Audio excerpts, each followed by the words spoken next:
Mending the Billionaire Brother. Written by Bree Livingston. Copyright 2019. Chapter 1. Taking a deep breath, Sarah paused and set her chin on top of the pitchfork handle. Never in her life had she pictured herself running Sunshine's Hope Horse Sanctuary and Rehabilitation Facility, her mother's life work. Helping on the weekends and when her mom needed her, no problem. But in charge of the sanctuary? Never. Until 3 months ago when her mom had suddenly passed away. Shortly after her best friend Paige's wedding in Scotland, Sarah's stepdad, Gavin, had called with the news, and she'd been gutted. She had no idea her mother's health was failing until she was gone. As soon as she was packed, she was on a plane headed to Florida.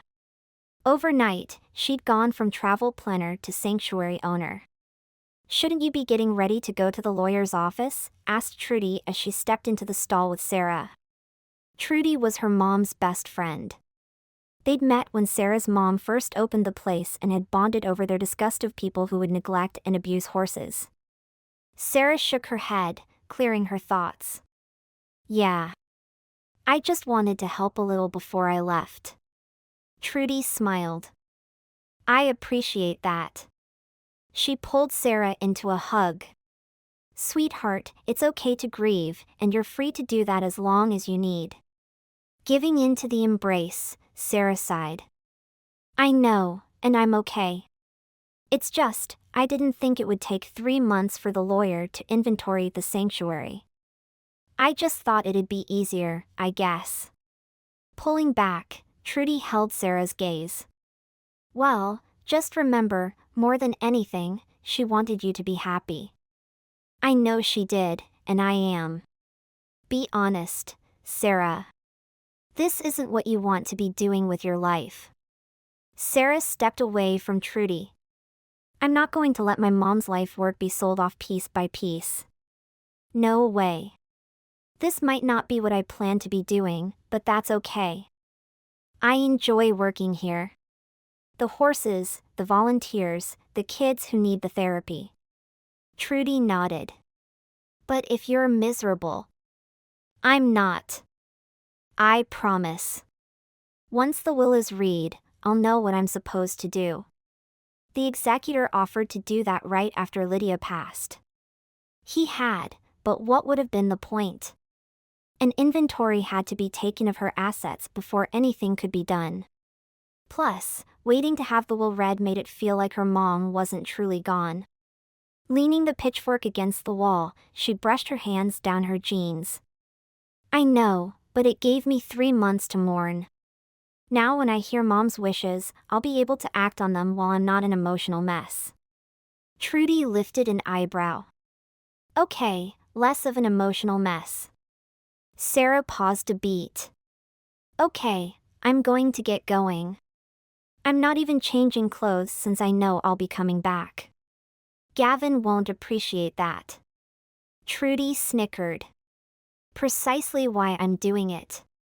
A little horse manure will make him feel at home."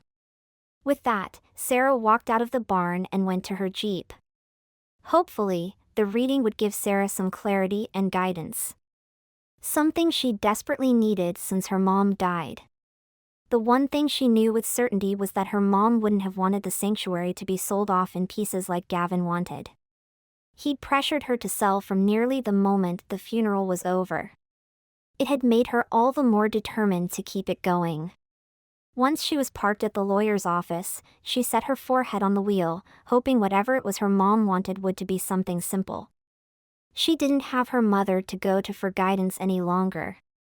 Trudy tried to help, but it wasn't the same. It had been just Sarah and her mom for so long, until Gavin Michaels had stepped into the picture 2 years ago. She didn't think he was a bad man, he just didn't understand the importance of the sanctuary. Lifting her head, she got out of the Jeep and went inside the lawyer's office. It looked every bit like an office that belonged to someone who made 6 figures a year, expensive wall hangings, plush seats, and that don't touch anything vibe. The second she stepped inside, the secretary looked up and smiled. "Sarah Freeman? That's me. They're waiting on you." You can go ahead in. As Sarah reached the door, the attorney met her there and handed her a folder. This is the will so you can read along. If you have any questions. She stopped abruptly as her gaze landed on Gavin sitting in a high-back leather chair that looked even more expensive than the one in the lobby. Oh, I didn't realize you were already here. Gavin stood as Sarah approached the chair next to his. Hello, sweetheart. How are you doing? I don't know yet. I know she's gone, but there are days I wake up and have to remind myself that I can't call her. What Sarah really wanted to say was that a piece of her was missing and she didn't know how she'd ever stop feeling that way. Her mom had been her rock. Yes, I feel the same way. Like my heart has been ripped out and stomped on. Gavin embraced her and patted her back. Feeling awkward, Sarah returned the hug. Yeah, I guess we both need to figure out what to do with ourselves now that she's gone.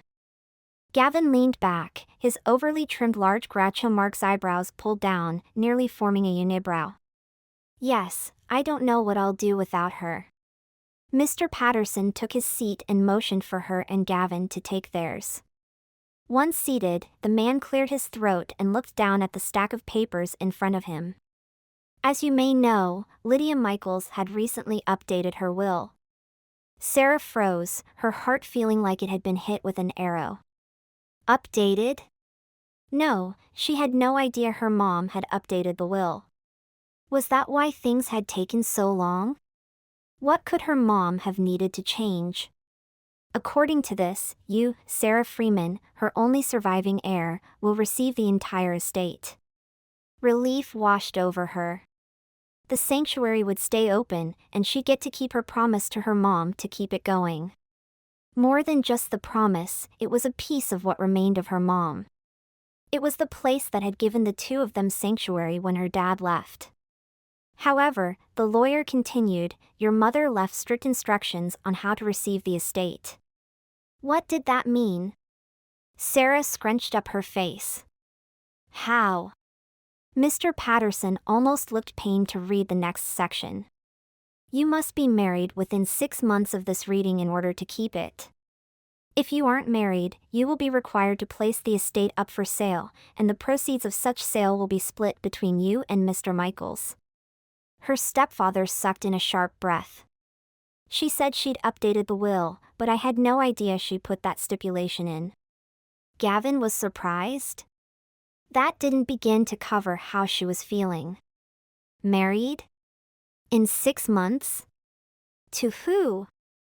Married? There was no one in the picture at the moment. Well, there was, only he was in Rosegale Bridge, Scotland, with no desire to move to Pensacola. The lawyer took a deep breath. You must be married within 6 months, or you will have to sell it. Sarah felt as if she'd been clubbed over the head. Is there any way out of it? Not that she didn't want to fall in love. She was 32 already. She'd attended 2 weddings since the beginning of the year, and both of them had left her feeling more alone than she ever had. She'd had a couple of serious relationships, but in the end, they hadn't worked out. She wanted to get married, she just didn't want to be on a deadline. And she didn't want the future of the estate riding on it either. The lawyer shook his head. No, I'm afraid not. His voice was as solemn as she felt. Do I have to be married a certain amount of time or what? Maybe she could arrange something for a few months and then annul it. You need to be married at least 6 months, and after that, you are free to do with the estate what you please. Her ears were ringing like church bells.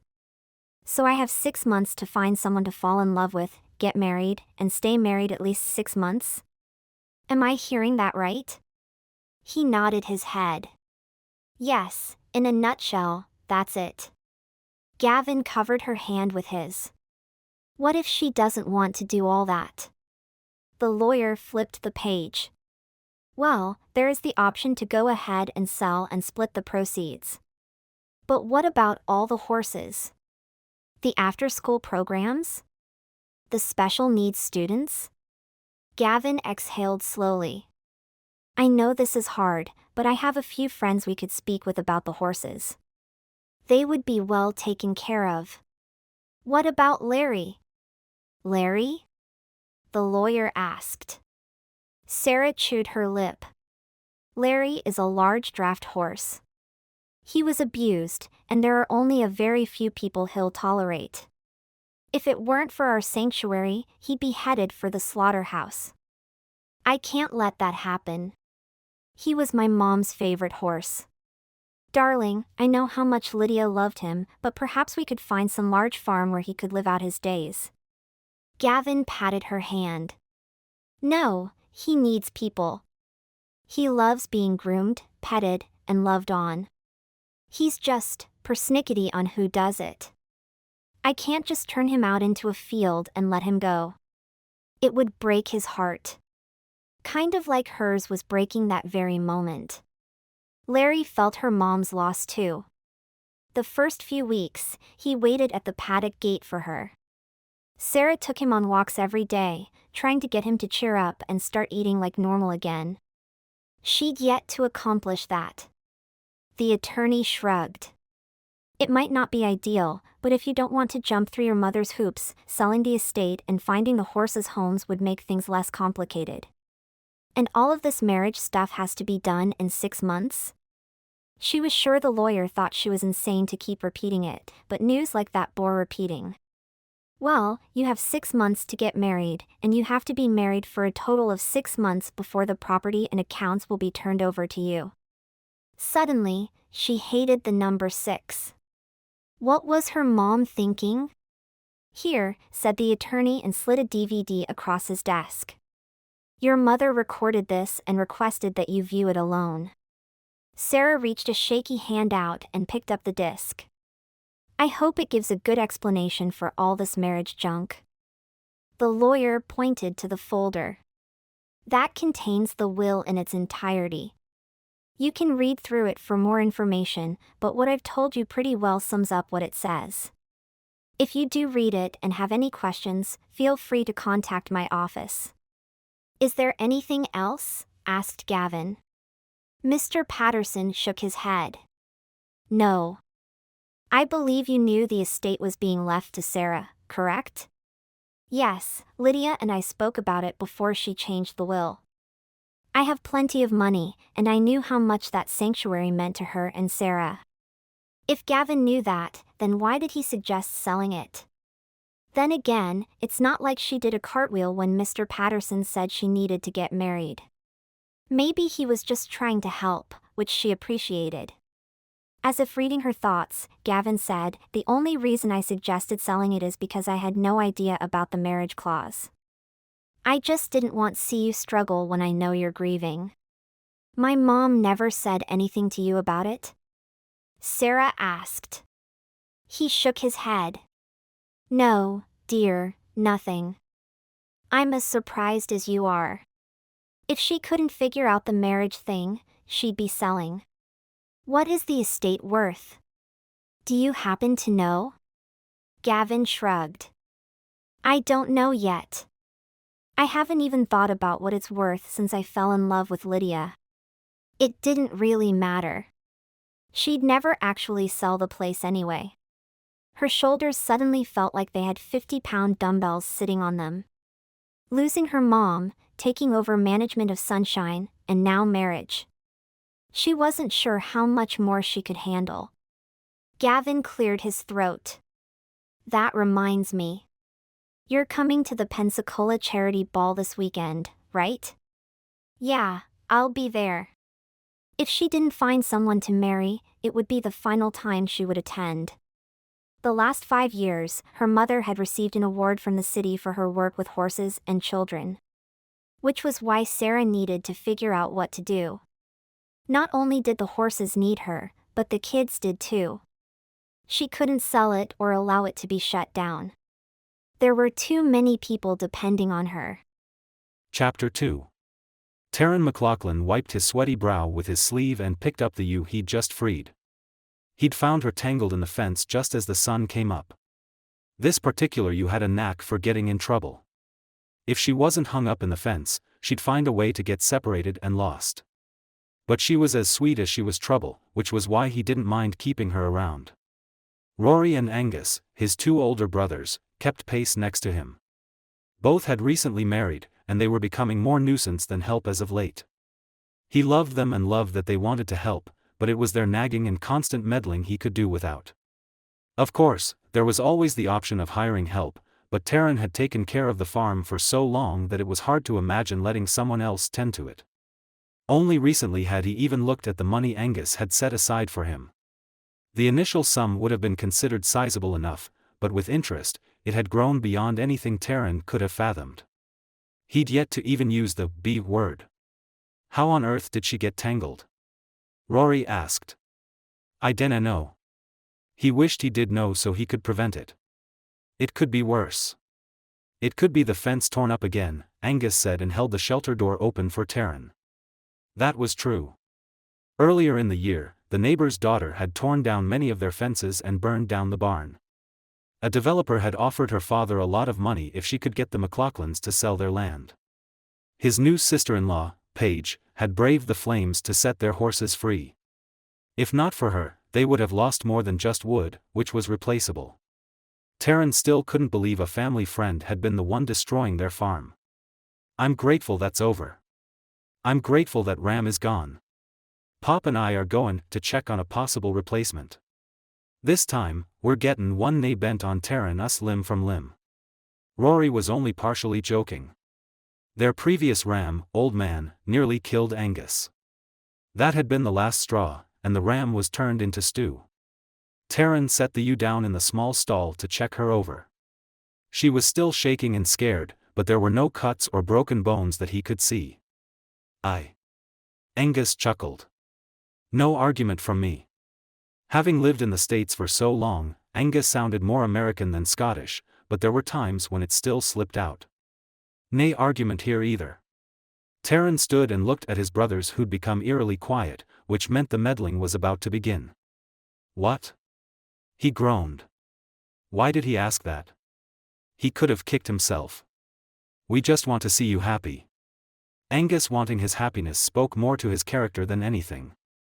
Taran had cut him off when he'd chosen a terrible woman over their family years before, and their row, which had ended only months before, had drawn out because of Taran holding a grudge.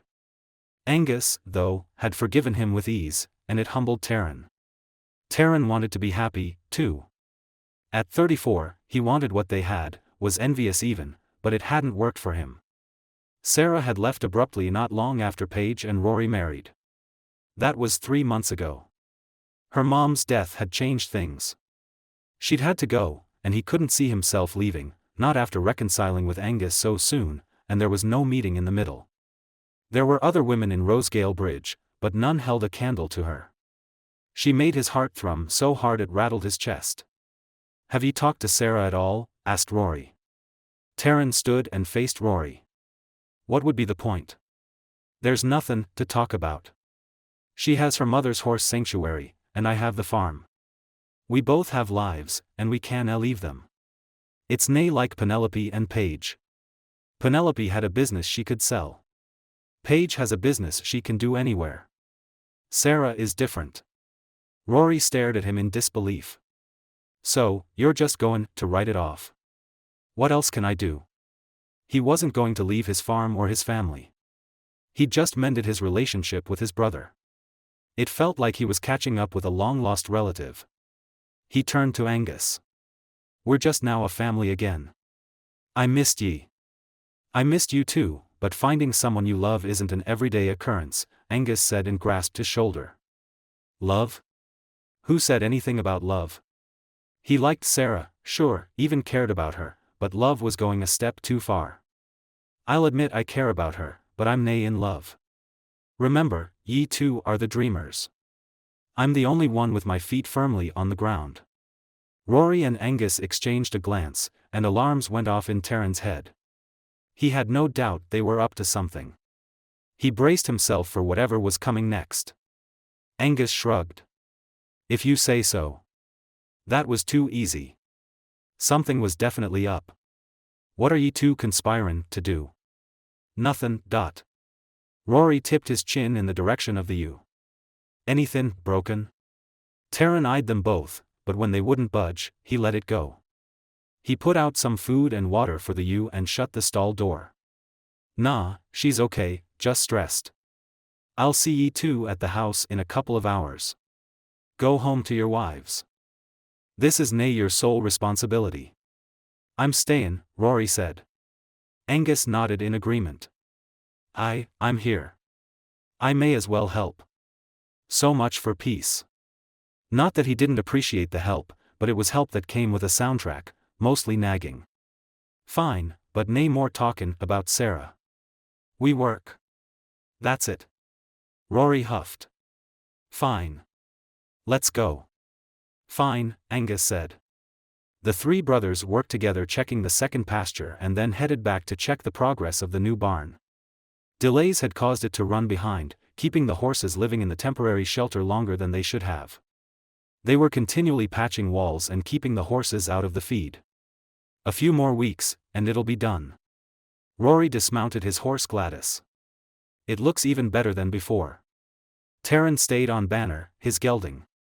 It does. And I get to move to the flat this time. Rory grinned. I have my home. Rory and Paige had found a little house not far from the farm. Again, envy as green as grass shot through him. He'd dated a little in the past, but Sarah had stirred something in him that he hadn't felt for anyone else. Not only was she gorgeous, but she didn't put up with his nonsense. That's what his brothers had said. A wide smile spread on Angus's face as Penelope and Paige walked out of the nearly finished barn. He'd never seen his brother happier. The same could be said for Rory. Taran narrowed his eyes and dismounted his horse. What are you two doing here? Rory joined his wife, and she kissed him. We're staging an intervention, Angus said and greeted his wife with a hug and kiss. Taran waved them off and turned on his heels. Now he knew why Rory and Angus had given up so easily and what their silent exchange was all about. They'd been waiting in ambush. He didn't want to talk about Sarah. Not with them. Not with anyone. What was the point? It was settled and done. Stop, Taran. Penelope called. He stopped and swore under his breath. God help me. The prayer had never been more earnest. She needs you, said Paige. What were they going to try this time? He turned and faced the group. Oh yeah? What now? She does. At the funeral, she was a mess, but she was determined to keep the sanctuary open. Paige looked at Penelope. Something unspoken passed between them. What? A pregnant pause from a pregnant Penelope. She needs help with the sanctuary.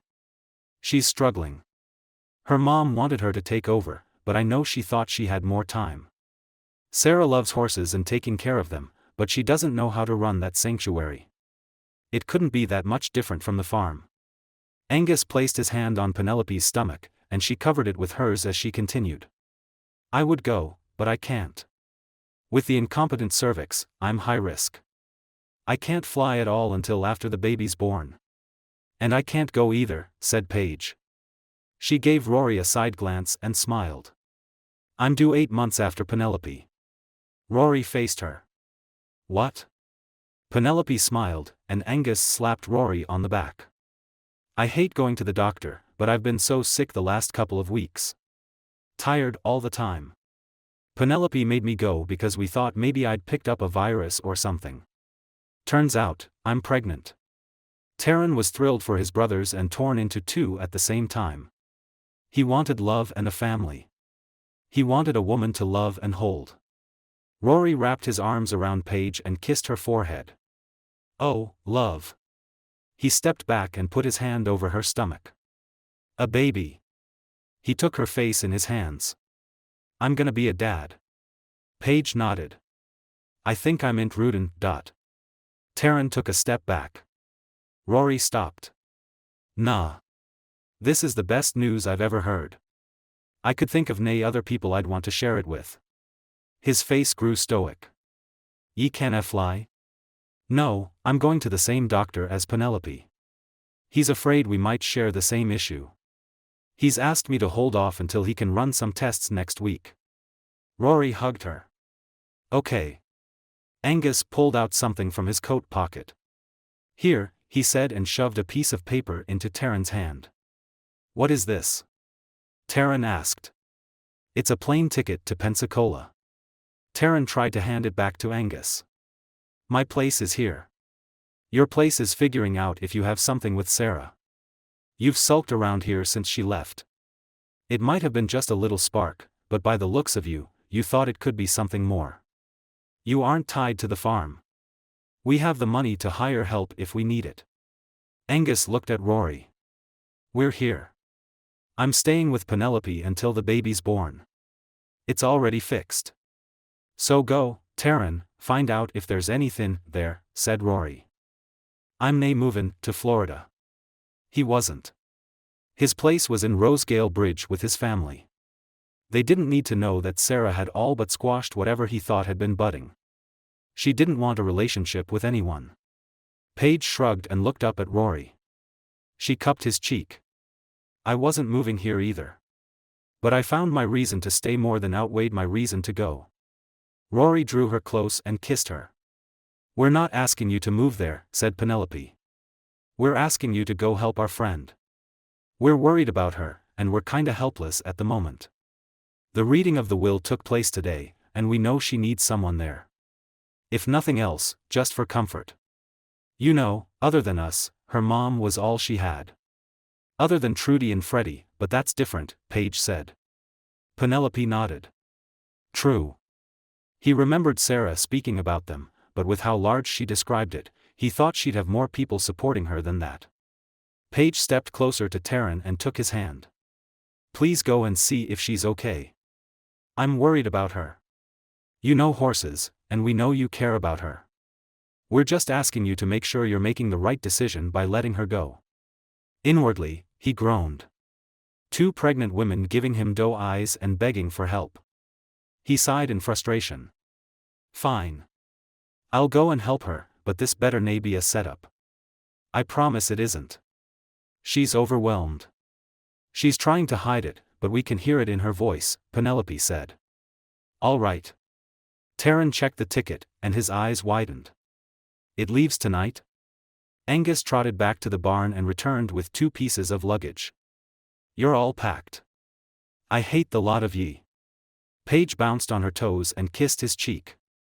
You love us to pieces, and you'll take care of Sarah. Taran smiled and shook his head. If ye two didn't love my brothers so much, I'd toss the both of ye in the lake. He looked from Paige to Penelope. Pregnant or nay? The twins grinned wide. I'll see ye when I get back. He said it, but his conviction wavered. He'd missed Sarah.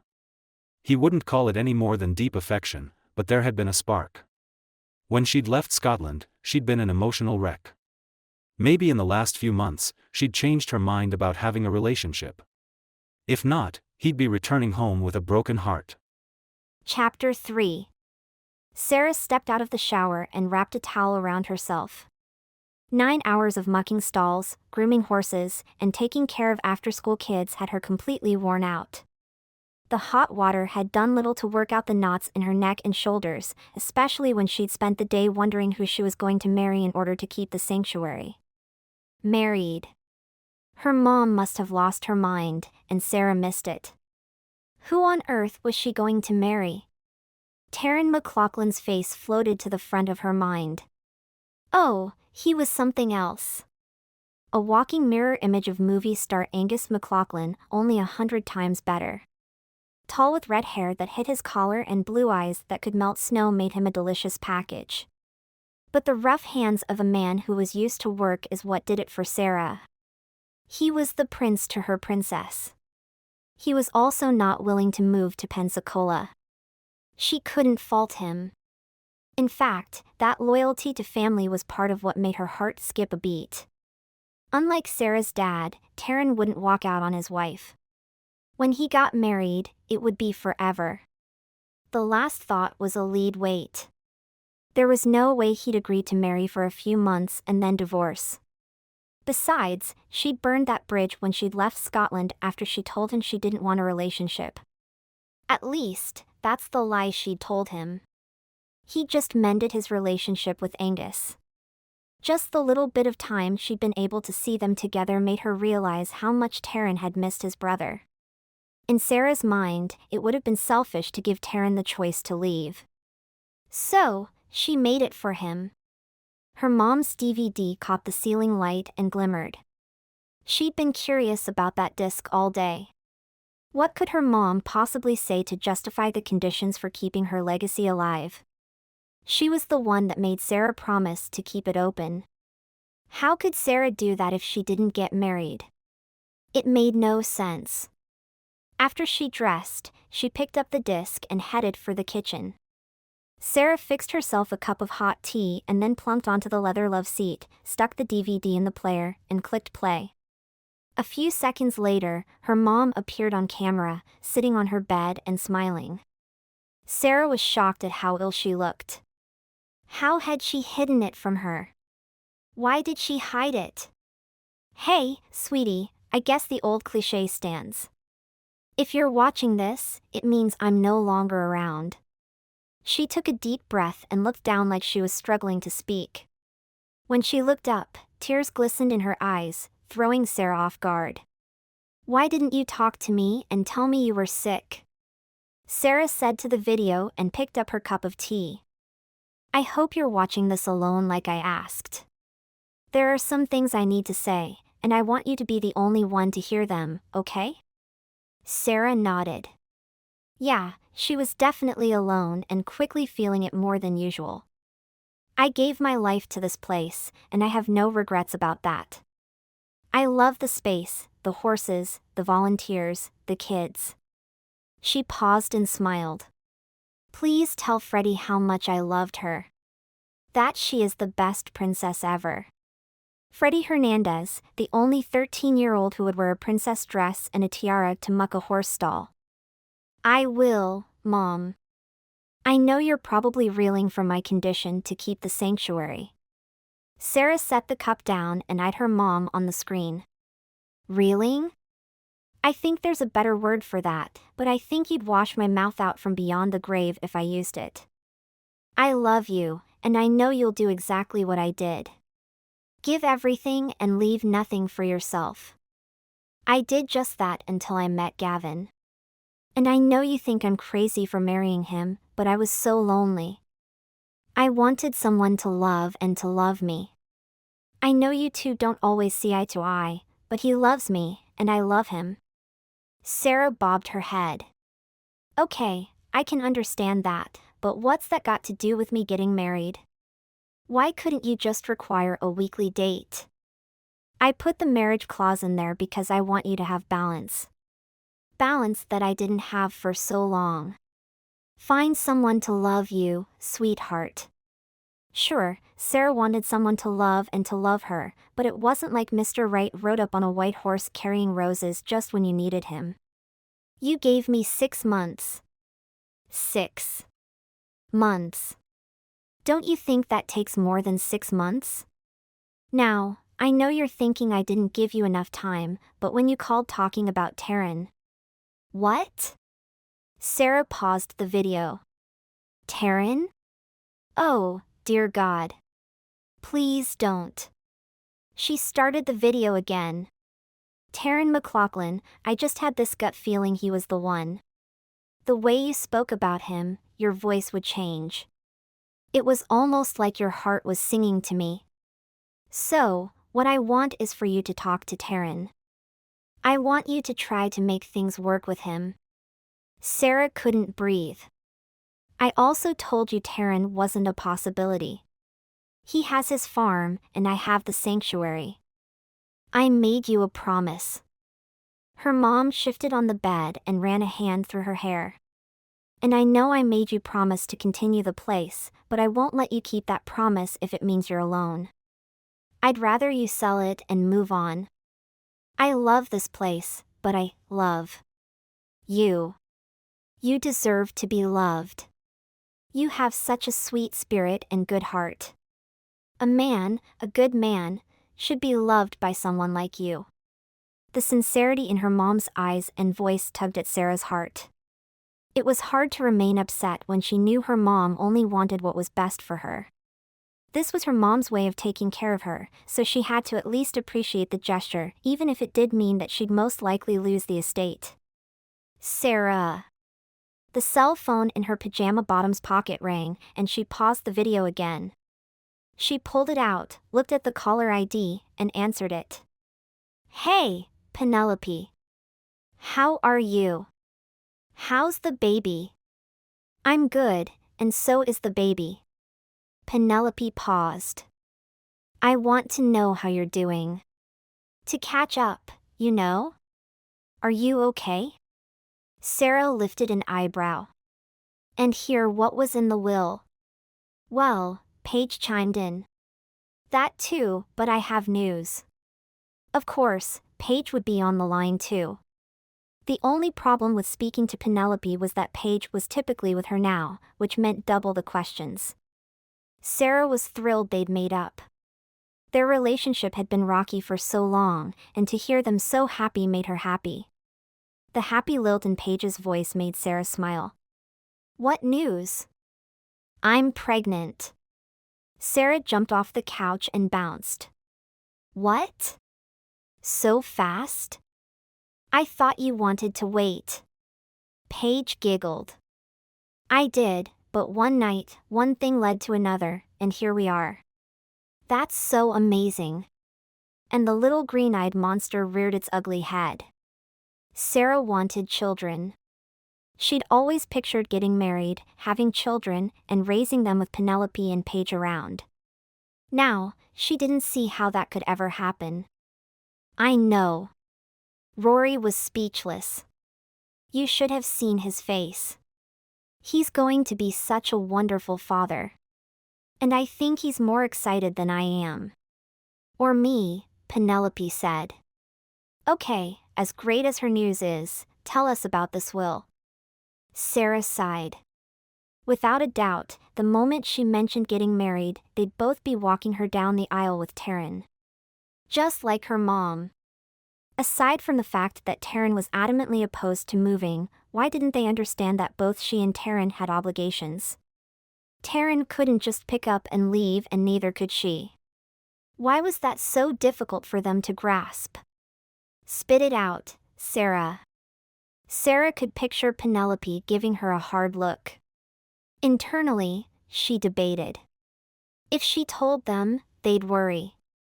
If she didn't find someone in 6 months, she could just say it was too overwhelming and she decided it was better to sell it. She wasn't a great liar, so if she was going to sell it, she'd have to sell it to herself as well. Nothing, just that she wanted me to take over the sanctuary. She even left a video and gave me some pointers for running the place. Maybe that wasn't a lie. It's not like she'd watched the whole video yet. She certainly needed pointers. Sure, she'd helped her mom on weekends, but she'd never even looked at the books or how to schedule volunteers. If it weren't for Trudy Marshall, she was sure she'd already be looking to sell. The silence from the other end of the line became uncomfortable. We don't believe you, they said. Sarah faked a yawn. Guys, I'm exhausted. Is there any chance we can talk at a different time? That was the truth. Plus, she wanted to finish the disc. They hesitated, and she was picturing a fight on her hands. Sure, but we miss you, Paige said. Grateful was the best word for how she felt when they let it go. I miss you guys too. We love you. I love you too. The line went dead, and Sarah clicked play. Her mother continued, I may not have given you enough time, but I think any more than 6 months would be too much of your life to give to this. Sarah nodded. Well, I definitely agree you didn't give me enough time, but I wanted to do this for you. Not that it isn't worthy or needed, but my first priority in being your mom is to look after you and your needs. I know you, and you'll want to keep this place running. It's been a huge part of both our lives. When you promised me you'd keep it going. Her mom stopped and grabbed a few tissues from the nightstand. She dabbed her eyes and started again. I shouldn't. Sarah paused the video as her mom began to cry. Her heart hurt. She had no idea her mom worried about it so much. So much that she wanted her to get married in order to keep it. What was she going to do now? Try to find someone to get through the 6 months she needed or let the place go? She stood and paced the floor in front of the TV. The promise meant her mother's legacy would continue. It wasn't a half-hearted promise either. Sarah had been sincere when she'd agreed to move back home and keep the place going. Oh, Mom, what am I going to do? Chapter 4. When Sarah described her mother's horse sanctuary, she'd left out the sheer splendor of it. A half-mile past the massively ornate wrought iron front gate, Taran's cab stopped in front of the opulent single-story hacienda-style ranch home. He could have rented a car, but he didn't know the area. It seemed easier to let someone else do the driving. Beyond the home, thick green grass spread as far as he could see with a large barn in the distance. If Taran guessed the number of horses housed, he'd suspect roughly 20 or so. Out in the pasture, he could see at least a dozen grazing or lying in the sun. He paid the cab driver and got out. When he'd flown in, he'd stashed his luggage at the hotel room he'd rented. Taran was glad he'd thought ahead for that. Showing up at Sarah's carrying luggage would have made him feel awkward, especially with the way they'd left things. Before ringing the doorbell, Taran studied the front of the home. Purple, red, and yellow wildflowers bloomed in the beds that spanned the length of the house. Standing in front of him like giants were 2 dark wood doors with wide glass panels on each side. It made the home look grandiose and nothing like Sarah. "Who are you, and why are you staring at the front door?" Taran wheeled around to find a little girl glaring at him. She straightened her tiara and put her hands on her hips. "I asked you a question." Taran smiled. She was cute. Maybe 12 or 13 and wearing a princess dress with muck boots. "My name's Taran. I'm a friend of Sarah Freeman." The little girl tilted her head, and a smile crept onto her face. "Are you from Scotland?" Taran chuckled. "Aye. Would ye mind tellin' me your name?" She crossed her arms over her chest. "I'm not supposed to talk to strangers." "But ye already are." The little girl had all sorts of spunk. He liked her. "Just to find out who you are. You're the one trespassing." Until he got a name, he was going to call her princess, just not to her face. She didn't strike him as the kind of little girl to tangle with. "Is Sarah here?" The little girl dropped her hands from her hips and huffed. "I should go get Larry. If he thinks you're okay, then maybe I'll take you to Sarah." "Is Larry a friend?"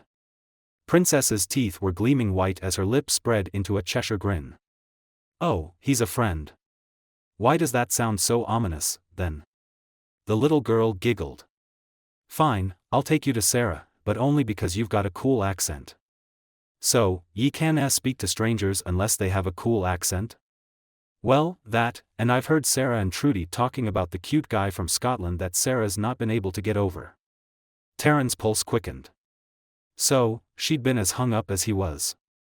"Oh. But you didn't hear that from me 'cause I wasn't eavesdropping 'cause that's wrong, and I don't want to make Sarah mad at me." Taran studied the little girl. The way her face fell at the mention of Sarah being angry with her worried him. "Does she get upset often?" "No, she's just been under a lot of stress.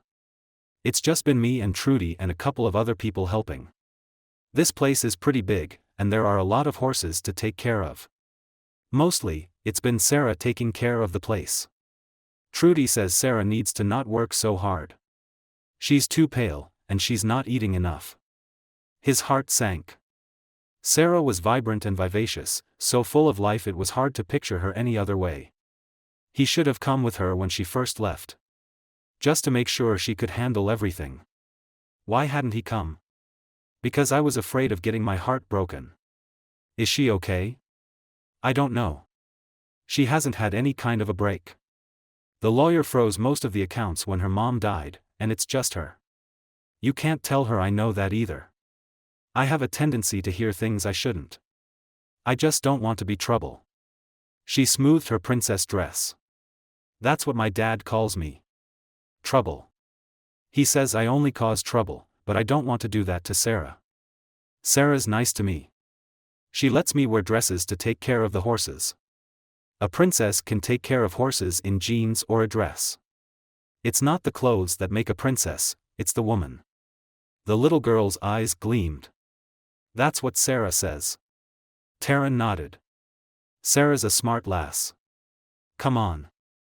I'll take you to her. She grabbed his hand and pulled him with her toward the barn.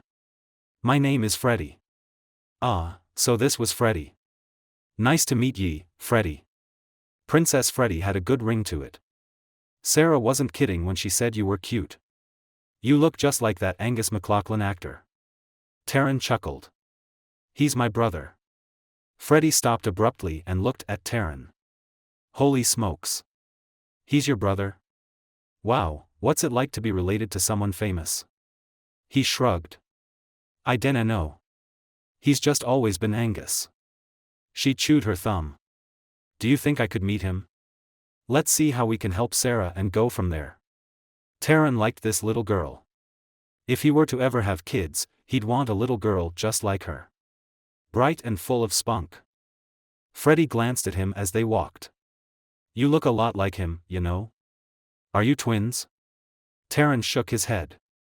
Nah, we are nae twins. We just look a lot alike. No kidding. Sarah was right, though. Right about what? You're cuter. If that's possible. Taran felt the blood rush to his cheeks. He wasn't sure why he was blushing at the compliment. It wasn't one he hadn't heard before, but knowing Sarah said it made it worth more to him. He scratched the back of his neck. Wow, you blush easy. My dad says I have a big mouth. Sorry, should have warned you about that too. Princess didn't miss anything. At least he'd been warned now. Let's find Sarah. Okay, but just so you know.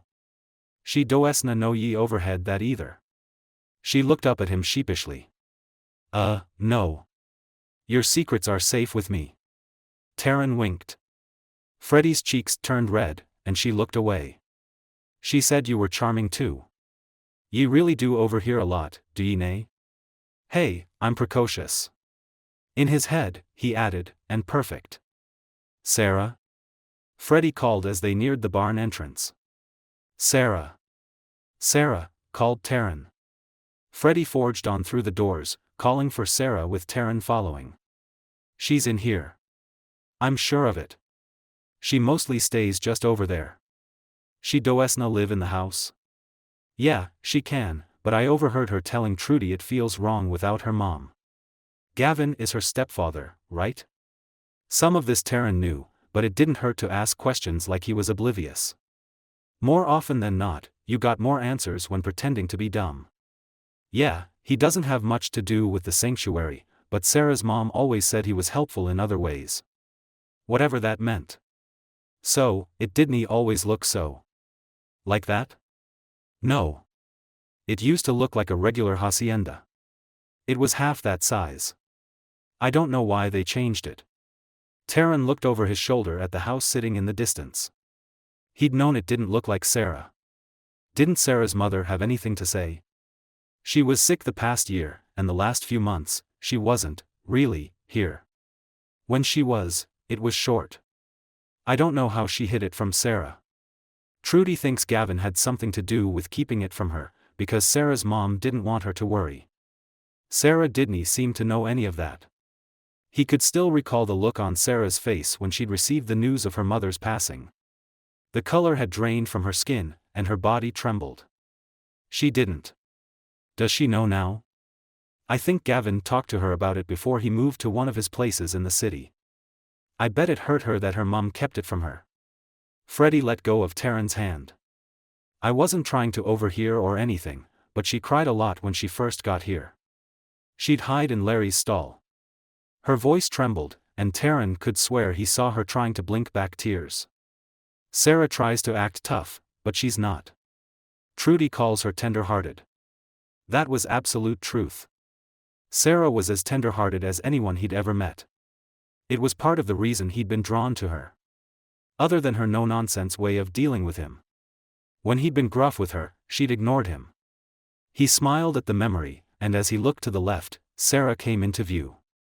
From the side, she leaned against a pitchfork with her head on her hands, like she was surveying the stall she was in. "Sarah?" She turned, and her mouth dropped open. "Taran?" It came out as a whisper. He said and smiled. It was as though she were in a spotlight. Everything around him faded, and it was just her. His Sarah. Just as beautiful as, if not more so than, the last time he saw her. The same high cheekbones, perfectly shaped Cupid's bow lips, and legs as long as any he'd ever seen. The woman could fill out jeans better than anyone. Her auburn hair was pulled back in a ponytail, and her blue eyes were zeroed in on him. "What are you doing here?" She dropped the pitchfork and walked to him. The closer she got, the harder his heart pounded. If it didn't slow down, it would break a rib. "I thought ye could use some help." He wouldn't mention the fact that he'd been emotionally blackmailed. Instead of a toss in the lake, Penelope and Paige would be getting a thank you. Chapter 5.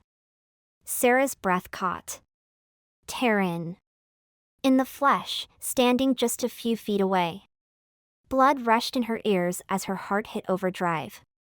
Casual and ruggedly handsome. He looked fantastic in his heather gray t-shirt and dark wash jeans. He'd even grown a beard. She thought he looked good clean-shaven, but with a beard, her mouth went dry. But the farm. She crossed the distance and stopped in front of him. He was as kissable as ever. Not that she'd know, but in her dreams, he kissed her every night. Has Rory and Angus. Ye need me more. He pulled her into a hug, and she had to keep herself from sighing. He smelled great. No cologne, just soap and man. It was the best smell ever. Me? Oh, she needed him, and she hadn't realized how much until right then. Her mother's words floated in her head, "Your heart would sing when you talked about him." He nodded. Ye need help, d'ye nay? She sobered as she leaned back. He'd only come to help, not stay. She knew he wanted forever when he married, but maybe she could convince him to stay long enough for her to keep the sanctuary open. The thought sent her stomach on a spiral to her feet. There was no way she could do that to him. Taran, as gruff as he was when she first met him, was sweet. Asking that of him would be wrong. Miss Sarah," Freddie said. "Do you have anything for me to do?" Sarah pulled away from Taran and smiled. "I take it you two have met?" Freddie pulled in her bottom lip between her teeth and smiled. "Yep. You said he was cute, but you never said he was Angus MacLachlan's brother. Why'd you leave that out?" Sarah's cheeks burned. Why? Because in her mind, Taran was her prince. No one could top him. Why are you blushing? You blush as fast as he does. I told him he was cute, and you should have seen him. His cheeks were as red as his hair. Freddie slapped a hand over her mouth. "I'm sorry." Taran looked away, trying to hide his smile. "You know, Gable is desperate for a workout. Why don't you saddle him up and take him on a ride? He seems to be moping since we shut down rehabilitation." Freddie nodded and zoomed toward the other end of the barn. Sarah kept her eyes down from Taran's face. "She can be." He cleared his throat. "Precocious?" That's the word she used. "Yeah, that's a good word for it." She chuckled, and Taran joined in. When she looked up, his cheeks were as red as hers felt. "Sorry about that. I like her. She's got spunk." She lifted a single eyebrow. "Oh, she's got that in spades." Taran took her face in his hands, and her skin tingled. Concern flickered in his eyes.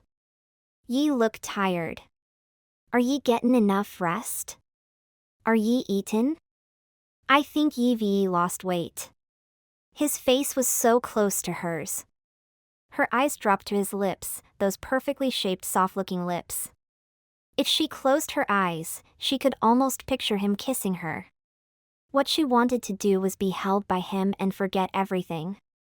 Instead, she pulled free and put some distance between them so she wouldn't accidentally on purpose kiss him. "I'm fine. Ye dinna look fine." "Well, you're as beautiful as ever, but your spark is a little dull." Sarah waved him off. His concern was sweet, but she couldn't get caught up in it. "My spark is just fine. I've been eating, and as far as rest? Well, I'm resting as much as I can." He looked like he was about to argue and then said, "Freddie said something about frozen accounts." Taran needed to go home before he left her in so many pieces that she'd never be able to pick them up. And she was sure her friends, the twins, were the reason he was in her barn. What had they done to even get him there? She wasn't mad, but she wished they'd kept him in Scotland. "Oh, right, like Penelope and Paige didn't tell you?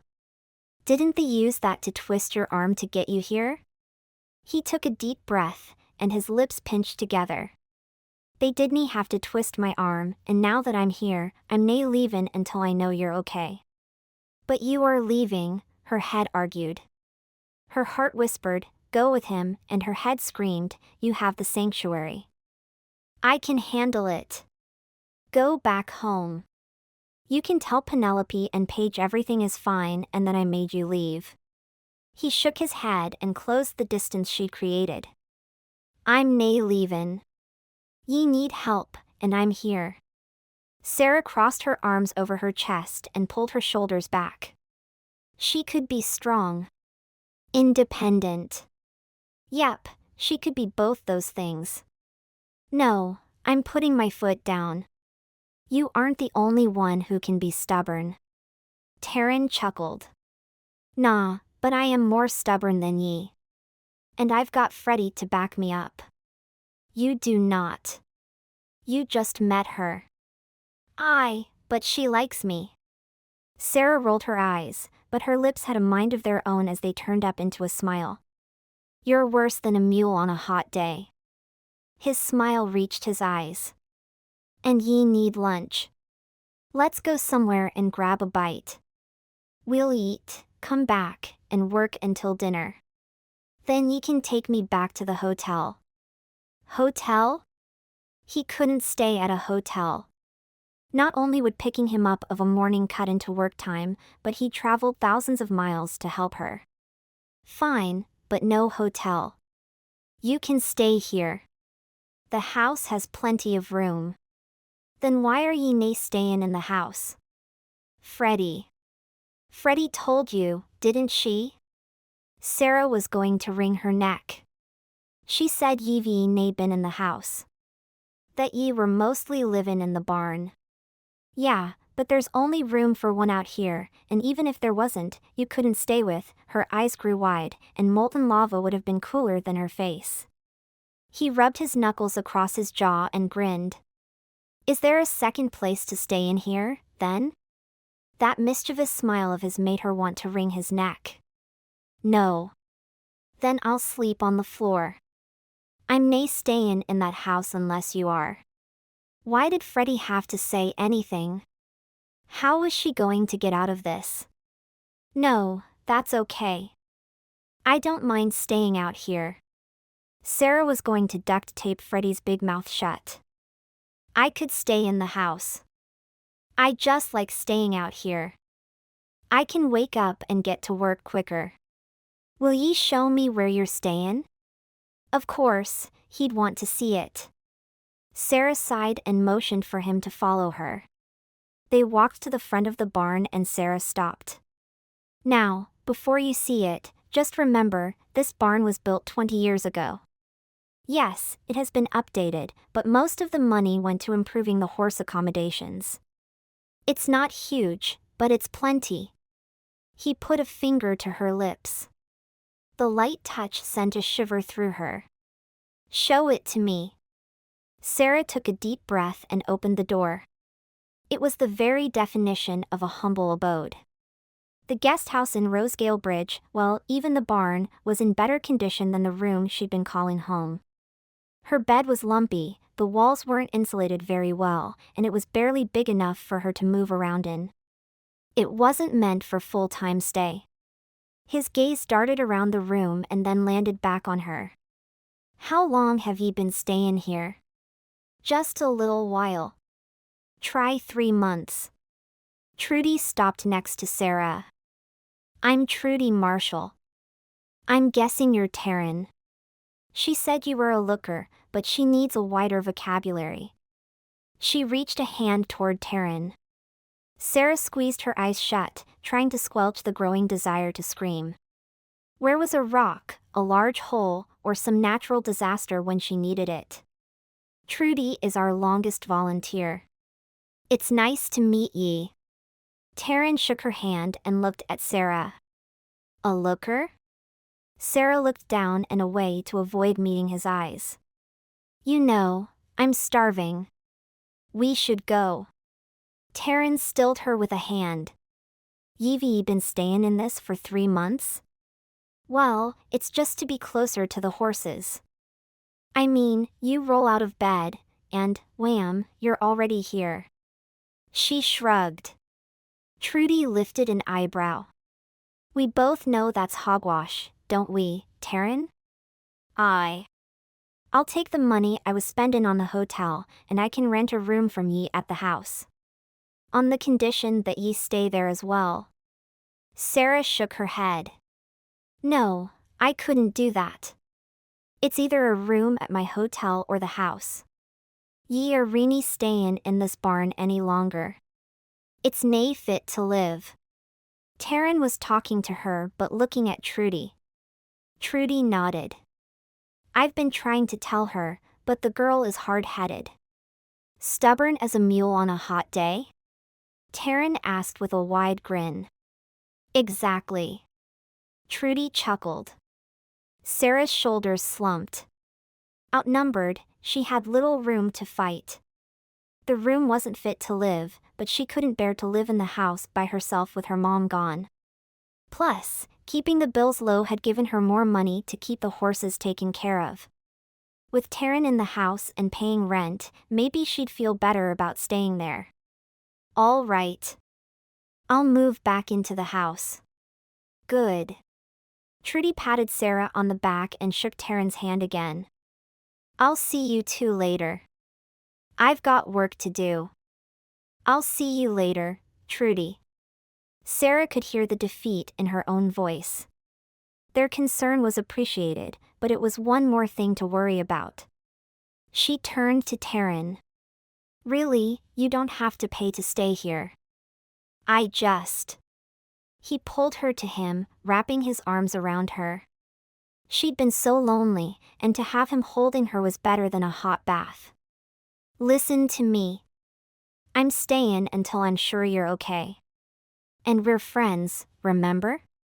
Friends are allowed to swoop in and rescue other friends.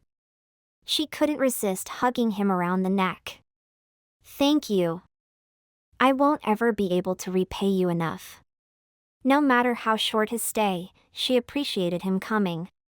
This'll work. It certainly worked for her, but it wouldn't, or couldn't, last. She could already feel her heart breaking. Chapter 6. Taran smiled as he watched Sarah sitting across from him. They'd swung by his hotel to pick up his luggage and then stopped at a little burger joint for lunch. What's good? She shrugged as she lifted her gaze to his. Everything, really. But I'd go for the green chili bacon cheeseburger with seasoned fries. He balked at the description. If he wanted his heart to burn, he didn't need all that. The woman in front of him could do it, but in a much better way. That sounds like a stomachache waitin' to happen. Sarah laughed. No, I promise it's good. Like, crazy good. The meat is juicy, and the cheese is gooey. Really, it's absolutely fabulous.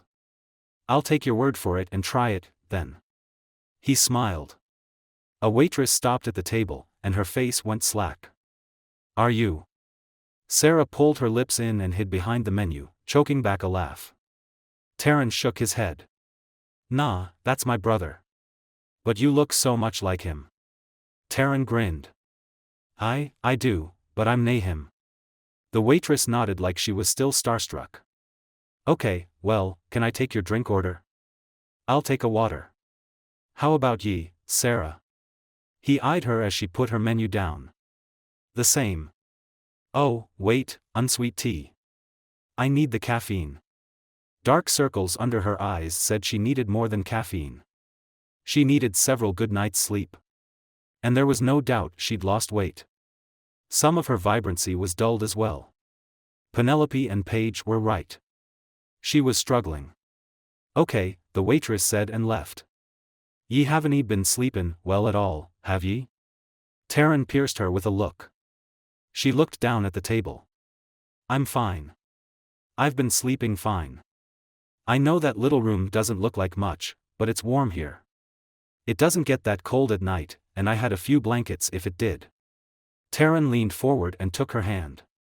It was nae fine. Why did ye nae at least call me? When ye left, ye said ye would.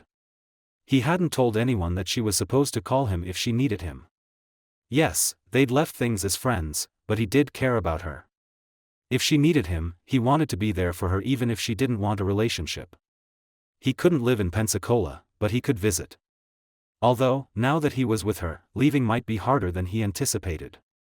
Sarah looked up. We said we would leave things as friends. Besides, it's not like you live an hour away. Plus, you have the farm and obligations.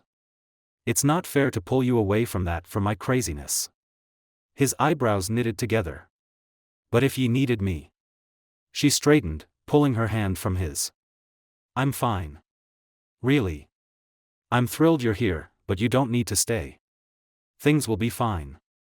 Something about the way she said that put him on alert. She wasn't being completely honest with him. Tell me what's going on. Nothing's going on. The chair legs squeaked on the floor as he pulled it around until he was sitting next to her. Tell me. For a split second, something flashed in her eyes. Nothing's going on. Taran exhaled sharply. You're nae tellin' the whole truth. Fine. I need a date to the Pensacola charity ball this weekend. That wasn't it either, but he did like the idea of taking her to something like that. He loved her in jeans, but dressed up, Sarah was a star on earth. Done. Sarah leveled her eyes at him. What? You can't stay that long. What about the farm?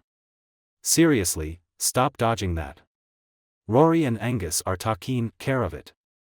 With Paige and Penelope pregnant, they're home for a while. Angus has even postponed his next film so he can stay with Penelope since she's high risk. He cupped her cheek.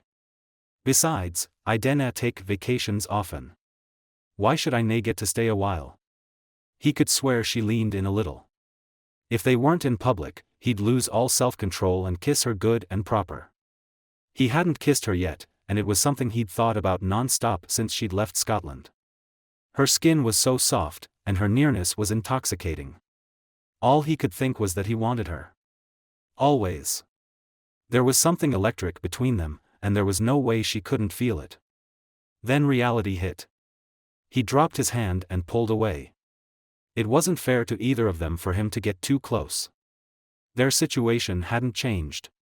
And she hadn't indicated that she'd changed her mind. It was a road that led to heartache. The waitress stopped at the table again and set their glasses down. They ordered their food, and she left again. Taran, I don't think this is a good idea. This friend thing only works if we're keeping our distance.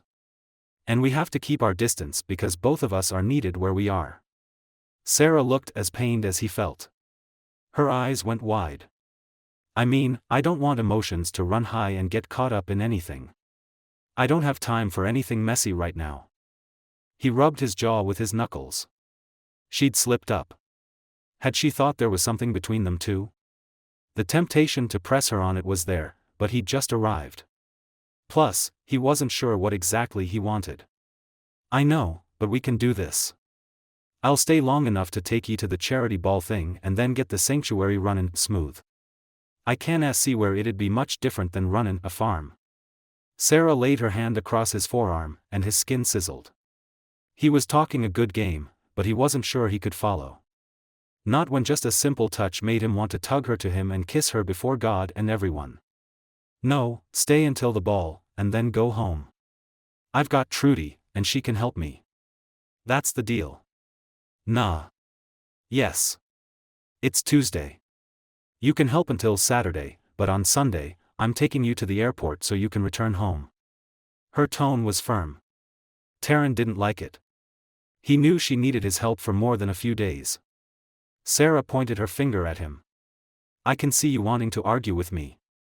Don't. If you do, I'll take you straight to the airport from here.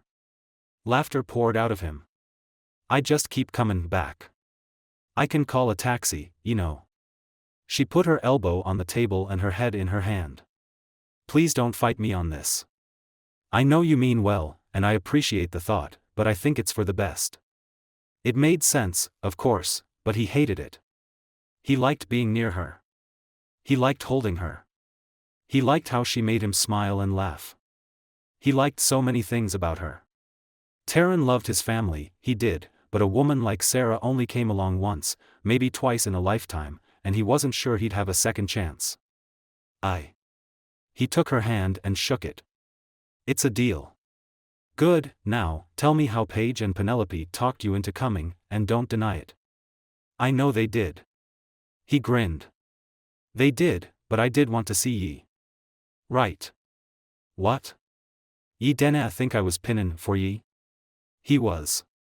He wouldn't admit that to anyone but her, at least, not aloud, but he was. She popped him lightly on the bicep. Seriously, don't slather me with your charm. Oh, ye think I'm charmin'. I distinctly remember ye callin' me somethin' other than charmin'. He chuckled as the memory flooded back to the morning he'd caught her in his barn and he'd been his typical gruff, ornery self. Being angry with Angus had bled out into every part of his life, but she hadn't put up with it. She'd promptly returned to what she was doing, completely ignoring him. And when he'd yelled, she'd put her hands on her hips, pointed to the door, and told him where he could go. She scrunched up her face. Like you didn't deserve it. You were so mean. He nodded. I guess I was. Her eyebrows went up. You guess? More than guess. He had been, but he enjoyed teasing her.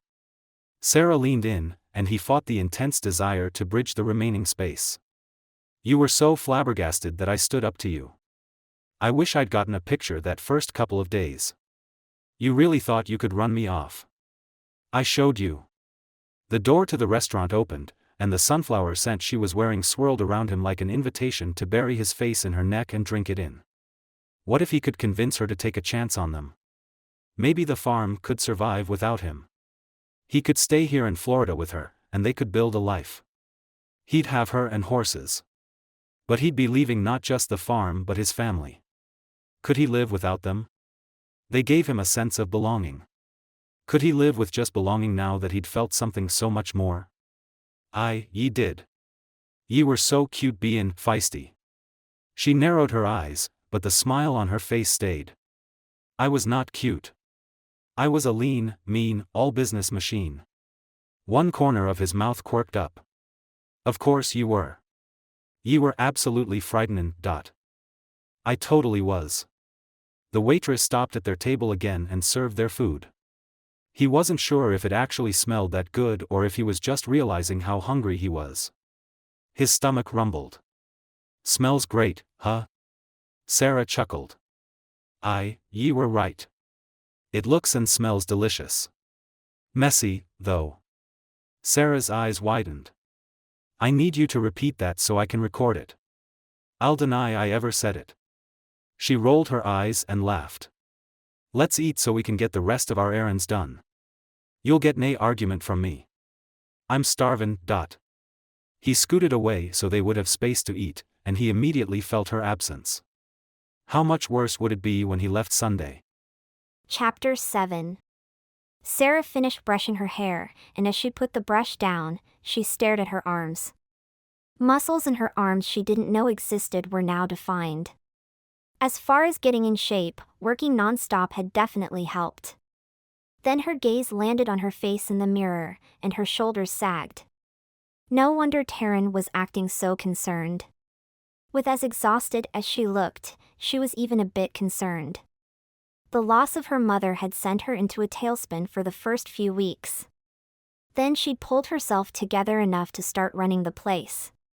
Between grieving for her mom and the stress of being in charge of such a large operation, it was a wonder she was standing. With one last look, she opened the bathroom door and stepped into her room. Tonight called for comfy pajamas and hot tea again. Chamomile had worked the night before to help her sleep.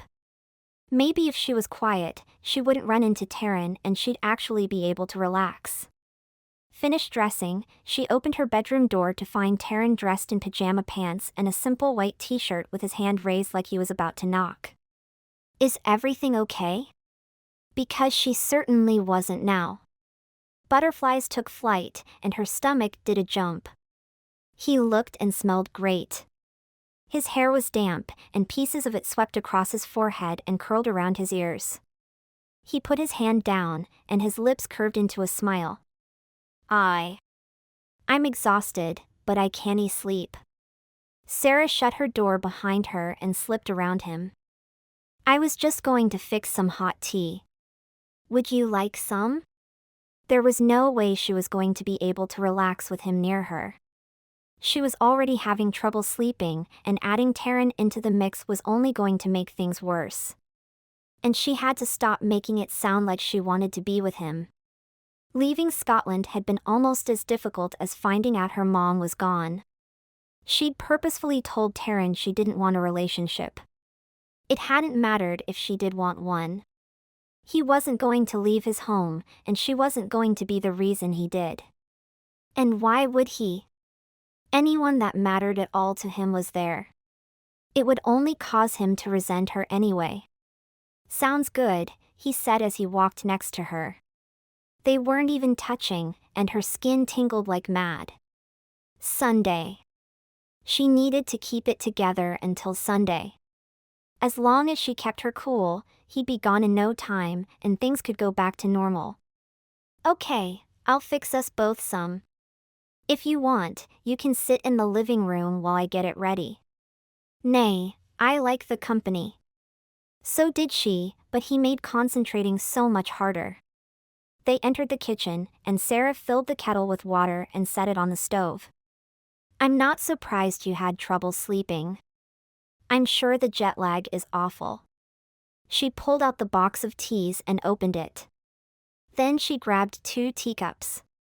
I didn't normally have trouble sleepin'. He stepped next to her to look through the tea. She closed her eyes and took a deep breath. Maybe if she did that enough, she'd have it memorized when he left. I don't either, but with Mom dying and then the clause in the will, oops.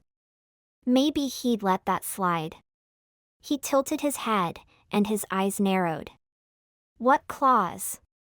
Or not? There was no way she was telling him about that. What kind of story could she come up with that would sound believable? Larry. Oh, she just wanted me to make sure Larry was taken care of. Freddie said something about him. Is he really that much trouble? Sarah snorted. Oh yeah. He makes the definition of difficult seem mundane. He'll take you down if he doesn't like you.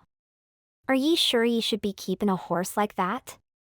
He can be really sweet. My mom fell in love with him, and it was mutual. I can't let anything happen to him. She yawned loudly and then slapped her hand over her mouth. Sorry. She wasn't sure she needed the tea any longer to help her sleep tonight. I wish he had called. Taran plucked a tea bag out of the box and leaned his hip against the countertop. Sarah faced him. What she wanted to say was, what for? Nothing has changed. Here you are, sexy as all get out, and I can't have you because you can't leave your family. Instead, she swallowed the frustration and kept her mask of calm fixed in place. I know, but like I said, it won't take long. That's why I made the deal that you go home Sunday. He crossed his arms over his chest.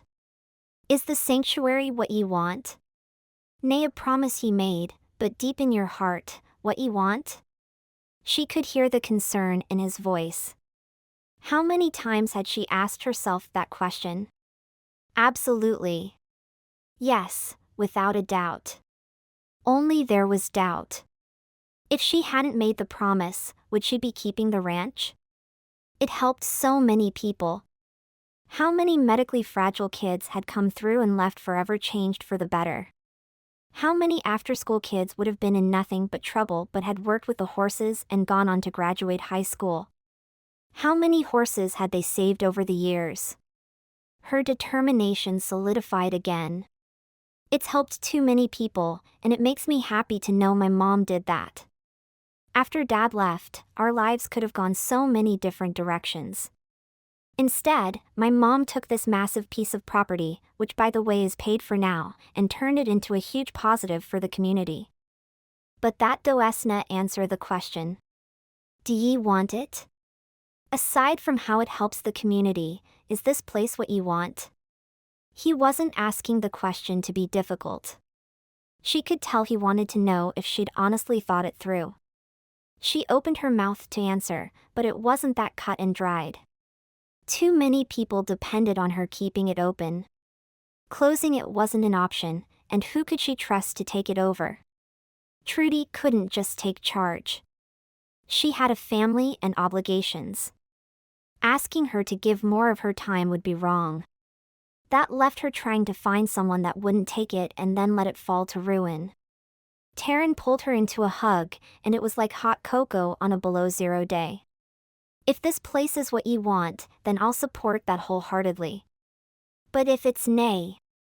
She leaned back and looked up at him. That was her first mistake. Her second was letting her gaze wander to his lips.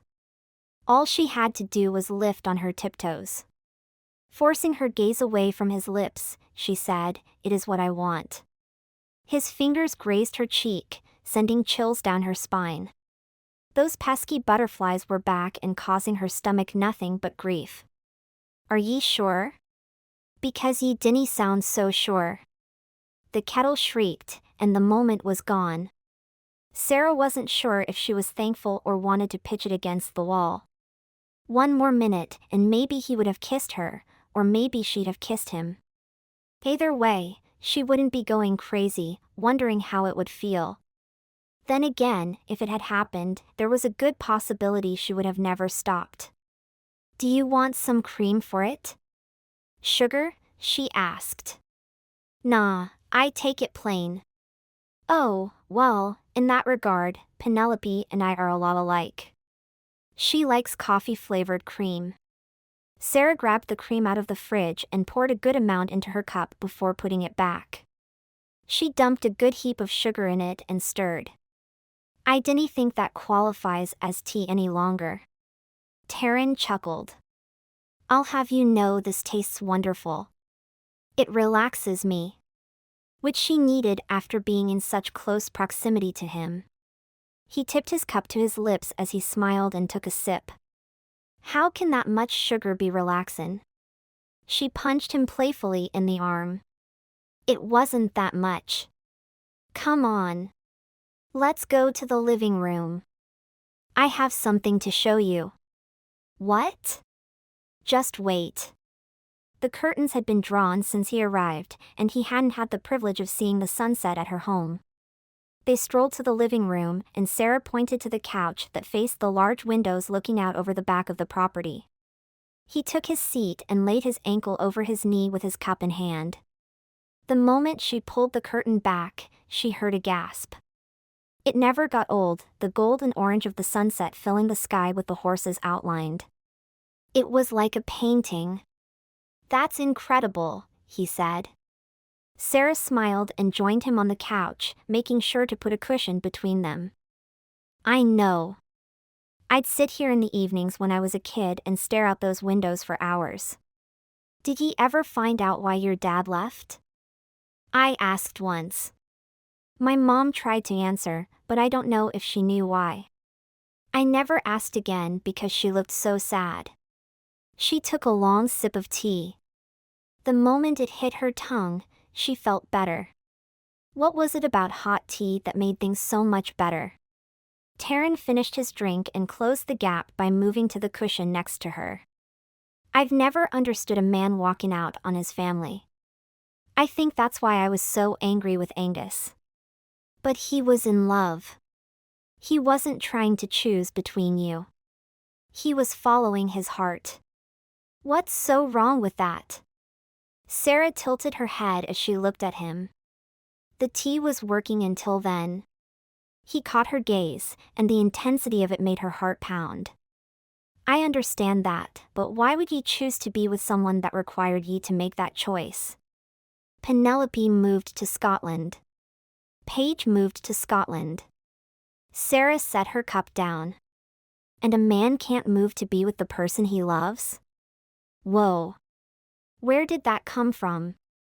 I just mean, what if they couldn't have moved? What then? Would you have continued to be angry with them if they'd moved here? He rubbed his mouth with his hand. I didn't know. That's not fair to either of them. You're making them choose. Being angry with Angus hurt both of you.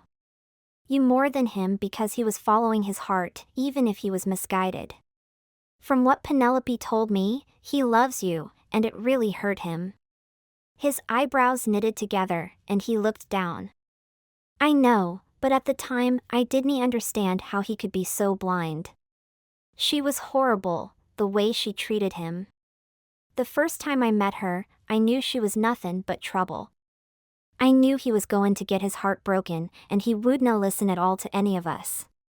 Right, but alienating him only caused more problems. You should have loved him enough to fight for him. To keep in contact so he had someone when she broke his heart. She slapped a hand over her mouth. I'm so sorry. I'm preaching. I need to stop. It wasn't fair to gripe at him over a matter that was settled. She needed to go to bed. She needed to get away from him before she told him how she really felt. Before she could move, he put his hand on her leg to keep her still. Nah, you're right. He nearly ruined his career because he didn't have anyone to come home to. If he had, the words trailed off. She covered his hand with hers. He wouldn't have met Penelope. Despite my soapbox, I believe things happen for a reason. Coulda, woulda, shoulda.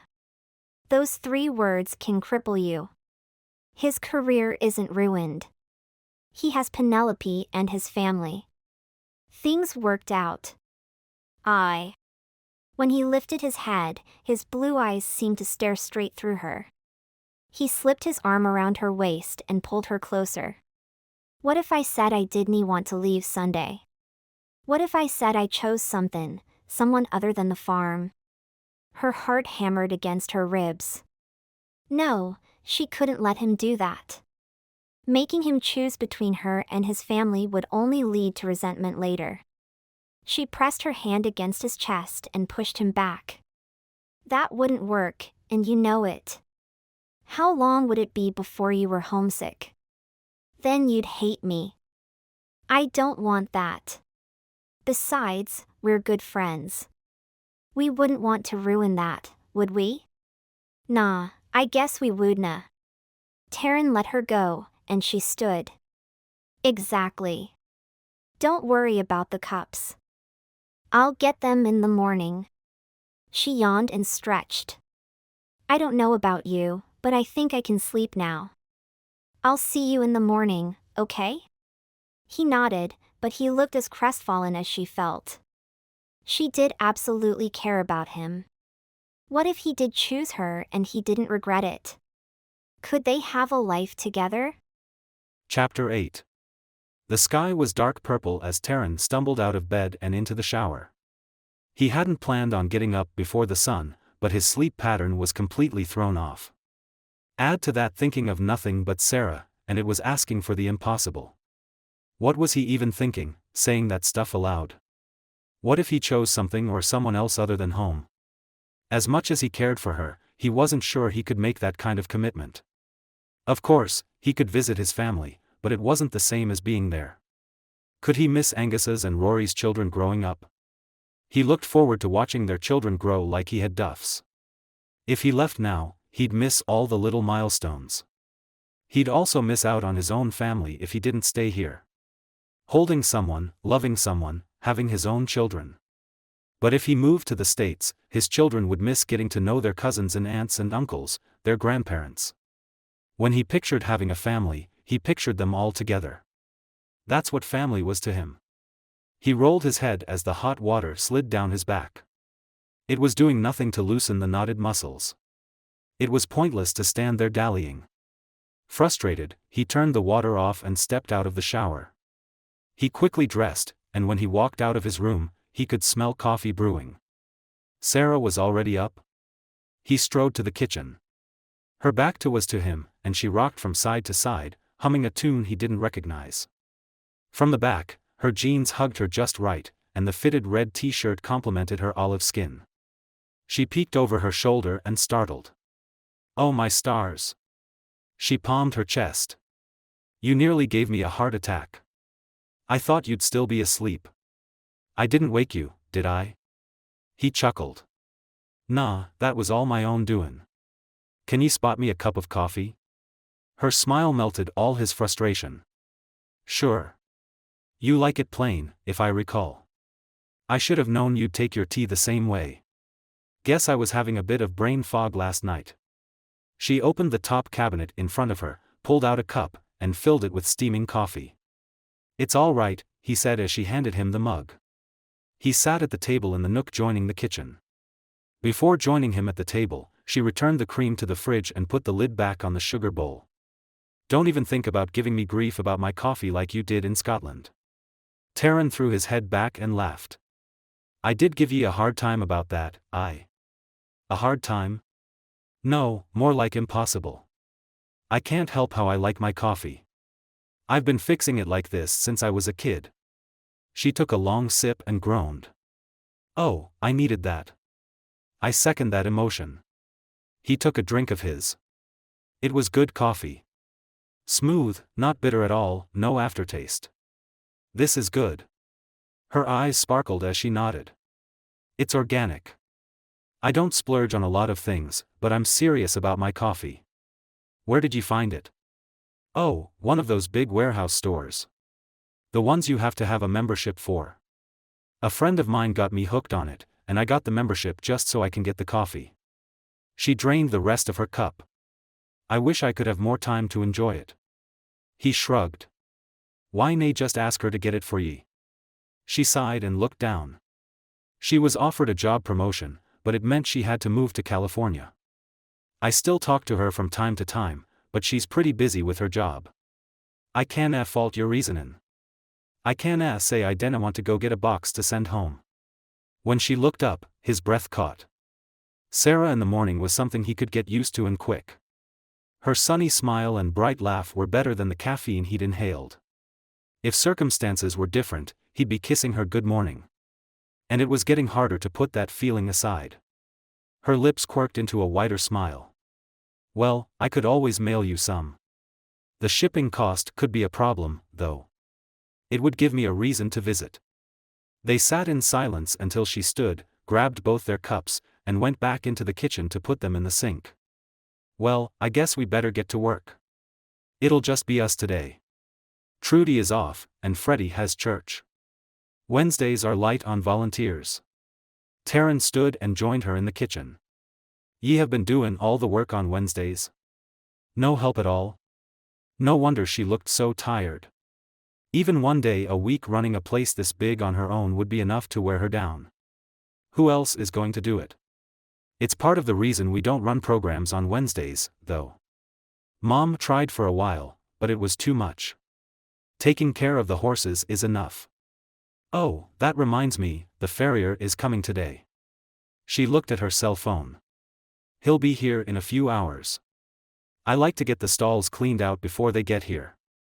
Taran nodded. "Okay, let's get to work." Together, they left the house for the barn. The morning was pleasant, balmy but comfortable. Is it always this warm in the morning here? Mostly. I mean, we do have cold days, but I think our definition of cold might be way different from yours. She laughed and bumped him with her shoulder. He stumbled. I guess it would. Taran scanned the horizon. The beauty of the place was amazing. He loved Scotland, thought it was the most beautiful place in the world, but this was its own slice of paradise. I'd say this place takes second place for beauty. The sky is so purple. Sarah crossed her arms over her chest. Yeah, the sunrises and sunsets here are wordless poetry. Although, I did enjoy Scotland. I know it is colder, but it was so pretty. I loved how crisp the air smelled, and it made you feel like you were cleaning out your lungs every time you took a breath. That was the best way to explain it. It was part of what made him pause when he even considered leaving home. Although, not feeling like his face was freezing off wasn't bad either. I can't disagree. Once they reached the barn, she pulled the door open and gasped. Taran was in just as much shock. It was complete chaos. Horses were out of their stalls. On the opposite side of the little room she'd been staying in, there was a feed room with the door wide open, and food was spilling out of the door. The entire place was a complete mess. Sarah stepped through the door, and her hand flew to her mouth. They've gone through all the food. It was supposed to last at least another 2 weeks. How did they? Taran was stopped short when a large bay draft charged toward him. He whinnied and stopped just before he would have bowled Taran over. The horse wedged himself between Sarah and him, his hooves hitting the floor with thuds. The animal was as gorgeous as he was impressive. Whoa, boy. Taran said. Larry. Sarah had made him stay outside until he was put up the day before. Now that the animal was standing next to him, he felt tiny. Larry was the largest draft he'd ever seen. Oh, Larry. I'm not in danger. She patted his neck and ran her hand over his nose. Taran took in the massive animal. When Freddie said he was persnickety, she wasn't kidding. He seemed fiercely protective of Sarah too. I'm a friend, big guy. He held up a hand for Larry to smell. The horse bobbed his head up and down, snorted, and then took a few deep breaths. It's okay, boy. We're all friends here. When Larry was finished sizing him up, the horse seemed to relax. Come on, buddy. Let's get you into a stall. Sarah led him to a stall at the end of the barn and returned. I'm sorry about that. Taran leaned his back against the barn wall. Even without the coffee, he'd be awake now. He was comfortable around horses, but this big fella had reminded him that a healthy respect was needed at all times. It's okay, but to be honest, I've never been afraid of a horse, but that coffee this morning wasn't needed. I'm wide awake now. I thought he was going to stomp me. If he hadn't liked you, he would have. Trudy is the only one allowed near him. None of the volunteers are permitted to touch him. Freddie gets his pass, too, and a couple other kids. For the most part, everyone gives old Larry a wide berth. Sarah walked back into the feed room. Taran pushed off the wall and joined her. I'm eternally grateful he liked me. Sarah pulled her hair up, and when she was done, it was pulled back into a loose ponytail. I just don't know how this happened. And replacing this food is going to make things even tighter. He could see the added stress beginning to pull her shoulders down. I could help. I've plenty of money I dinna know what to do with. And I know the twins would want to help. She turned on him. No. I'm not taking money from you, and I don't need Penelope and Paige worrying about me. Stubborn woman. He could understand Sarah not wanting to make the twins worry, but not even considering his offer. Okay, but I can help. No, you're already helping. I can't ask for more than that.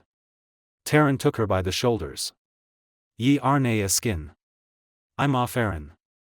Stop bein' stubborn. The only ones goin' to suffer are the horses. Ye get the food ordered, and I'll start cleanin' up. Then we'll work together to get the barn in shape. Instead of fighting him, she nodded. Okay, let's get to work, then. When he let her go, he watched her walk out of the barn, wondering how much more she could handle. The horses being loose didn't make any sense. They'd been locked in safely the night before. Sabotage was the first thing that came to mind, especially since his family had just dealt with it. Although, he'd witnessed himself that one of the small geldings was good at opening doors. Maybe he'd let them out overnight. Either way, Taran would make sure they all stayed where they belonged tonight. Chapter 9. The doorbell rang, and Sarah rushed to get it. Most of the day had been spent cleaning up the mess in the barn, dealing with the farrier, and ordering new food and getting it put up. Without Taran's help, she would still be working to get it straightened out. It may have been a 2-day job if she'd been on her own. Instead, they'd finished the chores and cleaned up just before dinner. After they showered, they both come to the same conclusion. Pizza was on the menu because neither of them wanted to cook. Once the pizza was paid for, she walked to the couch and set the box on the coffee table. Her stomach rumbled as she opened the pizza and the steam rolled out. Okay, either this is the best pizza ever made, or I'm so hungry shoe leather would sound good. I think either is a possibility. He pulled out a slice, and the melty cheese strung from his slice to the two next to it. At least it's hot. Sarah got out a piece and chomped down. Oh yeah. She fanned her mouth while she chewed. That was a bad idea. Taran chuckled. I just said it was hot. I know, but I'm hungry. She blew on her slice a few times and then carefully took another bite. Okay, that's better. While they munched on pizza, they watched the sun sink below the horizon. If she lost this place, she'd never see that again. Well, she could, but it would be different, and she wasn't sure she was ready for different. Not yet. This place had been her refuge when her dad left. It had rebuilt her shattered world. Made her mom happy again. It was familiar, and the idea of leaving it made her sick to even think about. Sure, she could possibly hire someone to run the sanctuary if she left, but it wasn't just about the physical operation, it was the emotional tie that she couldn't let go of. Taran cleared his throat. So, about this ball we're attendin'. I assume from the name that it's formal attire? Yeah, I bet you didn't bring anything, huh? But she was sure he'd look stunning as all get out. Taran in a tux. Tuxie Taran. It would be her own personal version of a fireman calendar, only with a farmer. A sexy red-headed farmer. Sarah? She startled and focused on his face. What? Why are you looking at me like that? His head was tilted, and his eyebrows were drawn together. She shook her head. Like she'd tell him that. Right. She'd be blushing so hard fire would shoot out of her nose. Oh, nothing. So, I guess you need to get something. There are a couple of good places. Probably need to go tomorrow. You're talking me tux shoppin'? His lips quirked up. No. I have to work tomorrow. I have the rehabilitation program a little before 4, and shortly after that, the after-school kids will be here. I've got a full afternoon. Her to-do list made her heart sink. She would love to go tux shopping with Taran, but with all that to do, there was no way. Taran sighed. We could go in the mornin'. There's a good chance I'm cutting it too close. I might have to take ye in jeans and a t-shirt. His tone was playful as he teased her. Maybe. She really did want to go. If nothing else, to spend time with him. Well, the stalls are freshly cleaned. The horses are definitely not getting out tonight now that Goober is locked in, and the programs don't start until the evening. If I get up early enough, I can make sure everyone's taken care of. I think that would work. That way I'm not turning you out onto the wild streets of Pensacola. His laugh made her pulse jump. Well, ye didn't have to get up too early. What time does a place like that open here? I'm guessing 8 or 9. She'd still be up. The last few months, between worry and bad dreams, she was lucky to ever get to sleep before midnight or sleep past 6 in the morning. So, We get up at 7, have breakfast, and then find me a tux. Simple. She shook her head. Not simple. I'm still trying to figure this place out. Make sure I'm doing it right. It all falls on me to make sure I keep it running just as smoothly as my mom did. She taught me nothing about taking charge, and I still feel overwhelmed. If it weren't for Trudy, I don't know what I'd do. Ye need rest, Sarah. He leaned forward and brushed his thumb across her cheek. She pulled away. I'll rest when things are settled. You're going to make yourself sick, and then what? Who'll take care of ye? His voice was filled with concern, and the way he looked at her made her feel like putty about to melt through the couch. With a wave of her hand and a chuckle, she brushed off his concern. I'll be fine. No one will have to take care of me. I promise. She pushed off the couch and stood. Want another soda? He stood and faced her. Nah, I'm good, and this discussion's nae over. You're nae fine. You're runnin' yourself ragged and killin' yourself with worry. It meant the world to her that he cared, but what else could she do? It wasn't as if she was deliberately worrying. The nagging feeling was just there. All the time. As much as she tried to shake it, she couldn't. Taran, I'm fine, and I appreciate that you're here and that you care. His fingers laced through hers, and he pressed her hand to his chest. I dinna want anything to happen to ye. I know how passionate ye are about carrying on your mom's legacy. I get that tie to family better than anyone, but I dinna think this is what she pictured for ye. Sarah pulled her hand free. People needed to stop telling her what her mother would have wanted. They needed to stop acting like she was a child. Stop. I am fine. And you have no idea what she would have pictured for me. You, Trudy, Gavin. All of you keep telling me she wouldn't have wanted this, that, or the other when none of you knew her like I did. We were us for a long time, and we did just fine before everyone showed up, putting their noses where they don't belong. Taran flexed his jaw, and his face turned red. You're upset because I'm telling ye I'm concerned? And ye can't tell me this is what your mother would have wanted. To look like the walking dead and goin' through the motions just to keep this sanctuary open. She pursed her lips and narrowed her eyes. His words were hitting her like arrows. In truth, she felt the same way, but no way could she change things now. Her mom was gone, and this place was her responsibility. All the anger she'd felt seconds ago dissipated and left her feeling drained. I'm doing the best I can with what I have. Her bottom lip trembled. Grabbing the pizza box, she stormed to the kitchen before Taran could see her cry. 3 steps, and he caught her. Sarah, I didn't mean to make ye cry. I just want ye to take care of yourself. That's all. I'm sorry. Her shoulders drooped, and she closed her eyes. I know. You didn't make me cry. I think I'm tired and overly emotional. I still miss her. I know. Ye have every right to still miss her. I'd be a basket case if something happened to my mom or pop. You're doing great if ye ask me. I just hate seeing these dark circles under your eyes and you looking so tired. Taran took the box, set it down, and pulled her into a hug. Everything's going to be okay.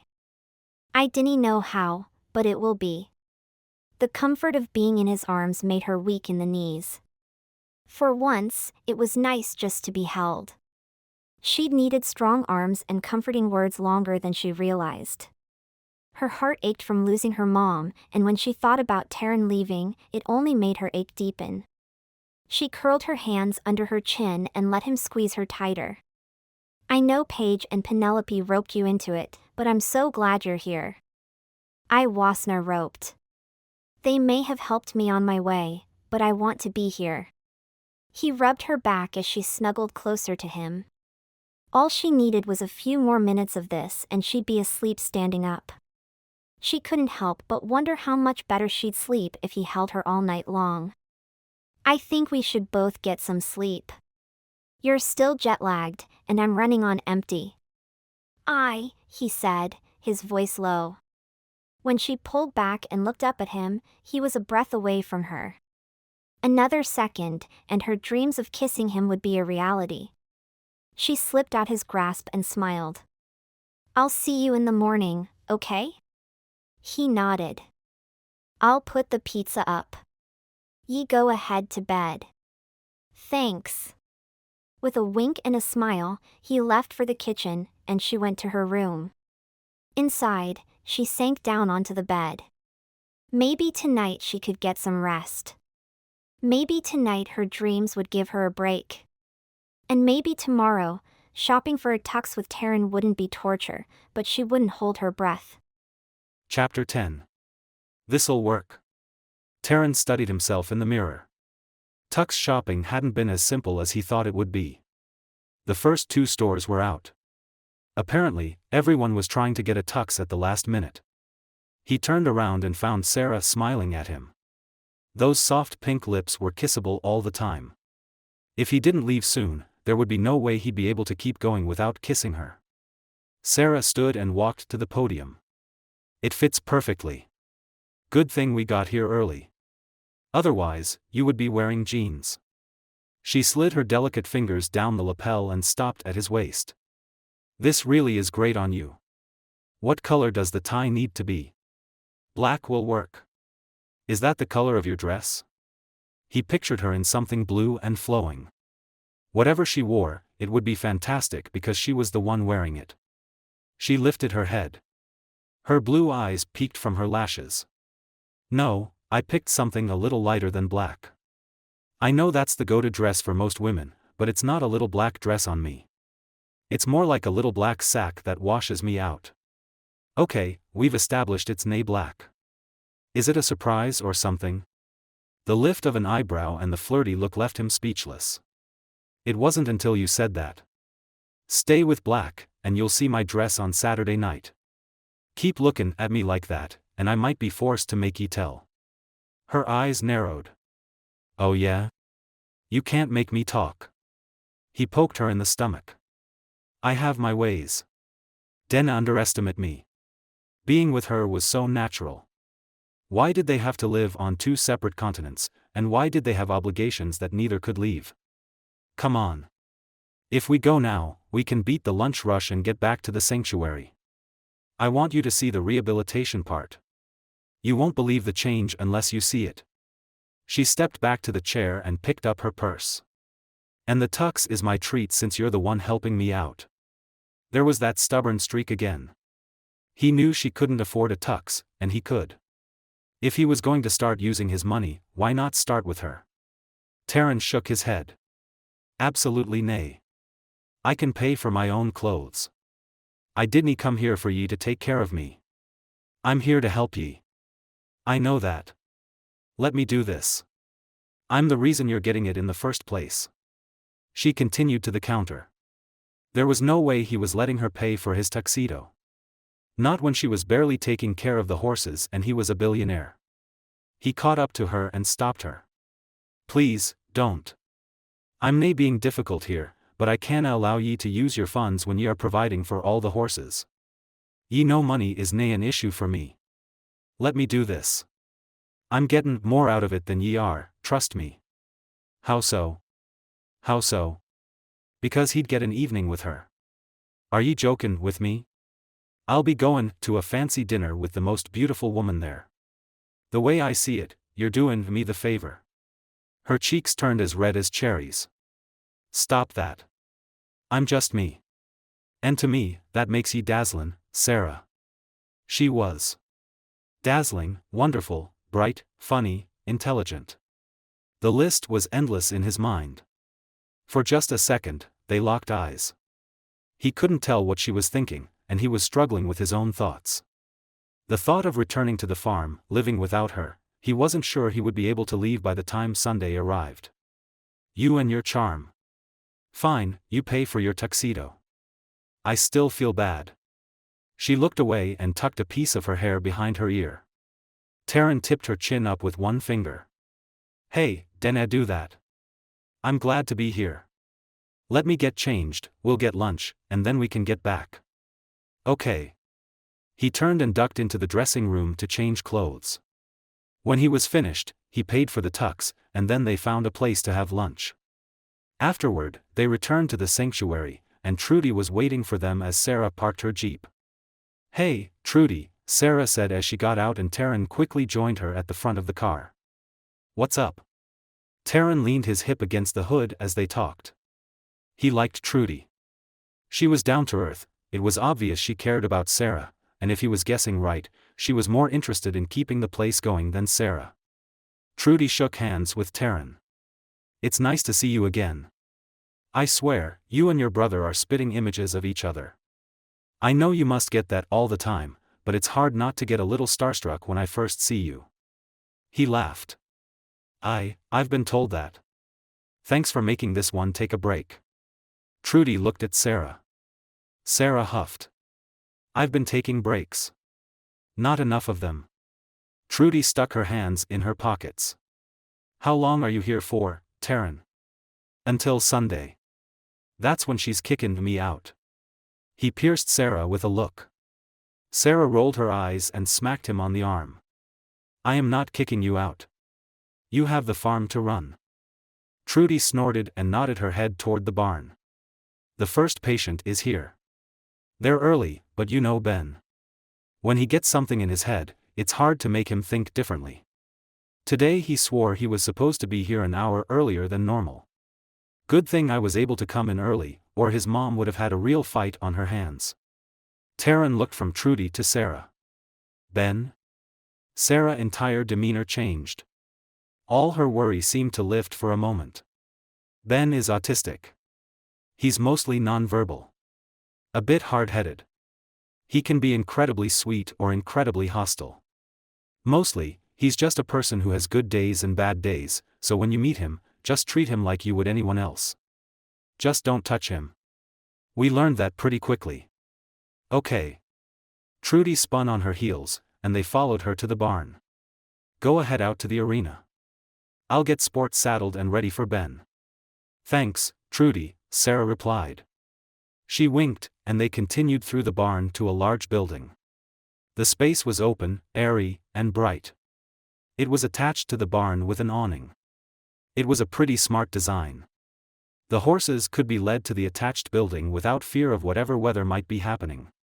Hey, Sarah, I'm so sorry, said a petite dark-skinned woman with black spiral curls as they approached. Ben insisted we come early, and I tried to get him to listen. It's okay, Shauna. We're here. Don't stress about it. Instantly, the woman looked relaxed. I can't tell you what a blessing you've been to me. Ben used 2 full sentences after his session on Monday. 2. He's never done that in his entire 14 years. I wish I'd been bringing him sooner. Her eyes misted over. You're here now, and that's what counts.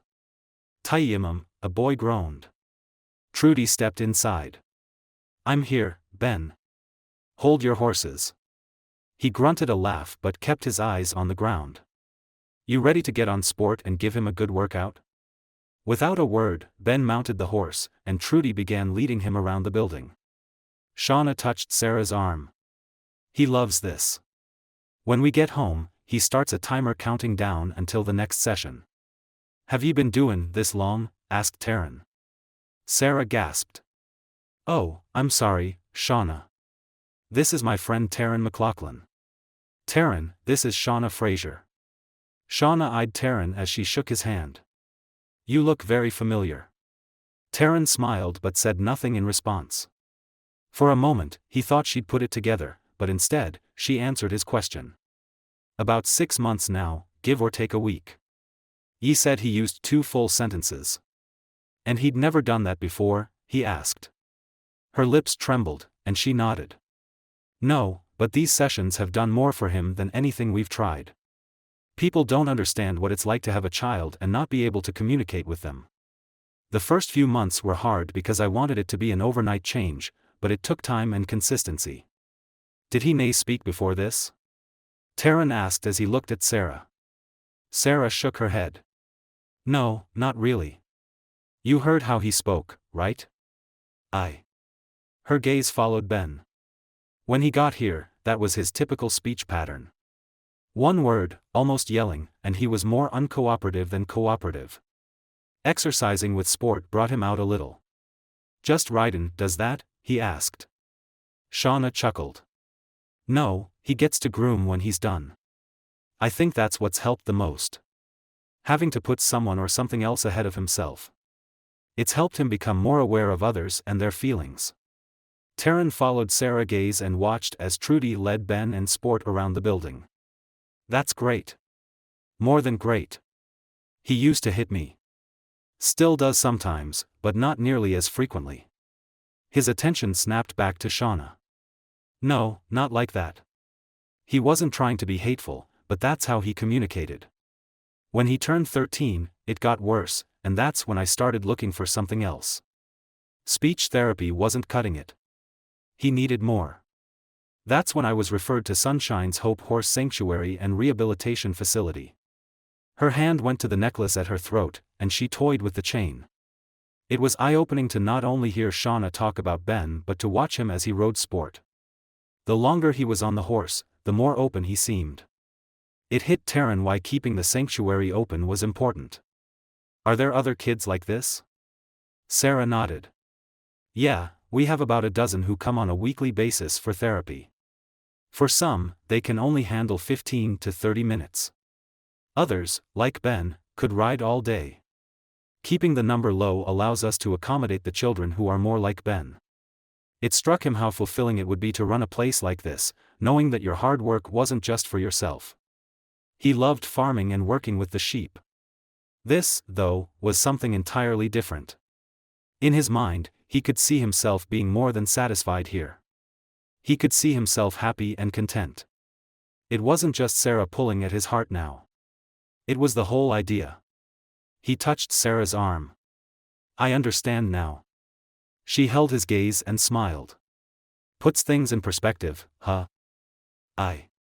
The knot in his throat kept him from saying more. He was so torn it seemed as though his heart was being pulled apart. It crushed him to think of missing his nieces and nephews growing up, but he wasn't sure the farm was enough anymore. Chapter 11. After finding Taran's tuxedo, the next 2 days went by quicker than Sarah would have liked. Sunday seemed to be itching to get to the finish line, and she wasn't ready for Taran to leave. When she'd made the deal, she was sure she could be firm, and now she caught herself wanting to board the house up so he couldn't get out. But he needed to leave so she could get working on her mom's crazy marriage clause. She'd much rather be dealing with a Santa Claus. That one seemed much easier to do. She didn't look bad in red either. She finished sipping her dress and then checked herself in the floor-length mirror. Her hair was hanging in loose curls that brushed the top of the off-the-shoulder beaded bodice. The blue floor-length dress she'd found was perfect. The skirt swished as she turned from one side to the other. Why was she fussing so much? Of course, she wasn't trying to impress Taran. And even if she did, what would it change? Nothing. Still, she was curious to see his face when he saw her. The only reason she'd left her hair down was that she knew he liked it that way. If he looked half as good in his tux tonight as he did when he tried it on, she was going to be a puddle on the floor. She'd almost melted that day. Good grief, he looked good in it. His hair stopped just at the collar. The simple black tuxedo and white dress shirt made his blue eyes pop. He'd looked like a model. She glanced at her cell phone before dropping it in her silver clutch. Showtime. Pausing at the door, she took a deep breath to steel herself.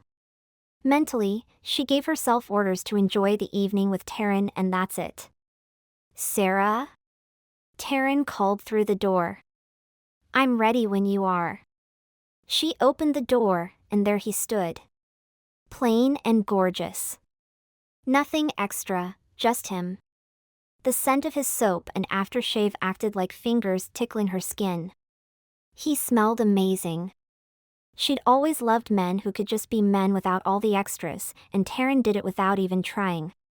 His lips quirked up in a smile. "You look beautiful." Her cheeks heated, and she looked down.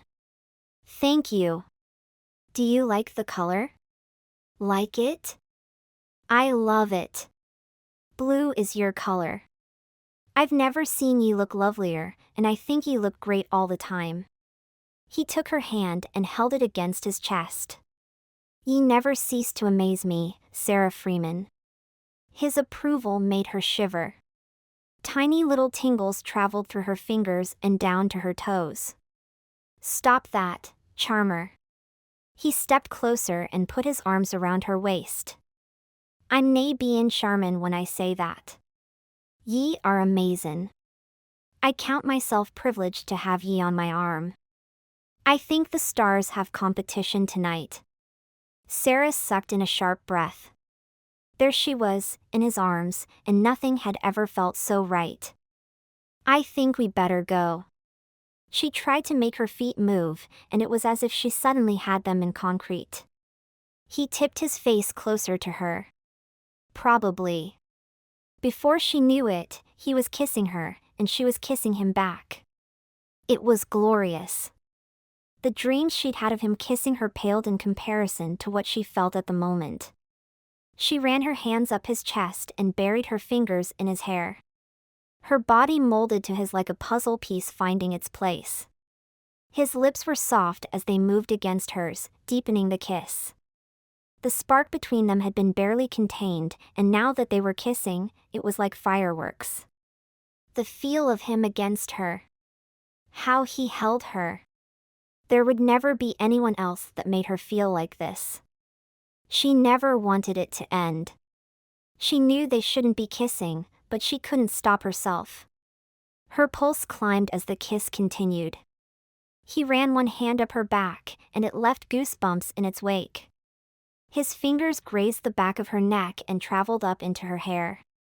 A deep groan came from his throat, and his arm tightened around her. She couldn't get enough of him or be close enough. When he broke the kiss, he touched his forehead to hers. "I probably shouldn't have done that." His breathing was labored, and his chest heaved against her. With her eyes still closed, she whispered, "I probably shouldn't have kissed you back."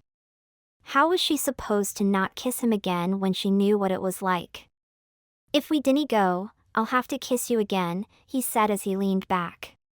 She wanted to be kissed by him again. Nothing had felt more right in her life. "Have to?"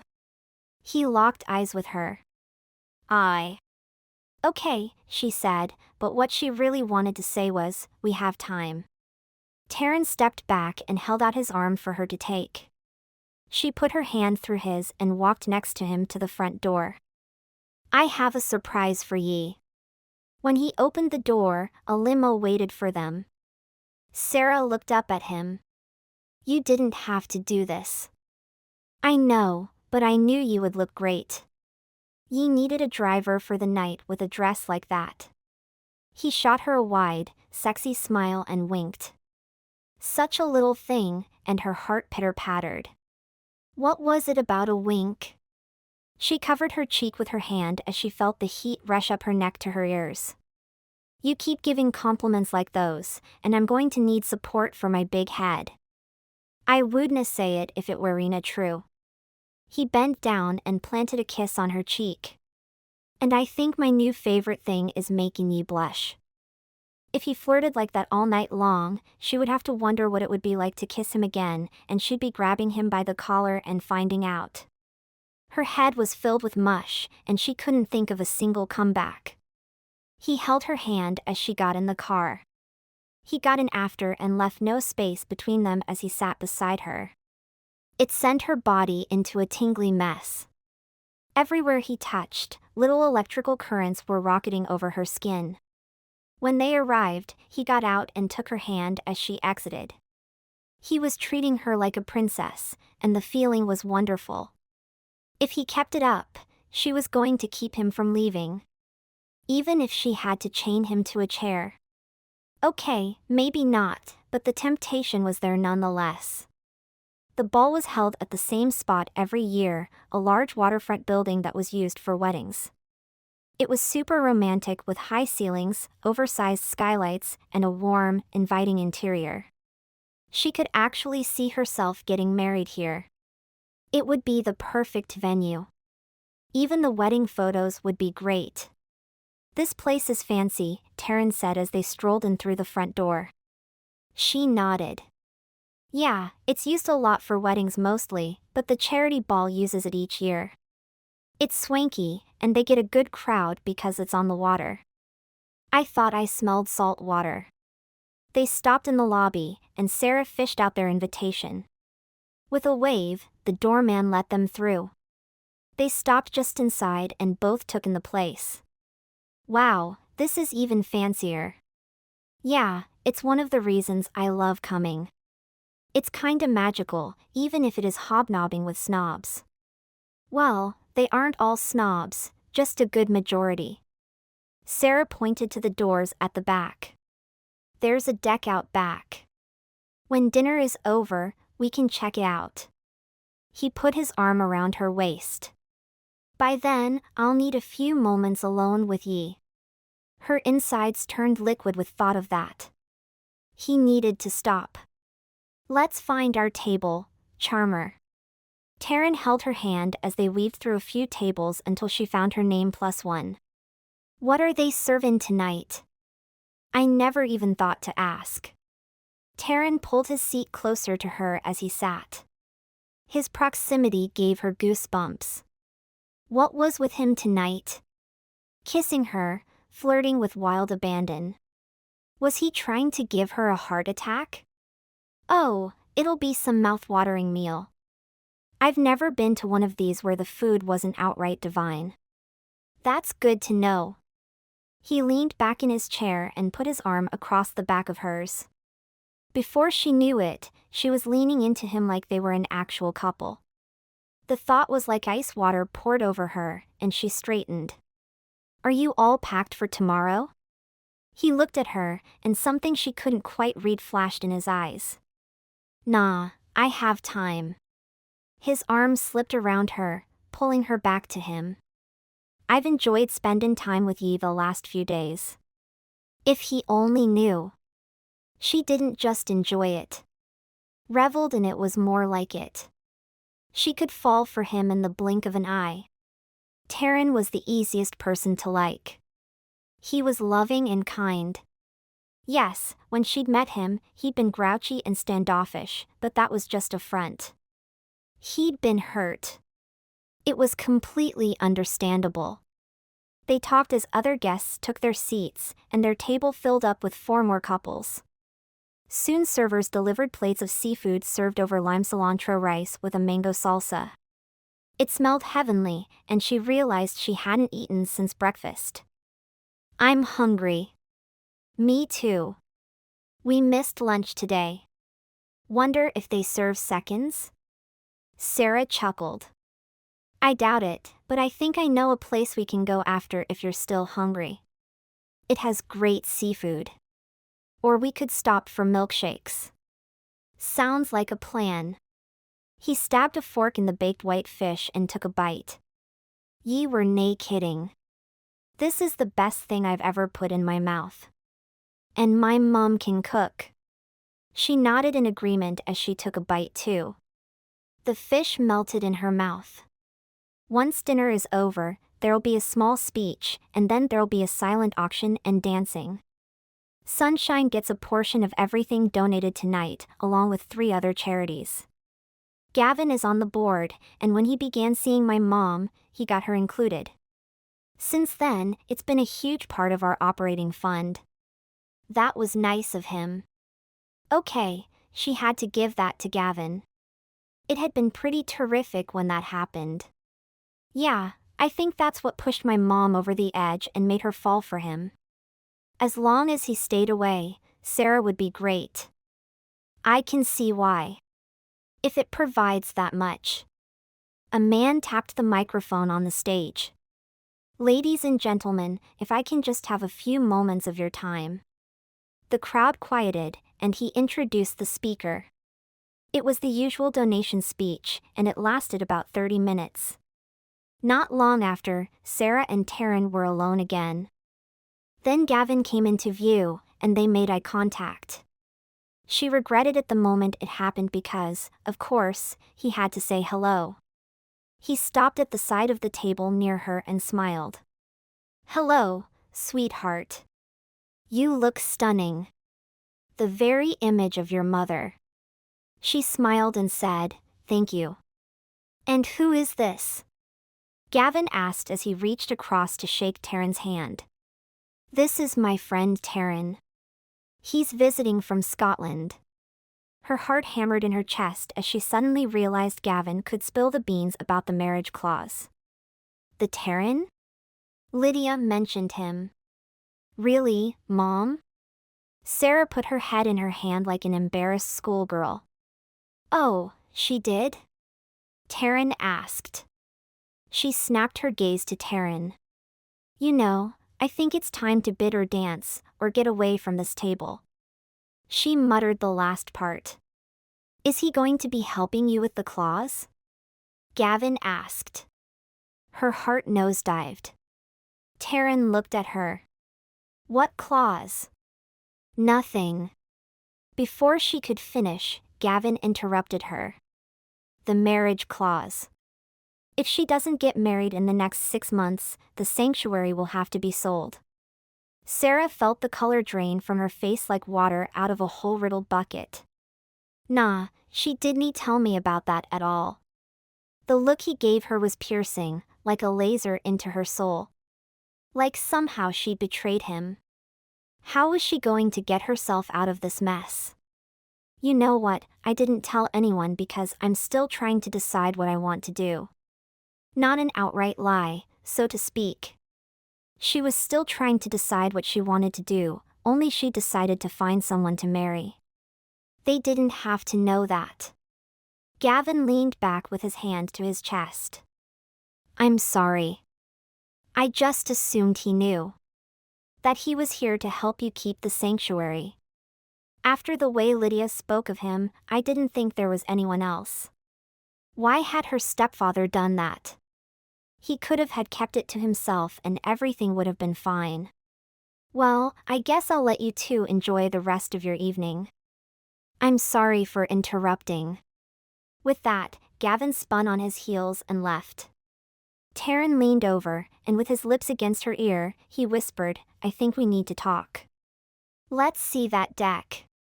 Numb and on the verge of tears, Sarah nodded. Chapter 12. Marriage clause? And she hadn't told him? Taran's knuckles turned white as he gripped the deck railing harder. A couple on the other end of the deck were snuggled together, so he kept his voice low. "Do ye think that was a piece of information I needed to have?" "No," she said softly. The soft, blunt way she said it made him straighten and look at her. "Nah." Stormy blue eyes looked back at him. "I know how you feel about getting married. It's something you do once. I'm going to find someone and make a business arrangement. We'll stay married long enough to keep sunshine open, and then we'll annul it. But ye should have told me. I didn't understand why ye kept it from me." Only now that he knew, what was he going to do? She was right. Marriage was a one and done for him. And the idea of marrying Sarah and then divorcing her made his stomach sour. She took his hand. "I know how much your family and farm mean to you. Believe me, I thought about telling you, but in my heart, I knew it would be wrong because of how much you love them. And I knew you'd want to help, and I just couldn't bring myself to ask that of you." She seemed to be pleading with him to understand. Sarah continued. "I know you think I was betraying you by not telling you, but I didn't see it that way. To me, I was keeping you from making a choice you shouldn't have to make." He took her by her shoulders. "But it should have been my choice. And I shouldn't have heard it from your stepfather. Maybe, but I stand by my decision." His hands dropped to his sides. "Tell me everything."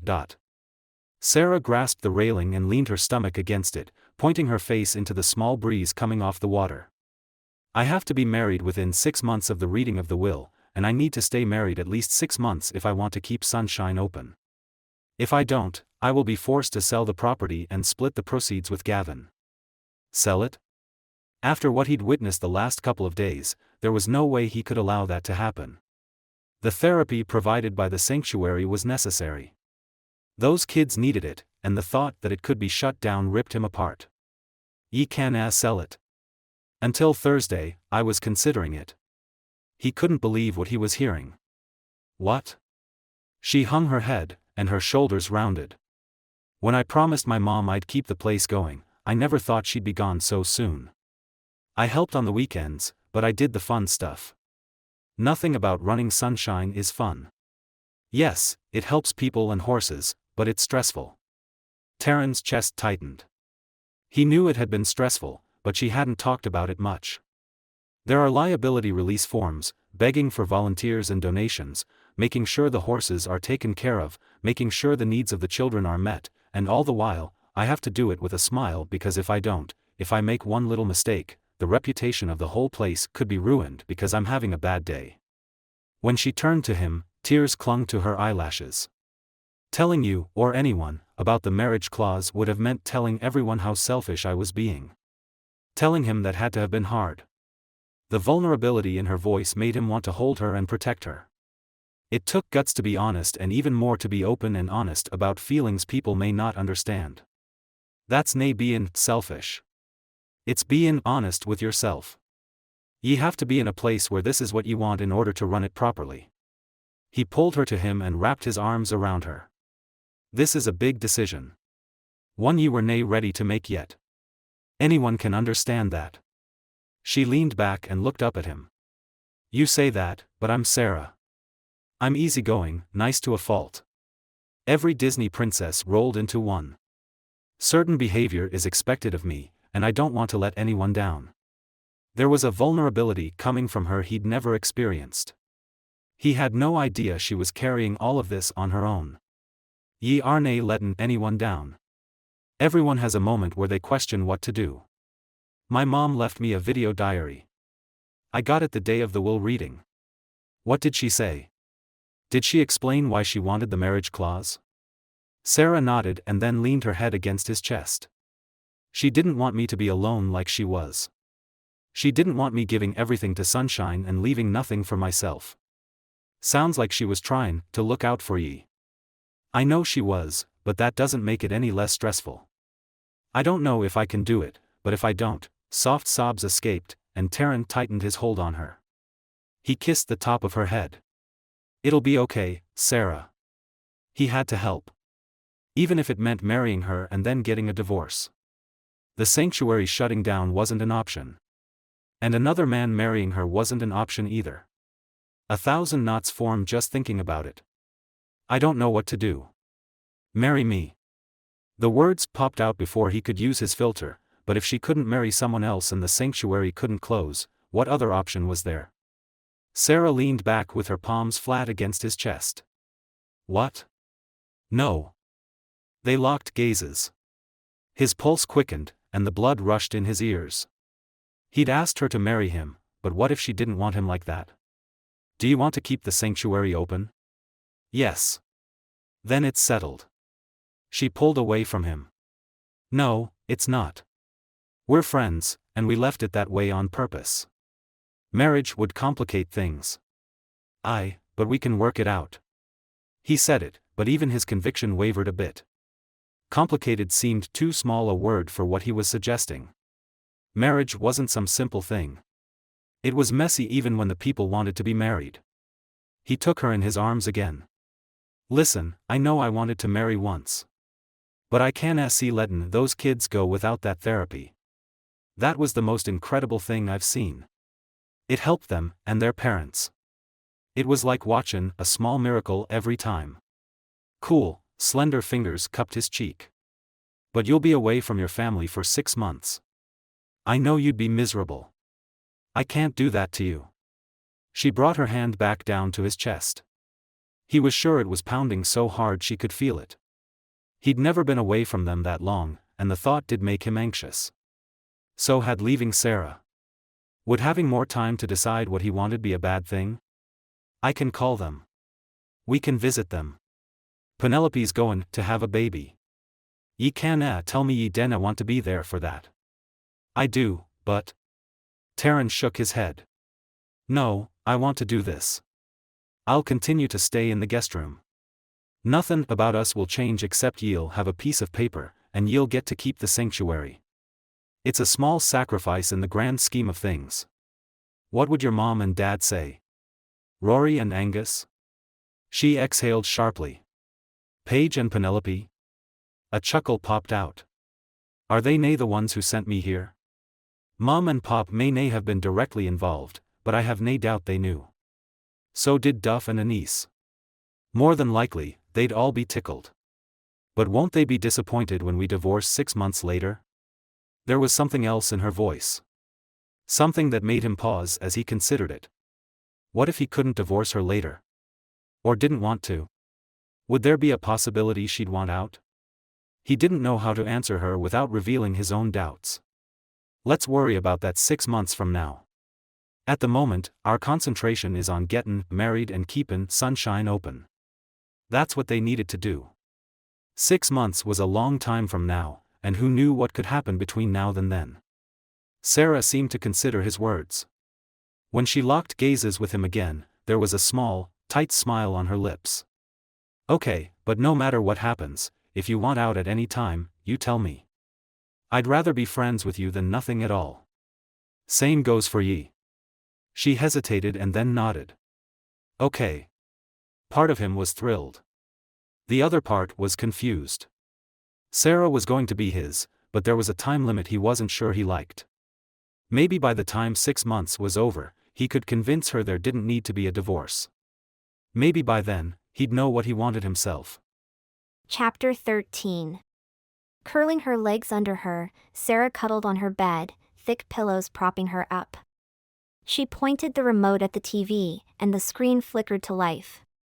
After the night she had at the ball, she needed to know the rest of what her mom wanted to tell her. Would her mom really want her to get married if she knew she wasn't going to stay married? What would her mom think?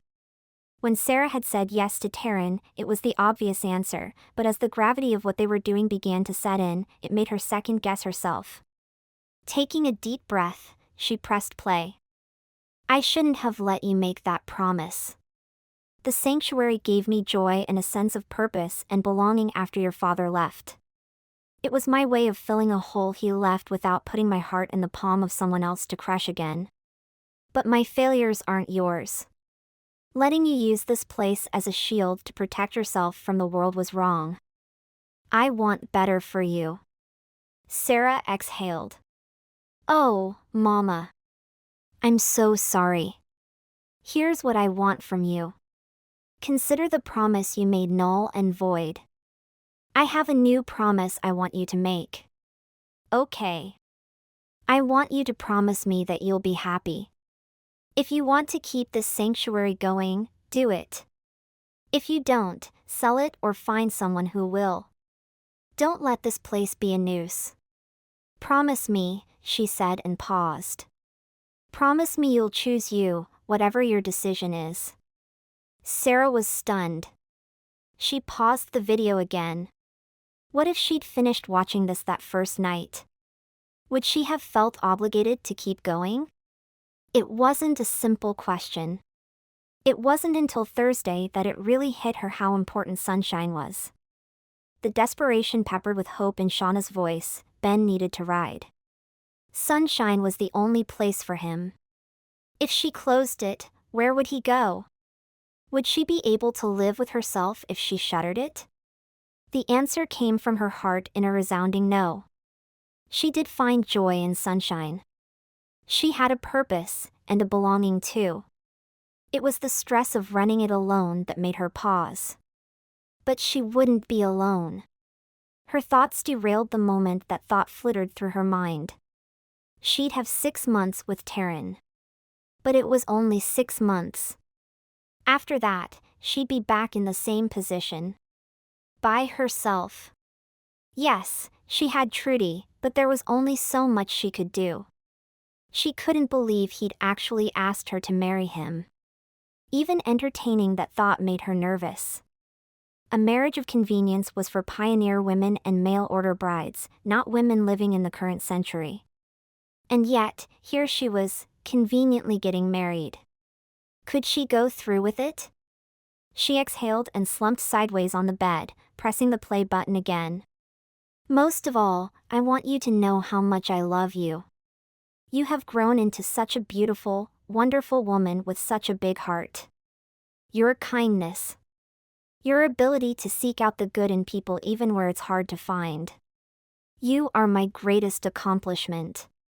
Know whatever you decide to do, I love you, and I'm proud of you. I'll sign off now. The video flickered a moment, and she started speaking again. Oh, by the way, if Taran really is the carbon copy of Angus, great gravy, that man is good looking. Love you. Bye. Sarah snorted, and her body shook as she laughed. Leave it to her mom to make her laugh one more time. She wasn't wrong either. Taran was a good-looking man. A light knock came from the door. Sarah? She paused the disc. I'm decent. You can come in. Taran peeked in the door. Are ye talking to someone? She pushed up on her elbow and put her head in her hand. I was watching the rest of my mom's video. Oh, I'm sorry. He started to shut the door. Wait, she said and sat up. Could we talk for just a minute? He stepped inside the room. Sure. Is everything okay? She wanted me to watch this alone, but would you watch it again with me? She wasn't sure why she was asking him to do that, but she wanted him to know her mom.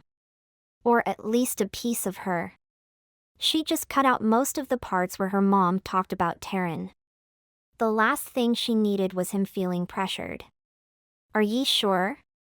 She scooted over and patted the bed next to her. I'm sure. Taran crossed the room and sat next to her. She started the video again, and together they watched it. As it ended, Taran threw his head back and laughed at her mom. Can he say she hides how she feels? No, she was one in a million. At least to me. She's all I had for so long. I mean, I had Paige and Penelope, but she was all the family I had. She was an only child. After my dad left, his family contacted us a few times, but soon that stopped. He put his arm around her shoulders and drew her to him. I'm sorry. Nestled next to Taran was the best feeling in the world. With a simple touch, he could make everything better. Even the loss of her mom. There were still times when she caught herself pressing her mom's number on the phone, only to remember and end the call. Cupping her cheek with his hand, he brought her gaze to his. Sarah, I want ye to be honest with me. Is this what ye want? Are ye sure? I know ye said ye were, but I'd like to hear it again. The touch was electric, and her stomach fluttered. I'm sure. Are you sure about marrying me? I mean, it's big, Taran. I can handle 6 months of anything. He smiled and dropped his hand into his lap. It hit her like a slap. She was sure he didn't mean it that way, but it certainly felt that way. Getting dreamy-eyed about marrying him was silly. He did kiss her, and surely it wasn't possible he didn't feel the connection. Or maybe he didn't, and that's why he would be able to move on when his time was up. Me too, she said and shrugged. It's not like anything has changed. We're friends. And you're doing me a huge favor, but it's not just for me. It'll help others too. Ben needs this place. All of them do. I want to help while I'm here. Ye think Trudy would teach me? Sarah studied him a moment. Excitement bubbled from him. Something had happened to him Thursday. It added an even deeper level of affection for him. Trudy can teach you. I never came out on the weekdays. Which reminds me, I need her to teach me too. That way, if something happens, I can take over. The smile he gave her warmed her to her toes. We'll learn together, then. It was going to be hard to see him every day, to keep herself from falling head over heels for him. She needed to do something to protect her heart, otherwise, in 6 months, she wasn't sure what would be left of her when he was gone. She sighed. I know you want to tell everyone about getting married, but I don't think that's a good idea. They'll get the wrong impression. I think we need to just keep it low-key, super private, and at the end, we can quietly let it come to an end. He stood with his hands on his hips. They'll understand. I can explain everything. We both can. But won't it hurt them to know you're getting married and then 6 months later ending it? That it's only to help me keep Sunshine open? Sarah didn't want to lose her cool, but telling everyone was a good way to make this whole thing way more complicated than it already was. Taran scrubbed his face with his hands. You're right. I wasn't thinking about that. We'll keep it simple. Where did ye want to do this? I guess when is an even better question. Sarah thought for a moment. She wasn't sure how long it would take to find a minister. Or anything. Maybe they could just go to the courthouse. That would definitely be simple. No fuss, no muss. It wasn't how she pictured her wedding day. She'd imagined a wedding with loads of flowers in the building where the ball was held, overlooking the ocean. Pictures of her and her new husband in their wedding attire to hang in their home. She wanted her friends and family in attendance to help her celebrate. A bone-deep sadness enveloped her, and for a moment, she found it hard to breathe. Sarah? I'm fine. She was anything but fine. Taran sat beside her. We didn't have to do this. No one would think any less of ye. No, I'm good. I was just thinking about when and where. We can go to the courthouse on Monday when they open. It might take a couple of weeks, and we'll have to sell it. You being from out of the country, they'll want to make sure you're not just getting married to stay in the country. I think I can manage that. He tapped the end of her nose with his finger. Sullen, that is. She rolled her eyes. If that MacLachlan charm was bottled and sold, they'd have a bigger fortune than they already had. All right, Charmer, I think it's time we got some sleep. He lifted an eyebrow. Her cheeks burned like they were on fire. She smacked him on the arm. You in your room, and me in mine. Taran stood and walked to the door. I'll see ye tomorrow. He winked and shut the door as he left. Sarah flopped back on the bed. God help me. How am I going to live through this? Strangely enough, a peace settled over her. Whatever happened, she'd handle it. She was Lydia Freeman's daughter, and her mom could handle anything. That meant she could too. Chapter 14. Taran and Sarah had gone to the courthouse Monday morning and found out they only needed to wait 3 days to be married. Taran's citizenship didn't factor in, only in that he had to change the type of visa he had. The 3 days had zipped by, and in a few hours, he'd be married. It made his heart race and his stomach twist at the same time. It was a confusing feeling. One he wished he could talk to Angus or Rory about. Duff had been married so long, and if he told Duff, he'd definitely tell his mum and pop. In his pocket, his phone began to ring. Angus. Sometimes he wondered if his older brother could sense when something was troubling him. Hello, Taran answered. I want to know how things are going. Rory and I are curious. Taran chuckled. And Penelope and Paige? Angus laughed with him. All of us. Do ye nae think it's too soon to know anything? He sat on the edge of the bed and lay back. We're MacLachlans. It's yes or no with us, and it doesn't take long to know which. He had to agree with his brother. Once their decisions were made, things moved fast for them. The only question Taran had was whether the decision had been made. There's a lot of silence from your end, Taran. What's wrong? Angus always knew when something was going on. There was no hiding from him.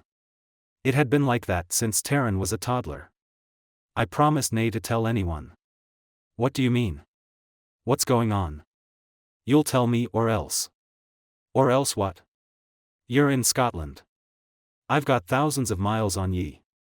I'll get a flight, come there, and beat it out of you. Taran held in a laugh. I'm younger and stronger. Ye couldna take me. Angus scoffed. I can and I will. Now tell me what's going on. He sat up and ran his knuckles along his jaw. If I tell ye have to give your word ye will speak of it to nae one. I told Sarah I'd keep it quiet. I don't know. Penelope's not someone I can keep things from. That woman can wheedle an ice cube out of a clump of sand. You'll have to promise, brother. Otherwise, you'll just have to come here and wallop me. A long pause and a deep breath. You have my word. Taran told him everything. When he was finished, the silence on the other end made him think Angus had either hung up or the call had dropped. Angus? I'm here. Contemplating. Angus's tone was somber. It made Taran feel like he'd disappointed him.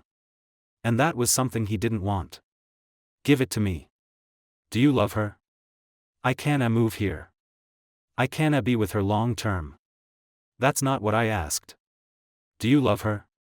Taran didn't know how to answer him. The kiss the other night had been like nothing ever before. Being with her the last few days had made him happier than he'd ever been. She made him laugh. Her heart was wide open, and she was willing to do whatever it took to take care of the sanctuary, even if it meant sacrificing her own happiness because people needed it. I care about her. If you don't love her, don't do this. It will only end with one of you leaving with a broken heart. Going into this with the expectation that it's going to end is a good way to lose her forever. Can you handle losing her forever? Have you thought about that? Losing her? Completely? No, he hadn't considered that. The thought sent his heart to his stomach. He also couldn't back out now that he'd agreed to do it. She was depending on him, and so was the sanctuary. I'll have to risk it. Angus, ye should see this place. The kids comin' here. They need it. It canna close. Taran proceeded to tell him about the rehabilitation and after-school program. The barn needs a little sprucin' up. I think I may work on that while I'm here. Can ye and Rory handle the farm while I'm gone? I told you we can handle it. You know Rory will want to know why you're going to be there for 6 months. How am I supposed to keep that from him? We don't have secrets between us. Taran was well aware of that. Sarah wanted to keep it quiet. Why had he even said anything? Why hadn't he lied? Because he couldn't lie to Angus. Even if he'd tried, Angus would have never bought it.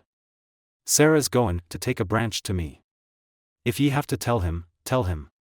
Just dinna tell Paige and Penelope, please. I'm beggin' you. Sarah will absolutely kill me if they find out. You're asking a lot. I'll try to keep it from them, but you know how they are. Together, they're a force of nature. Rory and I are always outnumbered now. Angus laughed. But ye wouldna have it any other way. Nah, marrying Penelope was the smartest thing I've ever done. I'd rather fight with her than make love to anyone else. She's my heart. There was joy in his voice. He'd found his other half. That's what Taran wanted, but could he say the same about Sarah? Taran, I know it's easy to get married and easy to get divorced. I don't fault people who try and fail, but walking into it, knowing it's going to end, I worry. Taran hung his head. I know. I worry too, but it's just to help her keep the sanctuary her mum built. It's important to her, and if I can help, I will. She's too stubborn to let me help her find someone to run the place. It was a struggle to convince her to let him rent the tux or buy feed for the horses. He could only imagine the knockdown, drag out they'd have over him spending that kind of money on her. Not too surprised about that. Angus chuckled. Taran sighed. Sarah is the most vibrant woman I've ever met. I'm struggling with how to have her and keep my home. I love this place, but I feel like a piece of myself is missin'. I dinna know how I'm supposed to decide. I feel like I'm sayin' one is less important than the other. Angus exhaled slowly. I just want to make sure you don't get your heart broken. Make sure you're making decisions for you. You have to make a life for yourself. That doesn't mean we wouldn't miss you.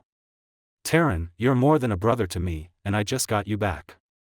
But, if you love her and want to stay in the States, then you've got my blessing. You aren't saying we aren't important. You're saying you want a life with a woman you love. All of us will understand that. Rory can tend the farm. But. Nah, you listen, little brother. You've given your life to this farm. The way Pop talks, he couldn't be prouder of the way you stepped up and took responsibility. I've never known a better man. When you're thinking about your future, you think about you and only you. We can always visit. Remember? There are these things called planes. Taran threw his head back and laughed. I'm hearin' ye. I dinna have a long-term answer. All I have for now is short-term. I have to stay and help her. I think you've answered my question. Nah, I haven't. I dinna know the answer. I don't know and a bucket of no. Taran rolled his eyes. He'd said the same thing to Rory. His pop had beat that into them since they were babies. That doesna apply here. It does. If those were the only two choices, no wasn't the answer. But the answer wasn't yes either. At least not yet. In this situation, his dad's absolutes didn't work because he wasn't Rory or Angus or even Duff. He'd been the one left to take care of the farm. He'd been the one that carried that burden. It wasn't as simple as setting it down and walking away.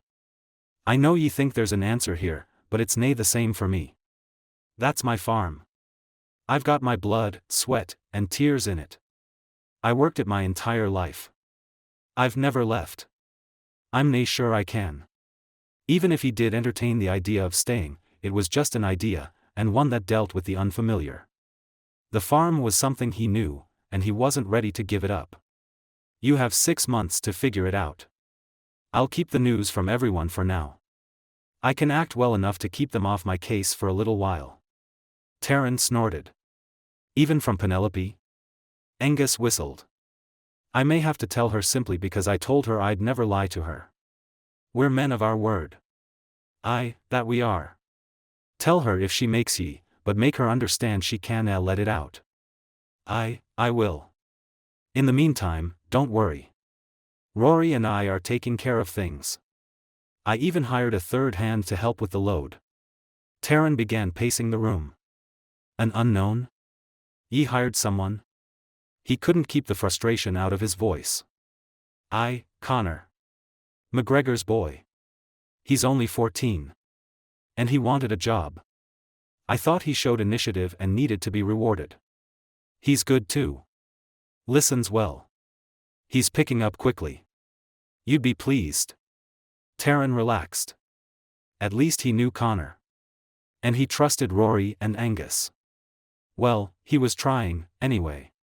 Sounds like it. Oh, I'd better go. Remember, act, brother. Pretend it's big budget. Angus laughed. I might still fly there so I can wallop you. Taran laughed with him. It had only been a week since he'd left home, and he'd missed Angus. It made him regret being angry for so long. I'll keep ye updated. You do that.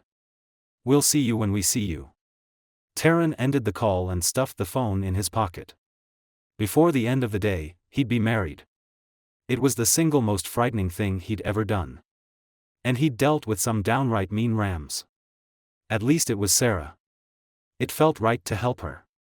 He was glad he'd come when he had, otherwise, she'd be marrying some other fella. That thought was almost as terrifying as getting married. He walked to the door and stopped. He cared about her, and for now, that was enough to make it through this. Mutual affection was good enough. But if that were true, why did his stomach feel like it had lead in it? Closing his eyes, he took a deep breath and let it out slowly. Sarah was depending on him, and he wasn't going to let her down. He shoved all his doubts and worries back as far as he could and opened the door. 6 months. It would be over in no time. Chapter 15. Sarah finished applying her mascara and then dabbed a bit of lip gloss on her lips.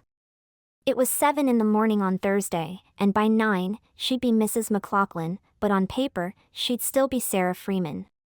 She'd considered changing her name, but the thought of going through changing everything back in 6 months didn't appeal to her. Like all things lately, the plan to get married Monday was changed to Thursday because of a 3-day wait required by Florida. The only positive thing they'd learned was that they didn't need witnesses, which was great because Sarah hadn't even considered that when they'd arrived at the courthouse. It was a relief to know they could come back by themselves later in the week. No one but Gavin and the lawyer knew about the clause, so her desire to keep it quiet was being fulfilled. That way, when or if she ever did get married, she could make a big deal out of it later. She wondered what a real wedding to Taran would feel like. How much different would things be if she were in Rosegale Bridge getting married? What would Penelope and Paige have said? Dress shopping with them made her wonder what it would have been like for her. Would she have cried too when she found the one? A knock on the door brought her out of her thoughts, and she walked to the door. "Hey," she said as she opened it. Taran smiled. In just jeans and a button-up, he was breathtakingly gorgeous. He took her hand and kissed the back of it. "You look beautiful." Little tingles traveled up her arm, and she shivered. Waving him off, she said, "It's just a dress. I figured if we're going to sell it, I needed to dress the part." "I hadn't thought of that. Do I need to change?" "Oh, no, you're fine. You look great." She loved how his cheeks would turn pink anytime he was embarrassed. "I think it's the company I keep. Are ye ready?" "No, yeah, I am. Are you?" "You don't have to do this. I know the sanctuary is special and needs to stay open, but I've been thinking about that." She quickly grabbed her purse off the dresser just inside the door, and they walked into the living room. "What have ye been thinkin'?" he asked.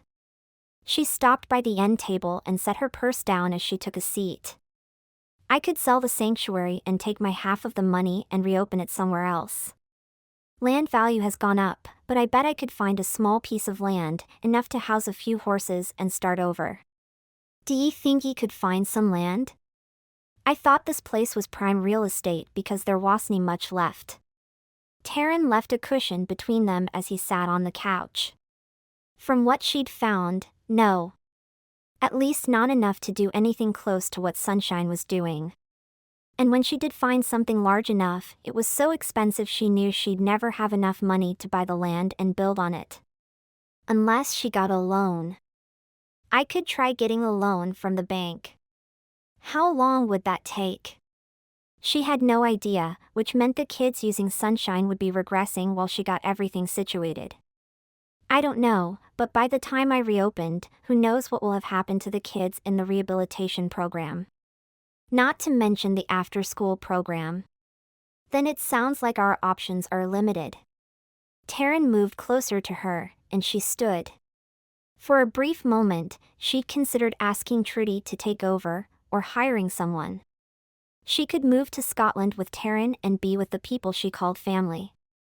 But even giving the brief thought a moment made her heart hurt. The sanctuary was more than a place. It was her life preserver when her entire world had fallen apart. No, she didn't see any options beside what they were about to do, but she did care about Taran. If they were going to do this, she needed to make sure they would both walk away with their hearts intact. "I think we need ground rules. I know we talked a little about it, but I want to be clear. That Kiss Friday can't happen again. This is already complicated, and making it messy will only make it worse." Sarah took a few steps and faced him. Taran held her gaze but remained quiet. There was a flash of something in his eyes that she couldn't quite read. More than likely, he'd been thinking the same thing. He cared about her, but they were friends. She'd make sure he knew it, too. "I appreciate what you're doing, but I'm not ready to be married." Line number 1. She should probably get a pen and paper out to write the lies down so she could remember them later. I do care about you, but we're friends. I want to keep it that way. I'm not interested in having that type of relationship with you. Lie number 2. That lie was so big it should have honked like a goose. It also grieved her heart because she could picture being with him. She also knew she could never have him.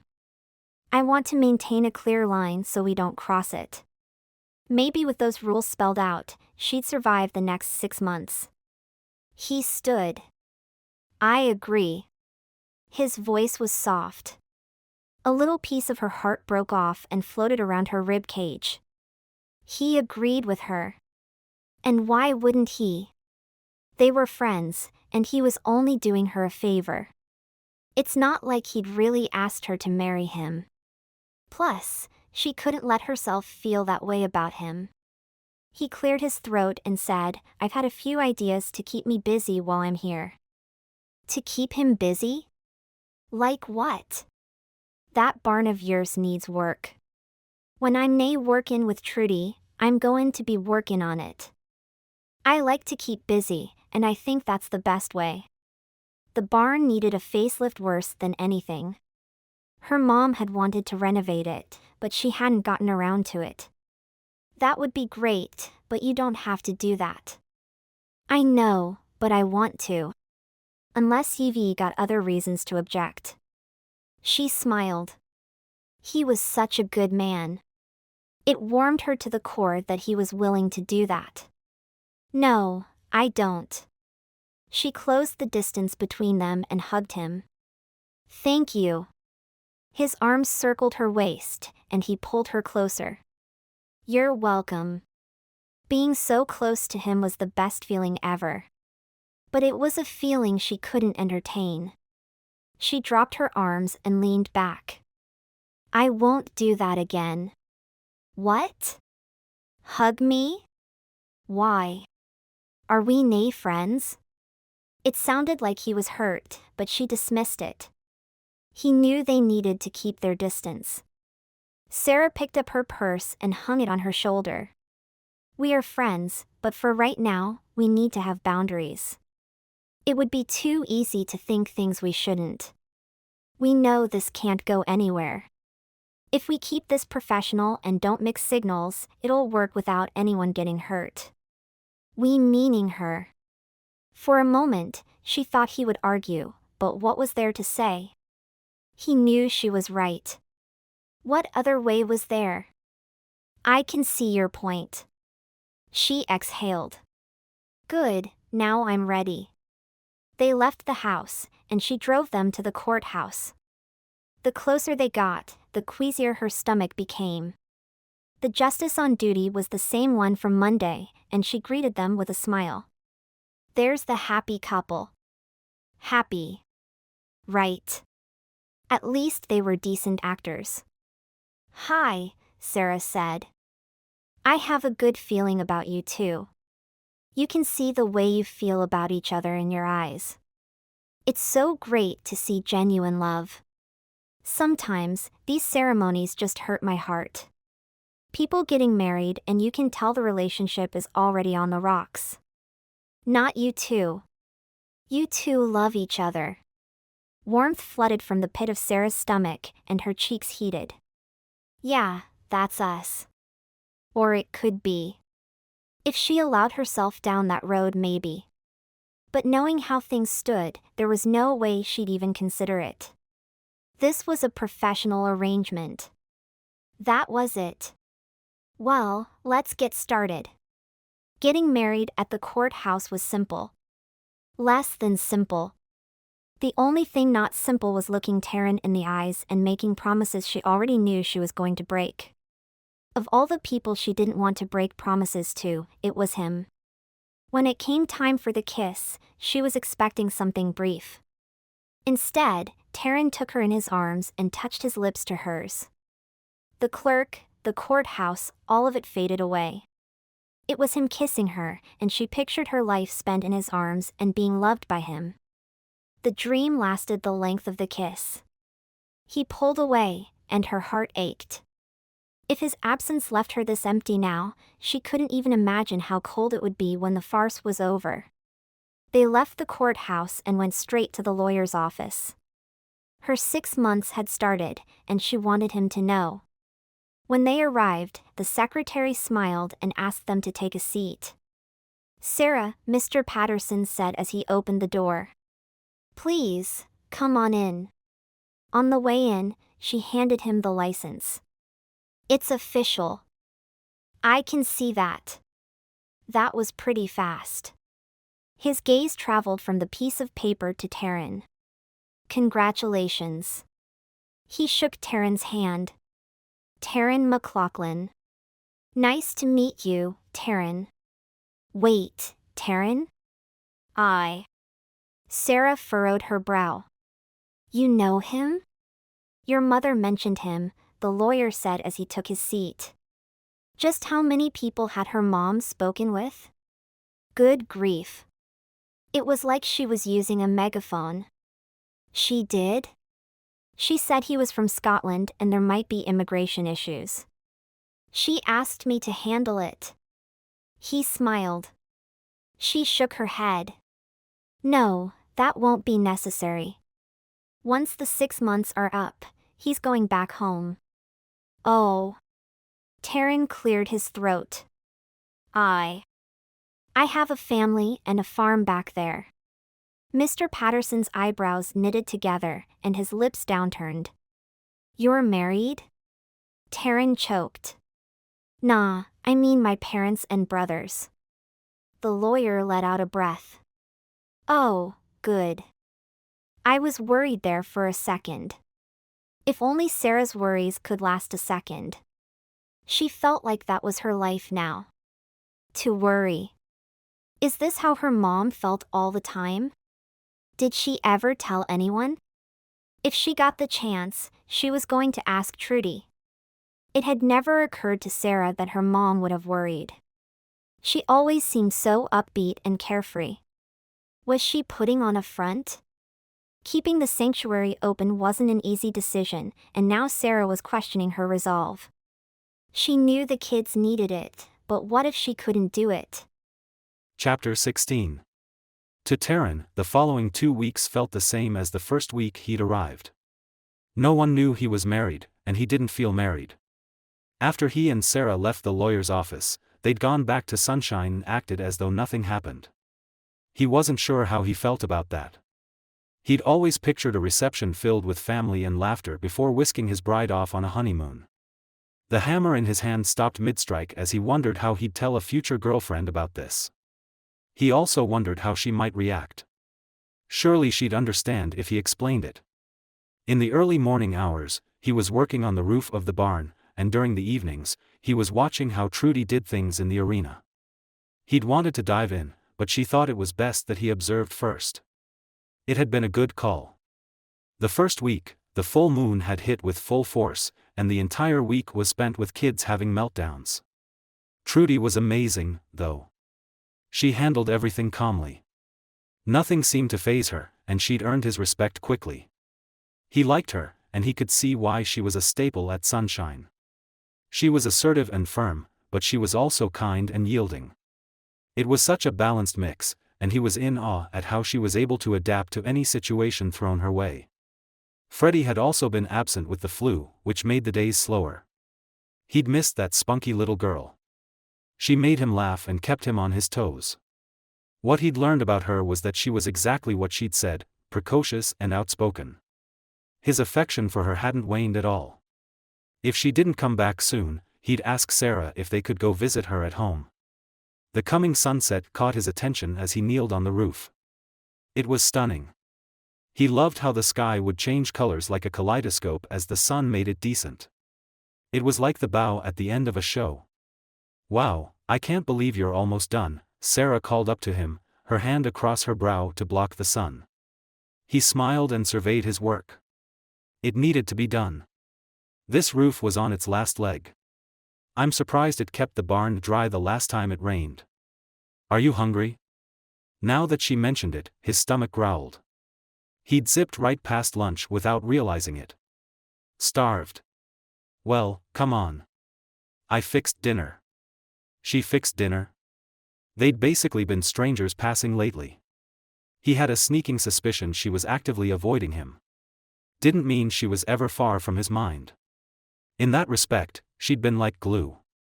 When he did see her, it only made him want to spend more time with her, but she'd always give an excuse and run. The anticipation of spending an entire evening with her made his heart race. He quickly picked up the tools and hurried down the ladder. Whatever she fixed would be good by him. He kept pace next to her as they went to the house, and before she could even open the door, his mouth began to water. Whatever that is, I may just inhale it. Smells good, huh? Mouthwaterin'.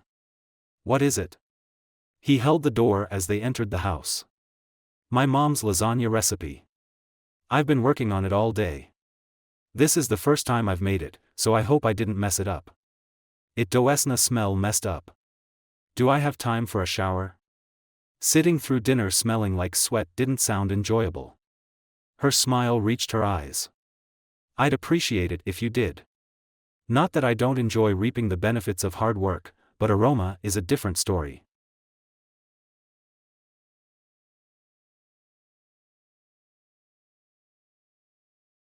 That smells fantastic, Taran said as he entered the kitchen after his shower. Sarah was pulling garlic bread out of the oven, and it only intensified his hunger. She turned and smiled. Let's just hope it tastes as good. Taran helped her finish setting the table, and she dished out the meal. He greedily gobbled his first helping before coming up for air and helping himself to seconds. I didn't realize how hungry I was. Thank you for fixing the roof. She'd taken a few bites, but mostly she'd pushed her food around with her fork. Taran studied her a moment. Are ye okay? I am. I just need a break. She smiled weakly at him. I'm trying to understand the financial aspects of this place, and it's taking a lot of effort. What's the problem? It's not something I tell many people. He held up his hand. Then didn't say. No, if I'm going to tell anyone, it'll be you. We're married, after all. She winked. She had a way of making him laugh. That's true. Sarah set her fork down. When I was born, I was a micropreemie. I had a pretty severe brain bleed, and it affected my memory. Taran took a sip of his drink. A micropreemie? He'd heard of preemies, and they were tiny. How much tinier had she been? I was 22 weeks and a few days when I was born. I was under 2 pounds. They consider that micro because they're so tiny. 22 weeks? It was a miracle she was alive. Wow. I had no idea. What kind of memory problems do you have? Names, people, and places I'm okay with, but numbers and stuff are almost impossible. Sometimes they reverse on me, and I have to really be careful. Ye ran a business with Paige. She sighed like she'd explained it too many times. Yes, but she took care of the finance stuff. I mostly did the bookings and website articles. Then let Trudy take care of it. There's no point in driving yourself crazy if it's too hard. He bit off a hunk of garlic bread, and it melted in his mouth. What ye lack in numbers, ye make up for in cookin'. That's kinda why I was afraid. Like I said, numbers aren't my thing. She picked up her fork and began eating again. And I don't want to depend on Trudy. What if something happens and she's no longer around? What then? I have to be able to do it. We're taking the weekend off and regrouping. I think she's as frustrated as I am. I don't understand much, but I understand frustration. I think it's why my dad left. I was difficult as a kid. I had ADHD and ADD, which most preemies have because of brain development. It made parenting a little more interesting. They would tell me not to do something, and I'd almost immediately forget. She took a bite and washed it down with her drink. Taran couldn't understand a parent leaving just because things were difficult. I didn't think he had anything to do with it. She shrugged. Maybe. What makes you think he did? I overheard him arguing with my mom right before he left. He said he couldn't take it anymore, the constant battle of me forgetting. A few days later, he left. Taran reached across the table and covered her hand with his. It's his loss. Ye are bright, beautiful, and kind-hearted. There are worse things than being forgetful. I know that now, but at the time, I didn't. I worked hard to improve my memory after that. It was painstakingly slow, but I did get better. He could picture a small, determined Sarah working hard until she had accomplished her goal. Did ye ever see your dad again? She nodded and looked down. When I turned 20, I decided to go find him. He'd built himself a new life, and he made it abundantly clear I wasn't welcome. He'd left me and my mom behind, and he was trying to keep the past in the past. Taran sat back, shocked. How could anyone do that to their family? Did ye ever tell your mom? No, I never told my mom I went looking for him. It would have broken her heart to hear that. Her eyes held a level of sadness he'd never seen before. Even her mother's death hadn't brought out that level of hurt. All he wanted to do was take her in his arms and tell her what a fool her dad had been. I'm so sorry. A tiny strained laugh popped out. Don't be. He did me and my mom a favor. If he'd stayed, he'd only have made us miserable. When he left, it took a while, but my mom was a lot happier after. I got better and grew out of most of my preemie issues. I had no idea ye had any type of memory problems, so ye must have conquered it. You'll get the finances too. He knew she could do anything she put her mind to. She was the most determined woman he'd ever met. The smile she gave him went all the way to her eyes. Thanks for the vote of confidence. Always. This dinner was beyond delicious. I think we may need a repeat in the near future. And I'm cleanin' up, okay? Suddenly, he realized how much he'd missed her. Her eyes narrowed as she looked at him. How about we both clean up? Nah, ye cooked. It's only fair that I clean up. That had been the rule in his home since he was tiny. You left your family and farm for me. Then I shanghaied you into marrying me, and you've been working non-stop since you got here. I think fixing you dinner was a pittance as a repayment. Shanghaied? Is that why she'd been so scarce the last 2 weeks? Is that why ye've been avoidin' me? Because ye think ye roped me into this? That's not how he felt. Sarah ducked her head and looked away. I haven't been avoiding you. We were both busy, and time got away. Her words said one thing, but she wouldn't look him in the eyes. At no time had he done anything against his will. She had no reason to feel guilty. Taran took her hand and pulled her up as he stood. He tugged her into a hug and kissed the top of her head. I'm here because I want to be, and I wasn't suckered into this. I care about ye. She leaned back. I feel guilty. If Gavin hadn't said anything, you'd be back in Scotland. If he'd never found out, it was possible she'd be married to some other man. It made his dinner want to make a reappearance. He was glad he found out before he left. And what would ye have done? I don't know, but I'd have figured something out. Taran rubbed his thumb across her cheek. Another thing he'd missed was having her in his arms. Ye have no reason to feel guilty. It was for selfish reasons I asked ye to marry me. What? The word came out as a tiny gasp. The idea of ye marrying someone else didn't sit well with me. That was the truth. On impulse, he'd asked her, but at the base of it was his desperation to keep someone else from stepping into the picture. As she held his gaze, the temptation to kiss her grew, but he also knew he'd be pushing it. She felt guilty, like she'd orchestrated the whole thing, but he'd been a willing participant. What she needed at the moment was comfort, not kissing. Just as the silence hit the breaking point, Sarah took his face in her hands and pressed her lips to his cheek, lingering a second before locking eyes with him again. You're such a sweet man. Thank you for everything. It's selfish, but I'm glad you found out too. Her eyes grew glassy with the last sentence, and before he could respond, she bolted from the room. Were those tears in her eyes? For a second, he thought it might be because of him, but it was more likely the stress and strain of running the sanctuary was getting to her. Losing her mum, struggling with the finances, and then being forced to get married. Add to that what she'd just shared, and it was enough to drain anyone.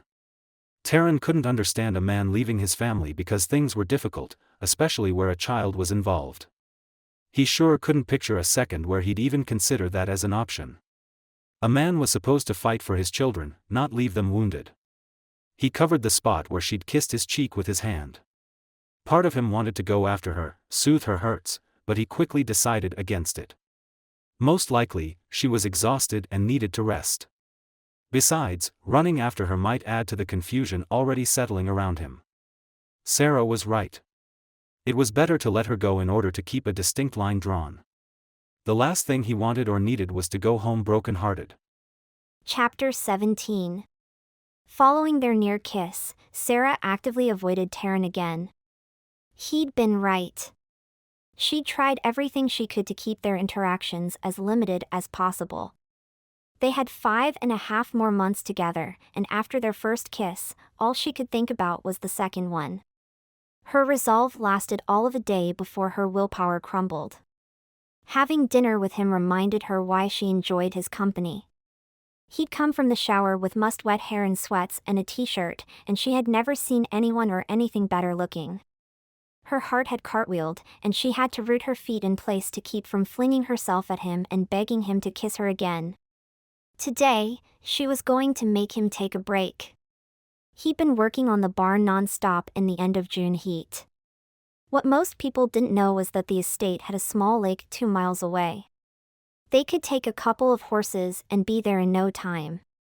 Plus, she knew how much he loved writing. All she had to do was give Trudy a heads up. "I thought I'd find you in here." Trudy looked up from the small desk tucked away off to the side in the rehabilitation arena. Her mom had done that on purpose. If someone didn't know where it was a good place to hide for a while and get your thoughts together. "Did you hear if Freddie would be back soon?" Trudy asked.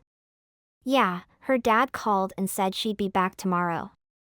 Sarah leaned her shoulder against the doorframe and toed the floor.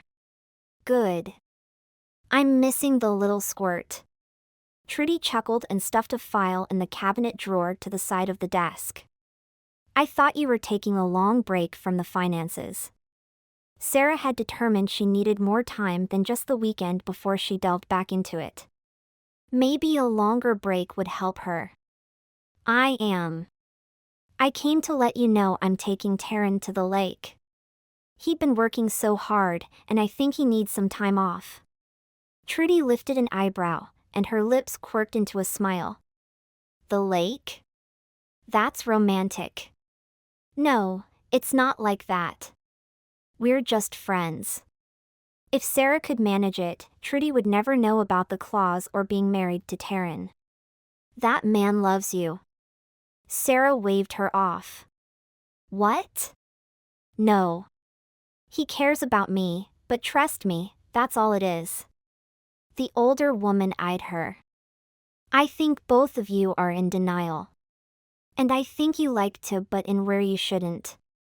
Sarah straightened. "I probably won't see you before you leave. Don't worry about the horses. I'll put them up when we get back." "Okay, sweetheart. But I still think I'm right. Bye, Trudy." Sarah spun on her heels and left.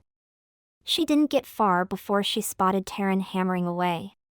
He'd finished the roof the day before and had started replacing some of the rotten wood on the sides of the barn.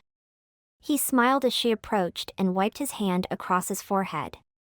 "Hey, I was beginning to think you were avoiding me again." His face was tinted pink, and she wondered if he'd forgotten sunscreen. "No, I was never avoiding you." "Liar," her heart screamed. "But I am here for a reason." "What's that?" She took the hammer from his hand and set it down. "We'll get to that later, but for now, I'm kidnapping you." He squinted at her. "Kidnapping me?" A giggle popped out before she could stop it. "Yes, I'm kidnapping you. Have you got any swim trunks?" Angus said I needed to pack them since I was coming to Florida." "Why?" She shook her head. "Nope. Go get them. I'll be ready by the time you get back. And don't worry about lunch. I've got that too." "I'll be back in a second," he said as he took off in a jog. By the time he returned, Sarah had the horses saddled. Butterflies tickled her stomach as she caught sight of him strolling toward her with his trunk slung over his shoulder. Hey, that was fast. I've never been kidnapped before. Did me want to keep my captor waitin'. His smile was flirty, and his eyes sparkled in the sunlight. He was a beautiful man inside and out. Her knees wobbled a little. Good. Now, let's go. They mounted their horses and rode off toward the lake.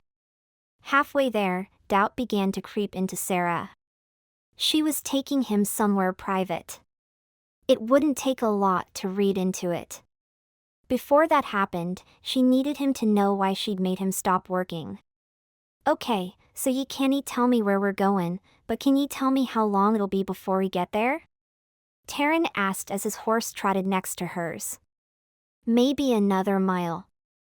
I just thought you needed a break, and I knew you wouldn't unless someone made you. I figured a day off would be a good way to refresh. Ye thought I needed a day off? The way he said it made it sound as if he didn't fully believe that was the only reason. She nodded and smiled as she glanced at him. Absolutely. You've been working so hard, and after dinner the other night, I realized that you'd never willingly take a break when you knew things needed to be done. So, I thought this was the best way. And that's all? Yep. She tapped the horse's sides with her heels. Race you the rest of the way. It was the only way she could see to get out of the conversation.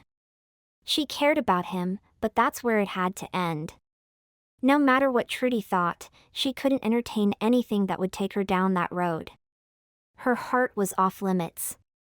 Sarah slowed her horse as the lake came into view, and Taran pulled on the reins to match her horse's pace. That was fun, and I told you it wasn't too far. Ye cheated, he said.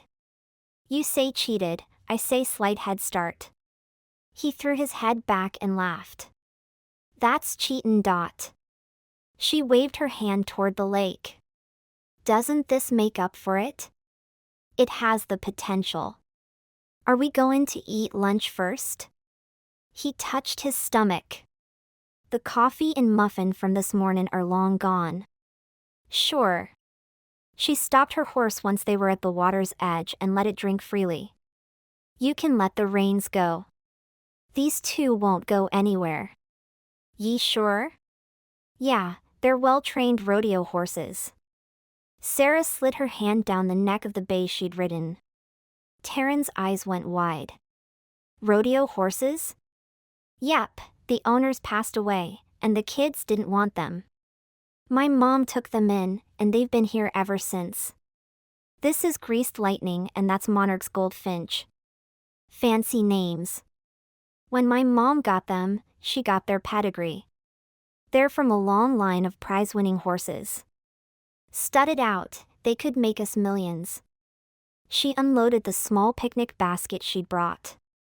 That is, if my mom hadn't gelded them. Oh. Why did she do that? Taran seemed genuinely interested. But of course, he would be. It's a sanctuary. We can't have our animals breeding, for one. And two, there are too many being sent to slaughter. We didn't want to add to the population problem. These two are great horses, though. You may not recognize him, but the horse you're on is the one Ben rode. He seemed to consider it a moment and then nodded.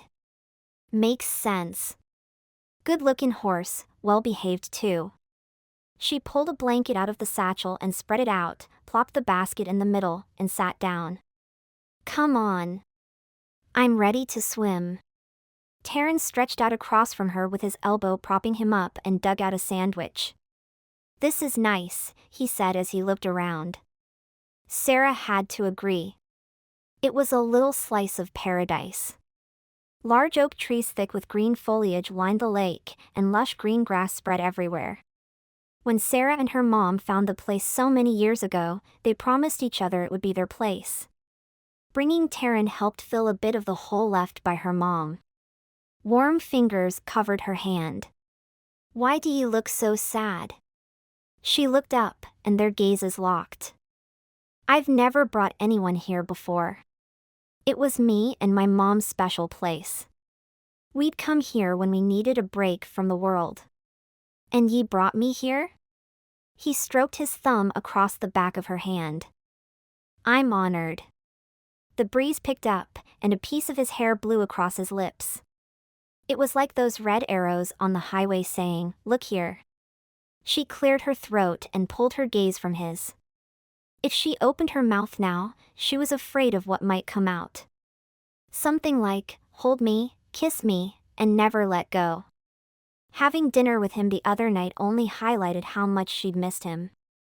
Then he'd been so close, like he wanted to kiss her again. But she knew that wasn't it. He was just being nice because she'd cooked dinner. She needed to get a grip. He was there to help her. She could let herself fall for him, and it would all be one-sided. Taran had been clear about his feelings. He cared about her, but he couldn't stay. It didn't matter that they'd kissed. It was just a slip. At least I can share it with a good friend, was the reply she settled on. A good friend she could see herself falling for easily. Chapter 18. Taran broke through the surface of the water and shook his hair out of his face. The water was the perfect temperature, and it had been nice to relax with Sarah. Are ye ever comin' in? Not that he didn't enjoy the view. She filled out her one piece fantastically. I'm enjoying lying here, getting a tan. It's perfect with the breeze that's blowing. Come on. I'm swimmin' by myself. That's nae fun. He wanted her to relax too. She was carrying too much. She shook her head. Nope. I'm good. Ye either come in on your own, or I'm comin' to get ye. He was only partially teasing. Her eyes narrowed, and her lips parted slightly. You wouldn't. He swam closer to the edge and then stood. I would. I'm countin' to 5. No. Taran lifted an eyebrow and gave her a half-smile. 1. Stop, she said and stood like she was getting ready to run. 2. He took a step toward her. Taran. 3. She took a step back. Don't you dare. Another step forward. 5. He sprinted forward, and she squealed as he grabbed her around the waist. He picked her up and walked back to the water while she continued to protest. I can take ye in or ye can go of your own accord. Which will it be? Finally, she stopped fighting him and crossed her arms over her chest. Fine. I'll come in. He smiled in triumph. Good. Now I will na be alone. She rolled her eyes and dipped a toe in. Oh, it's pretty warm. I told ye. The water rippled around his ankles. Come on, get in. Her eyes held mischief as her lips curled into a grin. Fine. First one across gets to decide dinner. Anywhere they want? She hesitated a second. Okay. Anywhere they want. Great. He dove into the water and started swimming. You cheated. Ye cheated first, he called back to her. He heard the splash as she dove in, but the head start he'd given himself didn't give her any chance of catching up. Or he didn't think so. Just as he touched the shore, he felt her body next to his. She was faster than he thought. It's a tie. Her words were punctuated with pants. Nah, it is nay. I beat ye. She glared at him. It is too. You cheated. Based on that, we tied. I won. I get to pick. She harumphed, and a spark of mischief played in her eyes. Oh yeah? He said, backing up. Sarah lunged forward and dunked him. Water surged up his nose and burned. When he surfaced, he hacked and coughed. He needed to get her back, so he continued to gasp for air like he was having trouble. Are you okay? Her tone was filled with concern and regret. He continued to cough as she approached him. As soon as she got close enough, he quit pretending and grabbed her. He held her with one arm and tickled her with the other. The feel of her against his bare chest made it hard to breathe. You are such a faker. She squealed and laughed as he held her. "I'll get you for this." Her laughter was music to him. Dinner the other night had reminded him how much he enjoyed having her around. His only regret was trying to kiss her. She'd bolted like a rabbit and then avoided him again. She twisted in his arms, and the laughter died immediately. It as if the air had been sucked out of his lungs. He'd never seen anyone so beautiful in his life. Rivulets of water ran down her face. A droplet stopped on the tip of her nose, and he wiped it off with his finger. His heart pounded as she looked up at him with sparkling blue eyes and a smile on her perfect soft lips. "Please let me kiss ye again." For a heartbeat, he thought she'd say yes, but then her lips turned down and her eyes became stormy. "No," her voice trembled. He knew she was right, but that didn't make it sting any less. Being rejected never did. He loosened his hold on her as she pushed away, putting distance between them. "You know, we probably need to get back and see if the place is still standing. After that, I guess since you won the race, you get to pick dinner." She held herself and rubbed her hands up and down her arms. Taran found it hard to speak. He couldn't believe he'd asked if he could kiss her. It was so stupid. Why was he trying to push it anyway? She'd been clear from the beginning that she didn't want a relationship. And he'd been clear that he couldn't stay. It didn't matter if he was falling for her. She wasn't falling for him, and that was evident in the way she pushed him away time and again. "I do, huh?" "Yep, even though you cheated," she said and gave him a pointed look. The tension of the moment evaporated, and she was back to being Sarah. If she could get through it, so could he, though each time was harder to recover from. How in the world would he last until November? But in the spirit of friendship, I'll pick a place we'll both enjoy. Okay, let's go. That lunch we had earlier is gone. I'm starved. Taran followed her out of the water, and they dried off. After they'd packed up, they headed back to the house to get ready for dinner. "So, what do you think?" Sarah asked. They'd picked a restaurant in downtown Pensacola that boasted the best fried chicken in town. Taran finished his bite and said, "It's different. Hot." "Yeah, they put hot sauce in their batter." She grinned. "Ye could have told me that. My mouth is on fire." He sucked in a lung full of air. She loved watching his face as he'd taken his first bite. The heat hit, and his eyes bugged. He hadn't expected it to be so hot. He downed 2 glasses of water before she took mercy on him and ordered some milk. "You're a cruel woman, Sarah Freeman." He chuckled. She liked her last name, but she wished she'd changed it when they got married. Sarah MacLachlan had such a great ring to it. "Tell me about growing up in Rosegale Bridge. I told ye everything when ye were there. Remember hidin' in the hayloft and talkin' all night?" He put his arms on the table and leaned forward. Sarah narrowed her eyes. "Oh, I remember, but as I recall, I did most of the talking. I wanted to know about the woman who kept puttin' me in my place in my own barn." He smiled, and it was a good thing she was sitting down. It was one of his flirty smiles. The kind that gave her no choice but to focus on his lips. Someone had to say something. "You were so grumpy." I was, and ye were sunshine and flowers. The first day I caught ye got right in my face, and the smell of sunflowers was all over ye. I couldna stop thinking about ye after that." He held her gaze, and she found herself drowning in the depth of it. Sarah shifted in her seat and leaned back. "Oh, really? I'd never met anyone like ye before. Come into a stranger's place, act like ye own it by taking care of their horses. Everyone else steered clear of me, but nae ye." He raked a hand through his hair. His voice was low and sultry. She leaned forward with her arms on the table. "I don't know why, but there was something about you. I knew all that gruff exterior was hiding a real softy underneath. Ye did ye? And that wasn't the first time I saw you either." She glanced down and drew circles with her finger on the table. He tilted his head, a puzzled expression on his face.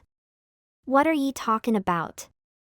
I saw you out the window of the guest house. You had on jeans and this lined jean jacket. You were unsaddling Banner. I thought you were the sexiest man I'd ever seen. The way you moved, how you handled him. She froze, and her cheeks heated. Why did she just say that? It was out now. No sense in trying to take it back. He sat up. What? I thought you were attractive. I mean, I knew you and Angus looked a lot alike from what Penelope told me, but I was surprised no one could see how different the two of you are. Penelope and Paige, they look identical. You and your brother are only similar when they don't really see you. She looked up, and he was staring straight at her with his lips parted, as if he'd never had anyone say that before. How are we different? The question came out soft, and he leaned forward. Sarah shrugged. That day, you were clean-shaven. I like the short beard, though. But the biggest difference I could see that far away was the way you carried yourself. The way you walk is natural, like you don't expect anyone to pay any attention to you. Angus expects attention, and so he carries himself different. What else? It was then that she realized why he was so interested to hear why he was different. He'd lived in Angus's shadow his whole life. They weren't twins, but because they looked so much alike, Taran didn't exist. She took his hand, turned it palm up, and concentrated on it while she spoke. You have rough hands, she said and ran her hand across his. Calluses that speak to long days and hard work. You have this little freckle that peeks through your eyebrow because it's darker than all the others. Your eyes are bluer than Angus's. Your hair is a little straighter and a little longer than his. When she looked up this time, a glassy sheen coated his eyes. People didn't see me. I see you. Even if I had my choice, I'd choose you. The words flew off her tongue like it was a slip and slide. She hadn't meant to say that. At least, not aloud and not to his face. And that day in the barn? That day in the barn when I stood up to you, I realized you were so hurt. I could see it in your eyes. You were desperate for someone to see you, and I wanted you to know I did. I think Angus is wonderful, and I'm thrilled Penelope found him, but I'm so glad you're not him. He squeezed her hand, and she realized she was still holding it. Taran looked at her. Whatever thoughts he was having weren't displayed on his face. I'm sorry. I shouldn't have said anything. She jerked her hand back and crossed her arms over her chest. For a second, he sat motionless. Then he quickly changed seats, taking the one next to her. No, you're right. I'd been huttin' a long time. Nae just from Angus leavin', but just feelin' like I was never goin' to measure up to him. Sarah leaned toward him. Do you still feel that way? Sometimes. You would think, bein' in my 30s, I'd have gotten over it by now. He set his elbow on the table and put his head in his hand. Without thinking, she ran her fingertips across his cheeks. She loved the feel of his skin, the way his freckles covered his face. There wasn't a thing about him that didn't make her mouth run dry. You don't ever have to measure up to him. Angus is a sweet man. She took his hand and rubbed her thumb across his palm. But you are your own person and every bit as wonderful. Taran leaned closer, and his nearness was dizzying. He was the only one to ever affect her like that. She was sure he was going to kiss her again, could almost feel his lips on hers. A throat cleared, and she jumped back as the waiter stopped at the table. I'm so sorry. I was just checking to see if you needed anything else and to drop off the check. Saved by the waiter. She didn't need to be kissing Taran. We're fine, and thank you. No rush, he said and left. Taran looked as flushed as she felt. Are ye ready? He snatched the check. I'll get that. She reached for it, and he held it away from her. Nah, I'll get this one. Ye treated me to a good swim and filled my head with compliments. I figure I can buy dinner. He pulled his wallet out and took out a few bills. She couldn't be mad at him. He was too sweet, and she liked him too much. Beyond the physical attraction she had for him, she was equally attracted to who he was as a person. Falling for him would be easy, and if she was honest with herself for even a second, she would say she'd already fallen for him. As long as she didn't pick up the magnifying glass and examine things too closely, she could keep lying to herself.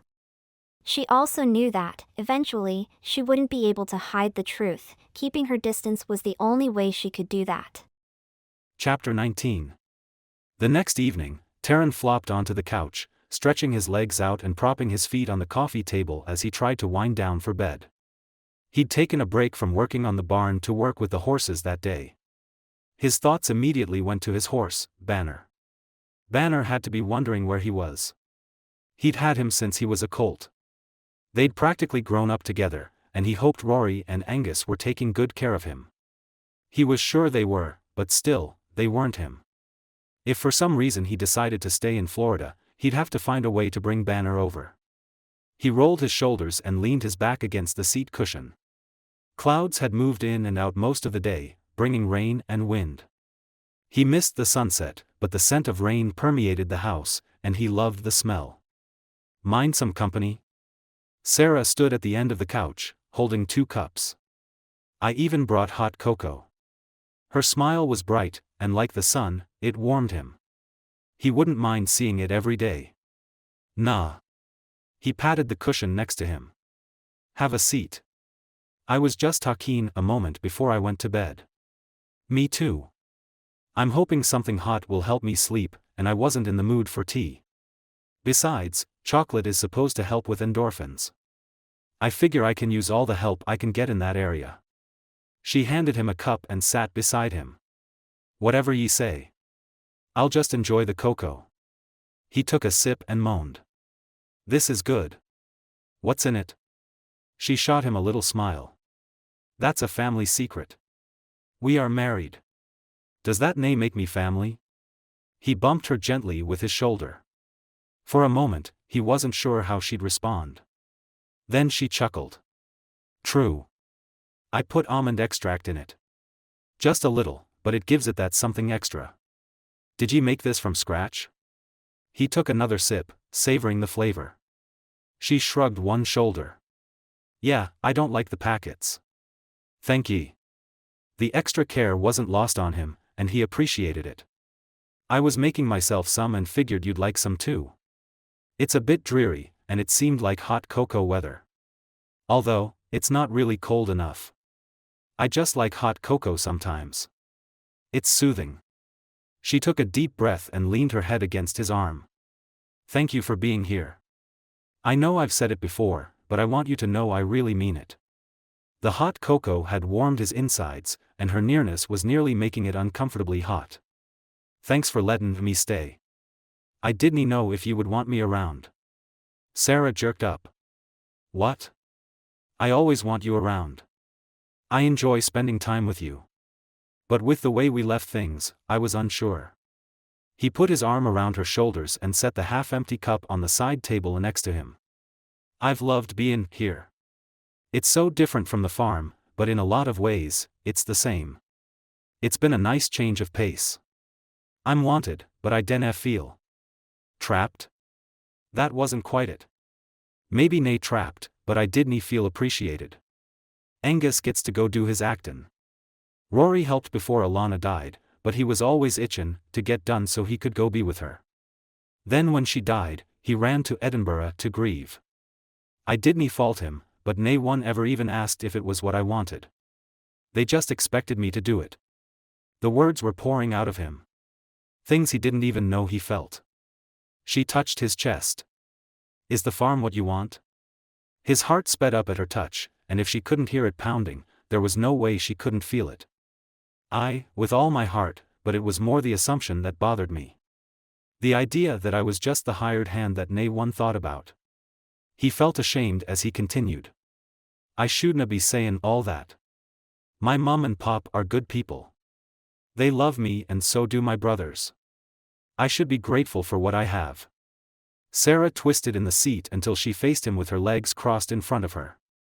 His leg tingled where hers touched it, and his breath caught. You have a right to feel the way you want to feel. I think your family is wonderful. I loved being in Rosegale Bridge. She finished off her cocoa, and he took the cup, setting it next to his. My family loved ye. My mum was smitten with ye. Said ye were one of the sweetest women she'd ever met. Always willin' to help. Always smilin'. Now he wasn't so sure his mom and pop weren't in on sending him to America. Her cheeks turned rosy pink, and she waved off the compliment. I got to stay in Scotland, and for almost pennies. I felt like I needed to do something. Ye are a beautiful woman, ye know that? I'm nae just talkin' surface. I'm talkin' all the way deep. Ye have a soul that makes ye shine. This radiance pours out of ye, and ye have an effect on people. Taran couldn't stop himself from running his fingers up her jawline and into her hair. Charged air wrapped around them, and he fought to catch his breath. He sat up, and she leaned forward. I'm goin' to kiss ye, but I willna if ye tell me. Before the last word was out, she touched her lips to his. Soft, delicate, and sweet from the cocoa. Her arms circled his neck, and he pulled her onto his lap. It was probably a mistake.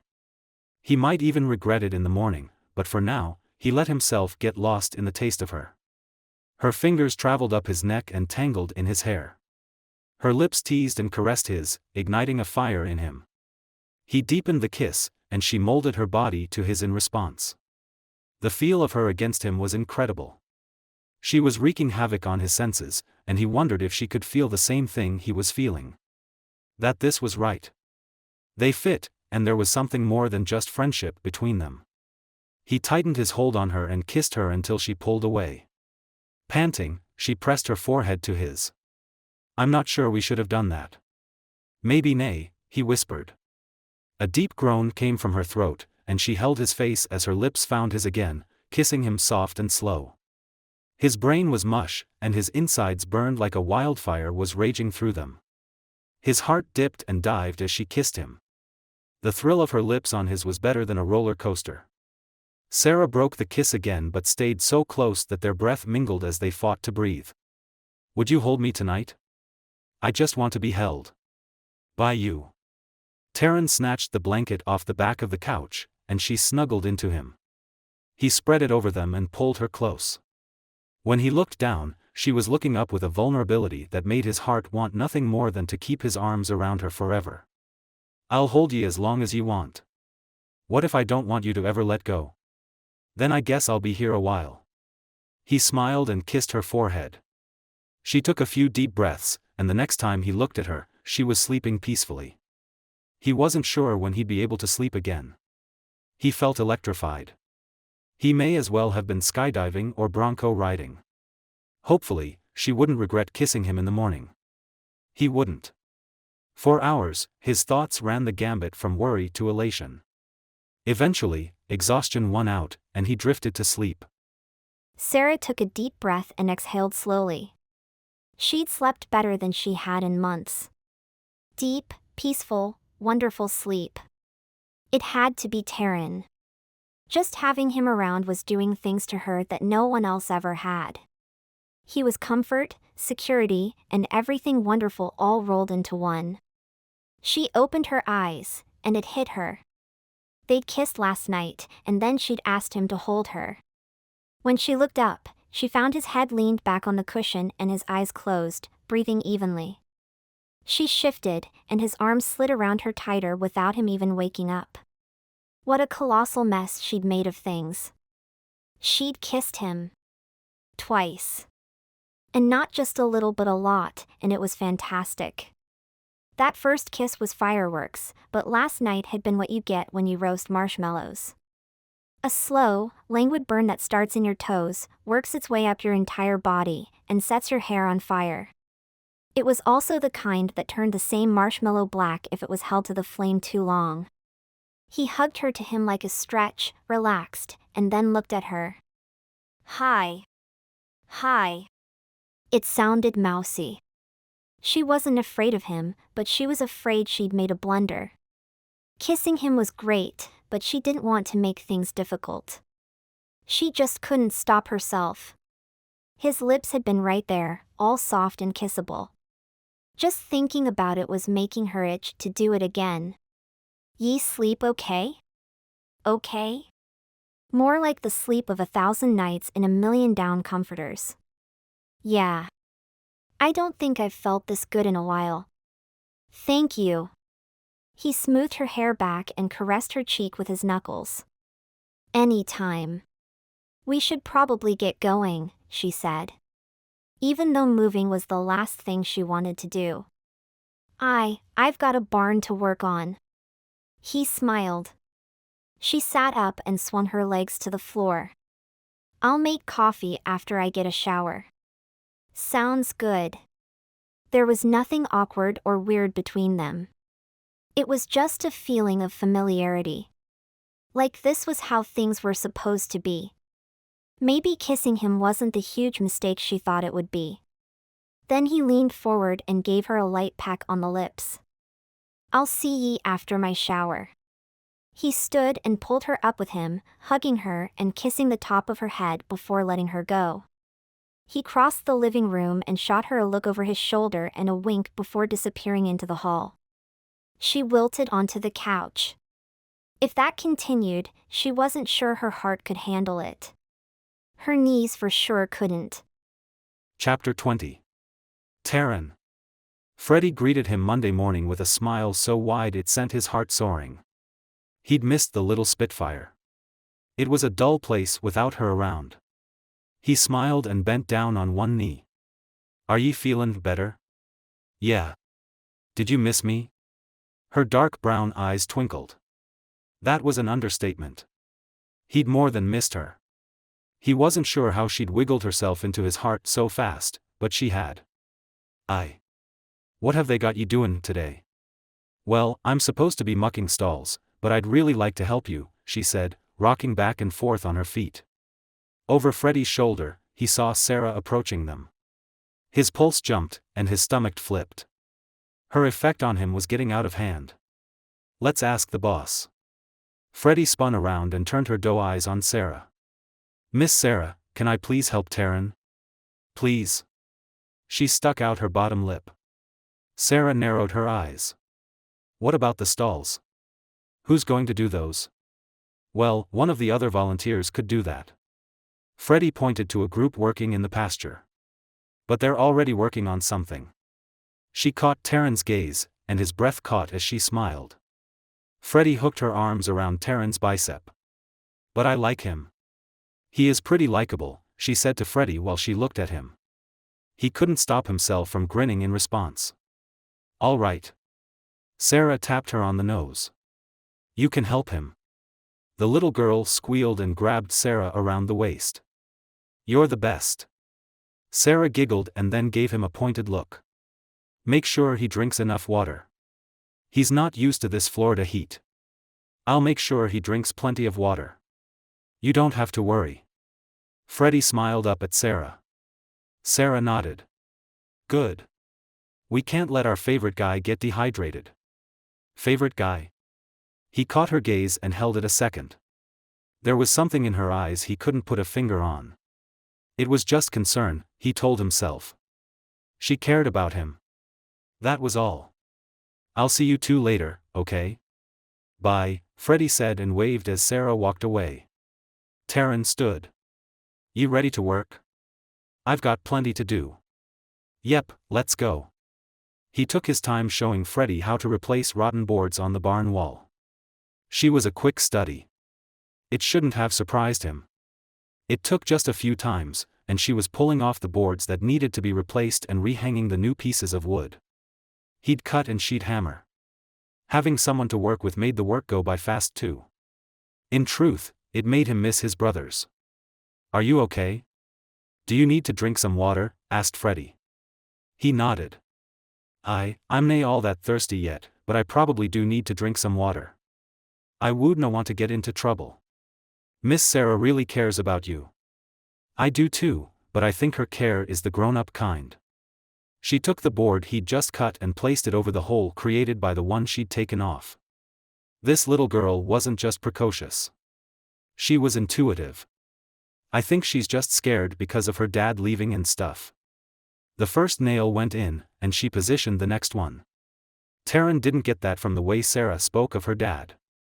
What makes ye say that? Her eyes widened, and she slapped a hand over her mouth, causing the board to swing sideways. He chuckled. It's okay. Ye can tell me. Freddie took a deep breath, appearing to consider whether she should tell him. Okay, but you have to promise not to say it was me. Ye have my promise. Well, one day I was walking into the barn, and I heard Sarah talking to a girl that goes to my school. Her dad had just left, and she was saying it was her fault and that she was afraid of running her mom off too. That she was afraid of making new friends because she didn't want to be left again. Freddie positioned the nail and hammered it in before continuing. Anyway, I heard Miss Sarah tell her that she hurt like that too when her dad left, but that she shouldn't be afraid to let people in. That not everyone would leave her just because her dad did. A lot of things fell into place. It wasn't that Sarah didn't want a relationship. She didn't want to be left. He had been set on returning to Scotland, and from her perspective, she was being proactive in keeping herself from getting hurt. It made perfect sense. Taran cut another board and piled it with the other two he'd already cut. Did Miss Sarah say anything else? Freddie finished hanging the board and twisted the hammer in her hand. I don't know if I should say. I mean, it's girl stuff, and we're supposed to stick together. He was falling in love with this little girl. She was something else. Loyal, intelligent, helpful, caring. Whatever her father was doing, he was doing it right. I can respect that. She looked relieved. Really? You won't be mad if I don't tell? Nah, sweetheart. Ye keep your girl's secrets. If Miss Sarah wants to tell me, she will. The bright smile she gave him was worth letting it go. After that, it was all work for them until it was time for Freddie to go home. They were pretty proud of themselves, too. Working together, they'd finished the rest of what Taran had started the day before. It felt good to finish. 2 more sides, and the barn would be done. With Freddie's help, it wouldn't take as long either. He stashed the tools and headed for the house, desperate for a shower and a chance for some downtime. Chapter 21. Sarah tapped her chin with her finger as she looked at the dresses in her closet. Nothing caught her eye, and if it didn't catch her eye, what were the chances Taran would like it? Puffing a piece of hair out of her face, she leaned her shoulder against the doorframe. Why am I even doing this? It's bound to end badly. Taran had popped into the arena office and convinced her they needed to take a break from the sanctuary. He'd been craving seafood and wanted to go somewhere on the ocean. Outwardly, she'd reluctantly agreed. Inwardly, she'd done a cheerleader high kick and a backflip. She'd wanted to spend time with him for a while. The awkwardness of waking up in his arms had reared its ugly head in the days that followed, prompting a blush whenever her hand accidentally touched his or after bumping into him, and she hated it. Every time he got near her, she turned into a clumsy freak. Then he'd smile and wink at her like he knew what he was doing to her. Jerk. Okay, not jerk, but not nice for sure. Completely adorable. Sexy. Sweet, Sarah spun on her heels, crossed the room, and collapsed on her bed. Taran MacLachlan was making her crazy. Not a minute went by that she wasn't either seeing him, thinking of him, or dreaming about him. Just a look from his direction was sending tingles down her spine and making her whole body feel as if it was made of goo. Now she was going out to dinner with him, and like an idiot, she'd suggested a restaurant in Fort Walton Beach. An hour-long car ride with him sitting next to her. Her heart was already racing, and she knew he'd smell fantastic. It would be a jeep full of Scottish delight. Her senses would be on overdrive the entire night. What had she been thinking? Duh. She'd been thinking a night out with Taran sounded great. Her mouth had opened, and, wham, she'd backed herself into a corner she couldn't escape. Maybe she could pretend she'd come down with the flu. No, not the flu, because then he'd want to take care of her. She'd need something contagious. If only the bubonic plague could strike, she'd be in the clear. She laid her arm over her eyes and groaned. Why did things have to be so? She didn't know the word. Why did her feelings have to be so all over the place? 1 minute she was keeping him at a respectable distance, and the next, she was breathing him in and kissing his perfect lips. She was giving herself whiplash, so no telling what it was doing to him. He was so charming, sweet, and funny. Every minute she spent with him gave her goosebumps. She couldn't wait to see his face in the morning, and sitting with him in the evenings was even better. He made her feel special and safe, especially when he wrapped his farm-built muscular arms around her. With a huff, she pushed herself up and glared at her closet. This night had the potential to be great or go down in flames. All of it would depend on her keeping her wits and not letting Taran's charms make her goofy. Excitement mixed with dread as she stood. As happy as she was to have Taran all to herself, she was equally terrified. One misstep, and she'd be nursing a broken heart. She closed her eyes and counted to 10. He was going back home. That's what she needed to keep telling herself. He couldn't stay. He was doing her a favor, and they were friends. That's all. Now she just needed to remember that when all she wanted to do was grab him and kiss him until she couldn't see straight. The restaurant Sarah picked was an hour away in Fort Walton Beach, right on the ocean. It was what most considered a shanty of a place with weathered wood and old half-worn signs, but nothing about the food was old. Their food had been excellent. Perfectly cooked and mouth-watering. After dinner, they decided to take a walk on the beach. With his shoes in his hand, he walked next to her near the edge of the water. It would lap over his feet and hit his ankles. More than anything, he wished he'd brought his trunks. He wouldn't have minded another swim. Salty air swirled around them as the waves crashed against the sand. It was a balmy night, and it couldn't have been more perfect for a stroll. What he wanted to do was hold her hand, but he knew the moment he'd try, she'd pull away. Why was he trying anyway? She'd made it clear she didn't want to be in a relationship. Sarah poked him. What are you thinking about? He jerked his head up. What? I've asked you what you were thinking about 3 times. Oh, nothin'. She pulled him to a stop and faced him. It didn't look like nothing. Nah, I was just enjoying the walk. He didn't want to tell her what he was thinking about. It didn't matter anyway. The day they went to the courthouse, she'd made it clear what she expected of him. Even though she'd kissed him, nothing but awkwardness had come of it. How could she not feel the chemistry between them? When she'd kissed him, stars had exploded behind his eyes. Had it not been the same for her? He couldn't understand how she could kiss him like that and then pretend nothing happened. Okay. Sarah hooked her arm in his, and they began walking again. So, how have you liked Florida so far? Instantly, he was at war with himself. Disentangle himself, or enjoy her warmth. Ultimately, his heart won, and he relaxed. It's been nice. A little hot at times. She chuckled. Wait until August. You'll get a good idea of what hot and humid really is. How about ye? Do ye like livin' in Florida? He shot her a side glance. I've lived here all my life. The only time I've been somewhere else is when Penelope invited me to her wedding. She stopped walking again and faced the ocean. I do love it here. The salty air, the hot days and warm nights. Taran's stomach twisted, but he kept the hurt from showing on his face. I can see why ye love it. I loved Scotland too, she said and turned to him. I loved how green it was. I loved the castles and all the history. It was beautiful. And there's something so magical about it. It was like living in a fairy tale. He gave her a half smile. But I'm biased. I wish my mom was still alive. I wish I didn't have the sanctuary. I wish people didn't depend on me. I wish I could make choices that I wanted to make. And no matter how much my mom wants me to choose me, I can't because, ultimately, someone will lose if I choose me. Tears glistened in her eyes, and she looked down. Sorry, pity party for one. A tight laugh escaped, and she tugged on the bottom of her shirt. Against his better judgment, Taran tugged her to him and held her. It's okay.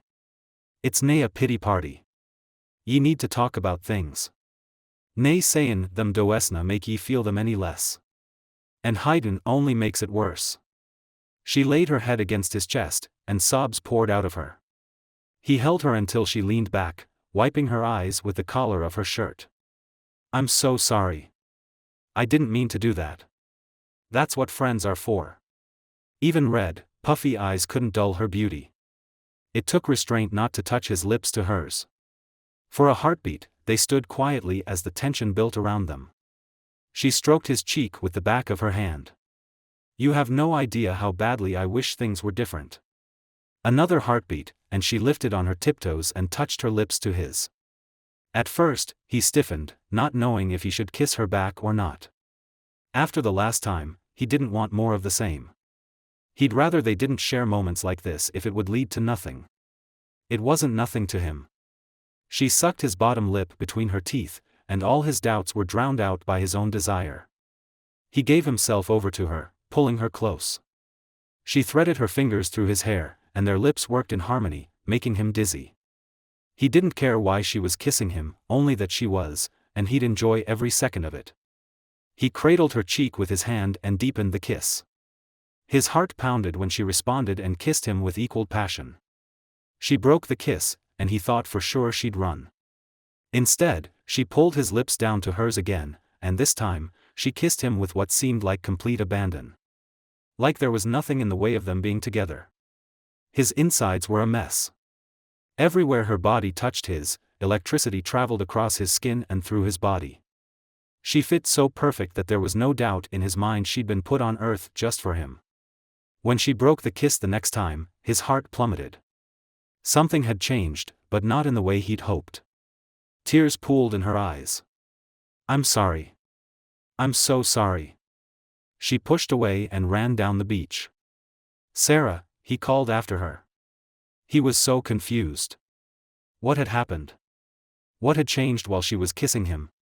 Sitting down hard on the sand, he put his head in his hand and let his breathing return to normal. He didn't know what happened with her, but one thing he knew without a doubt, he'd fallen for her. Chapter 22. With a moan, Sarah flopped back on her bed. What had she been thinking, kissing him? She'd been so good. So disciplined. But then he'd held her, and he smelled so dang good. Sea, soap, and masculinity. If that was sold in stores, she'd invest in the company. It was the best smell ever. Then his mouth was so close, and that sexy smile of his. He had such a way of making her feel so safe and secure. She'd broken the kiss the first time with the intent to run, but those lips were screaming to be kissed. Pink, soft, and, man, was he a good kisser. Every time they kissed it was better than the last.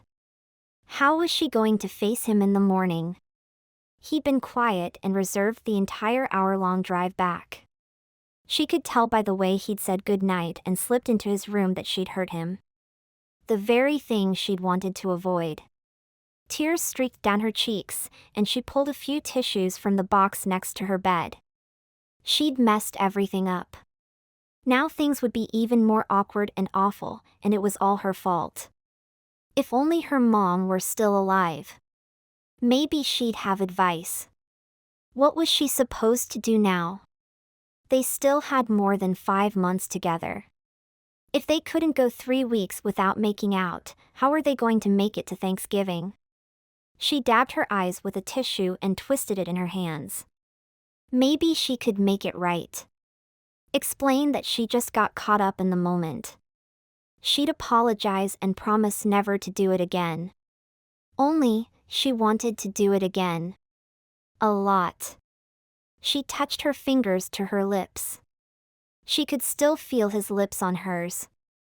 Soft and wonderful. She'd melted into him, and nothing had ever felt as right as he did. Her Scottish farmer with the heart of gold. But he wasn't hers, and he never would be. Her shoulders sagged, and the tears came faster. Why did that thought make her heart feel like it was breaking in two? The only answer she had was that she'd fallen for him. Hard and fast. Something she couldn't allow to show. He loved his family, his farm, and his country. If she cared for him at all, she'd put him first. That meant not making him choose. Of course, she could go with him. If Trudy wasn't able to take over, maybe she could find someone. There had to be someone out there with the ability to manage the place. Her heart sank at the thought. All the work that had gone into making this a success would just be handed over to someone else. What if they decided to change everything? Her mom's life work would be gone, and it would be Sarah's fault. How many kids had their fathers walk out and leave them? What if they needed this place like she had? It had given her so much. She couldn't take that away from another child. She couldn't leave.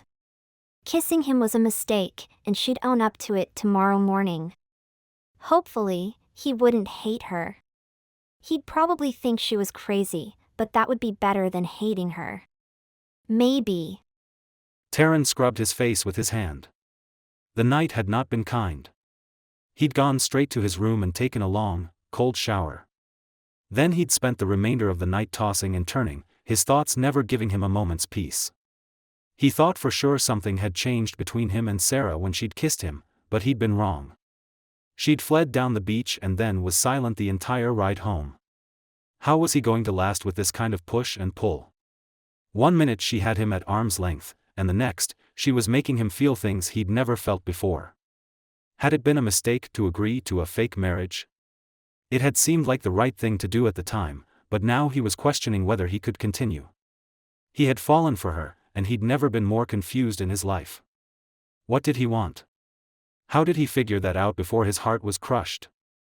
All he knew at the moment was that he needed a shower and a truckload of coffee if he was going to make it through the day.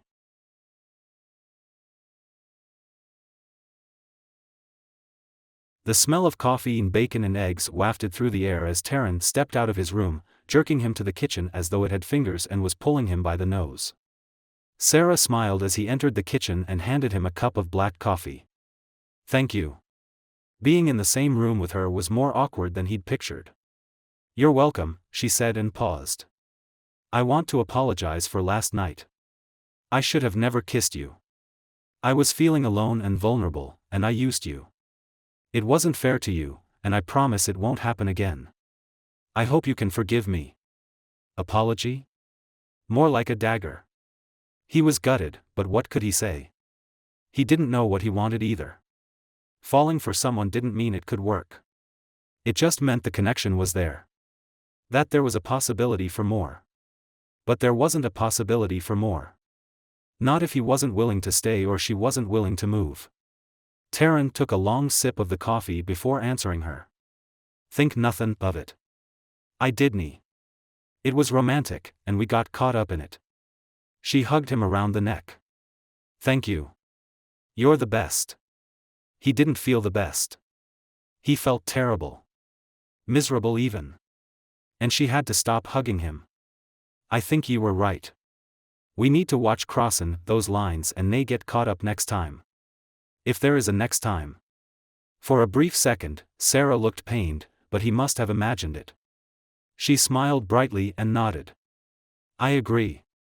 It won't happen again." "Good. Do you think Trudy will have time to show me how to lead the horses for the kids today?" He plated himself some eggs and bacon and took a seat at the table. Sarah joined him with her own plate of food and sat across from him. "I think so. It's Thursday, and most of them are doing physical rehab. That's a good place to start. I've been doing it for a while. Mostly, it's just working on coordination and muscle strengthening." "That sounds good." He took a sip of his coffee and then gobbled up his food. Sarah lifted her eyebrows. "Wow, you were hungry." That was part of it. Mostly, he just wanted to get out of there. He needed some fresh air. And I need to get back to work." I lost a day yesterday, and I'm determined to get that barn finished. He stood and picked up his plate. I'll see you later. On his way out, he set his dishes in the sink. He didn't even look back. Besides, it wasn't as if she was pining for him. She'd never meant to kiss him in the first place.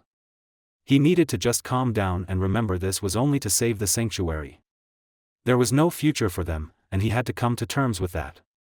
Plus, he was leaving anyway. He'd find another woman in Scotland, settle down, and have children. Sarah wasn't the only person in the world. His heart sank at the thought. She wasn't the only person in the world, but she was the only woman for him. He'd fallen for her. The possibility was there when he'd agreed to the arrangement, but he had no idea it would happen so fast. He should have.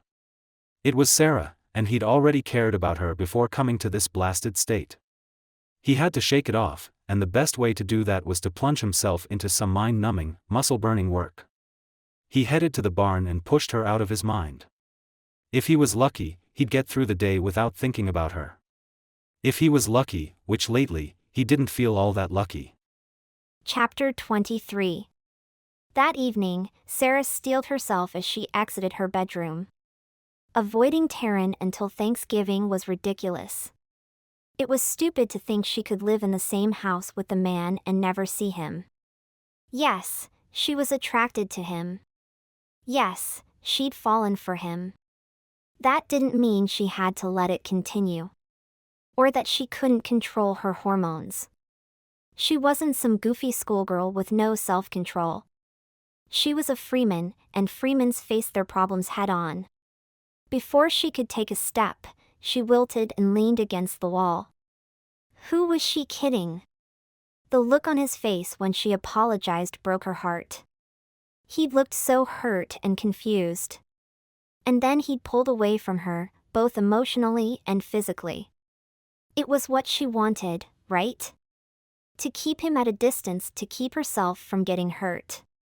To keep them both from getting hurt. Still, the look in his eyes haunted her. Like she'd cut him. She was only trying to protect them both. Didn't he understand that? He was leaving, and she couldn't go. She pushed off the wall and trudged to the living room.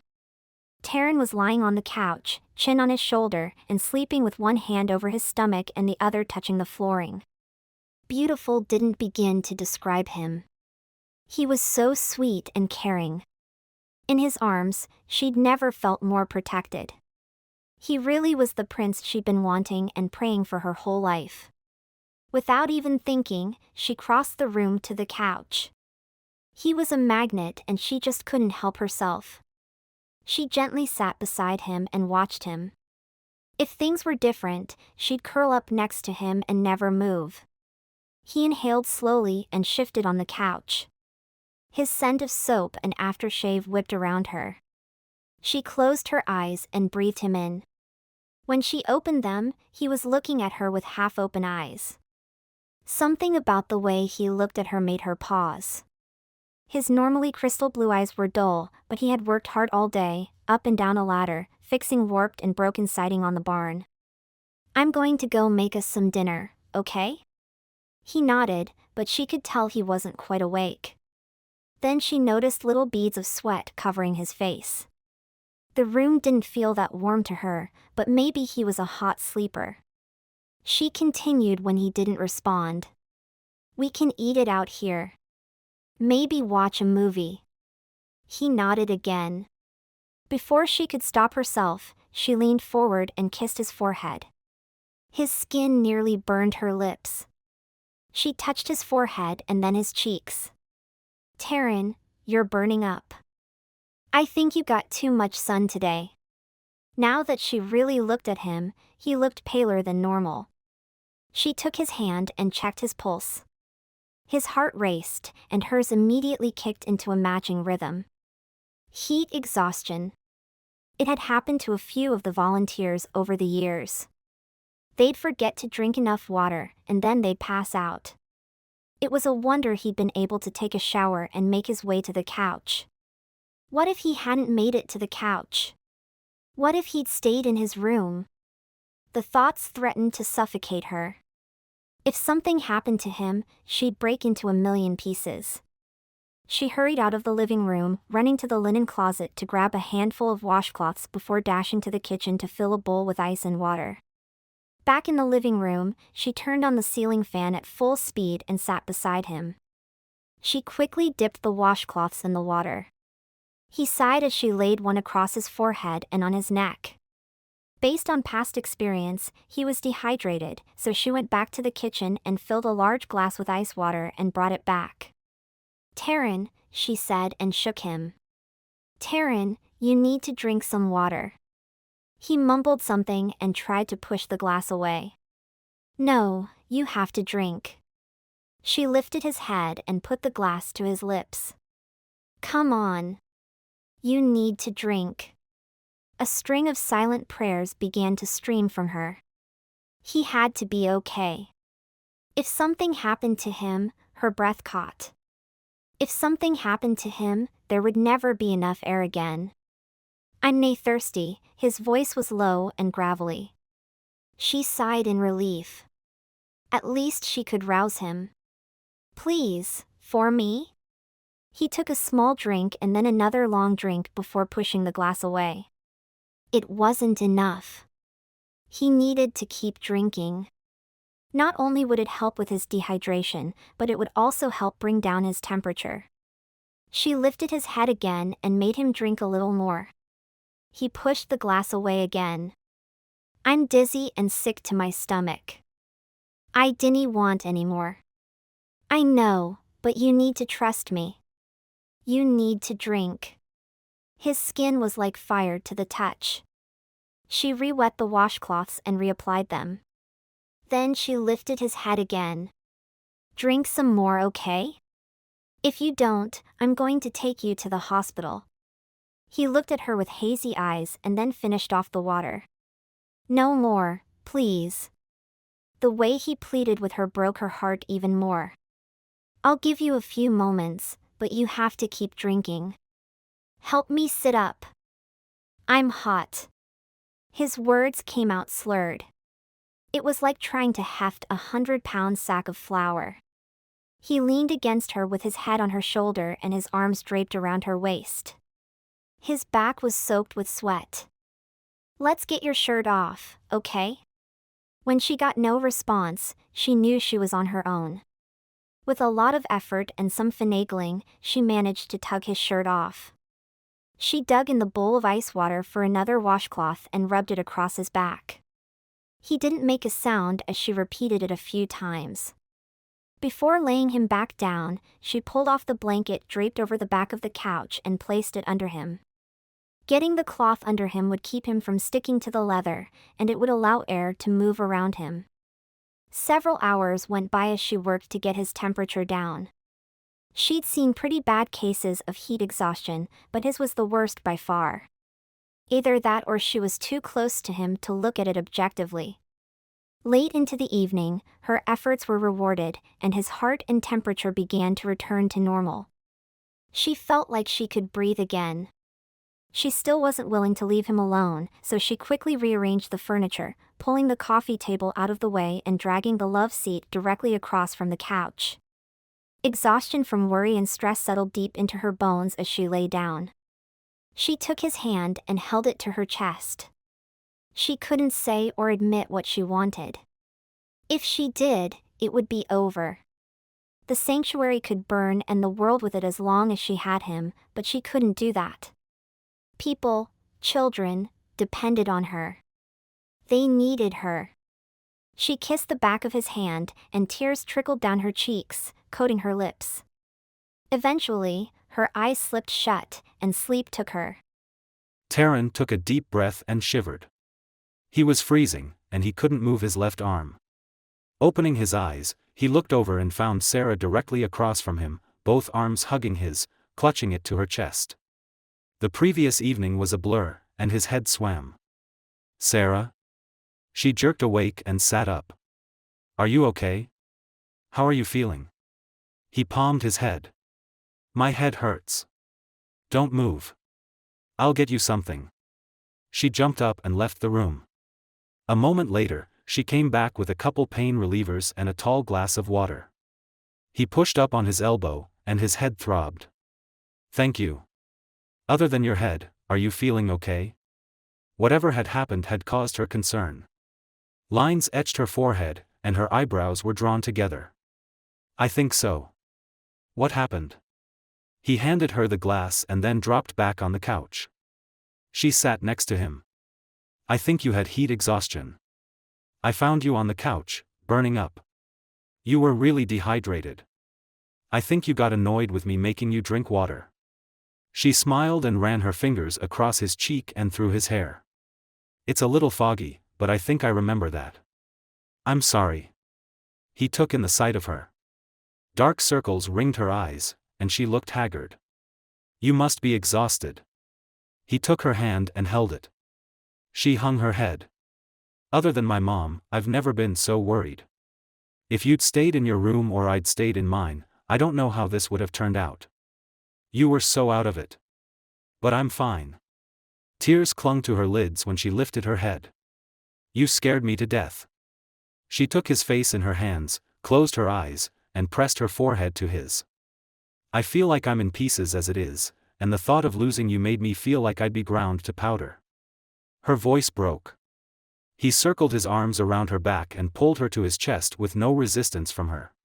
"I'm okay. It's all okay." A part of him wanted to press her about that confession, but he'd scared her. Of course she'd feel like that. He couldn't take it to mean anything deeper, especially since she'd been clear on where she stood. She exhaled long and slow, as though she'd been holding her breath the whole night. She sat up and stroked his cheek with the back of her hand. "Are you hungry?" Now that she mentioned it, he was starving. "A little, but I think I need a shower first." "Why don't you do that, and I'll make you something to eat. Does anything sound good?" She pulled her bottom lip in and held it with her teeth while she waited for him to answer. Grunting, he sat up and faced her. "Anything, really." A small laugh popped out. "Okay. I can handle that." She stood and helped him up, which was a good thing because he felt wobbly all over. "I've never had heat exhaustion, and I don't think I want it ever again." Cool, delicate fingers caressed his cheek with more tenderness than he'd ever known, and she looked him in the eyes. "I'll make sure of it." The fierceness of her words startled him. Was there a possibility she felt something for him? That she could be falling for him? She had said she wished things could be different, and he was sure she felt something based on how she'd been kissing him. He shook off the thought. It was just his fuzzy head reading too much into it. She was just worried because he was sick. Sarah was kind-hearted, and she would have been the same way with anyone else. And even if she did have feelings for him, was he ready to stay in Florida? He put his feelings in check, and let go of her. "I'll go get that shower and see ye back in the kitchen." He looked over his shoulder as he left the room and could have sworn he saw her wipe her eyes, but it was just his crazy imagination making him see things. A shower would clear his mind, and everything would be back to normal. Chapter 24. A few days later, Sarah didn't need to turn around to know Taran had entered the kitchen as she finished supper. His scent wrapped around her the moment he walked in. Soap and man. Everything about him was natural and real, and everything she'd always wanted. She couldn't believe she'd actually been married to him for a month. Whatever that is, it smells good. Taran stopped next to her and leaned his hip against the counter. Her skin tingled without him even touching her. Just being near him made her heart stammer and her stomach do flips. "Did you drink enough water today?" She took her eyes off the pan of food on the stove and studied his face. I behaved myself." He winked. It was like nitro in a gas tank, and her heart hammered. That wink got her every time. "Good. Pour yourself another and drink up." His laugh was like warm honey, and her insides melted. "I'm going to float away if I keep drinking so much." She brushed his hair back from his forehead. "I don't want you to get sick again." "I willna. At least, nay if I can help it." He took her hand and held it. Thank ye for taking care of me. I didn't know if I ever said that. You did, and I didn't mind. I'm just glad you're okay. She pulled her hand away and returned her attention to dinner. If she kept going, he'd get the wrong impression, and she'd hurt him again. This is done if you're ready. She took the pan off the stove and scooped some onto the plates next to the stove. Taran picked one up and held it under his nose. If I could, I'd pour it down my throat, I'm so hungry. He had a way of making her laugh. Why couldn't things be different? It was like a cosmic joke was being played on her. As if the universe had said, here, this is the perfect man. We sculpted him out of your wishes and dreams, and then he'd been put behind a glass display where she could never touch him. Let's go sit in the living room and watch the sunset while we eat. Sarah picked up her plate and glass of water sitting in front of it. Taran followed her to the living room, and they sat on either end with a cushion between them. Sarah was relieved. Maybe with space between them, she wouldn't be tempted to wrap her arms around his neck and kiss him until she needed oxygen. She didn't know what was going on with her. Since that night he was sick, it took every ounce of her willpower not to stick to him like glue. She'd seen heat exhaustion before, or that she'd never helped someone recover from it. Then again, it was Taran. He wasn't just someone. Feelings she couldn't handle tried to bubble to the surface, and she pushed them down. She couldn't let herself feel that way about him. Caring for him, being his friend, that was enough.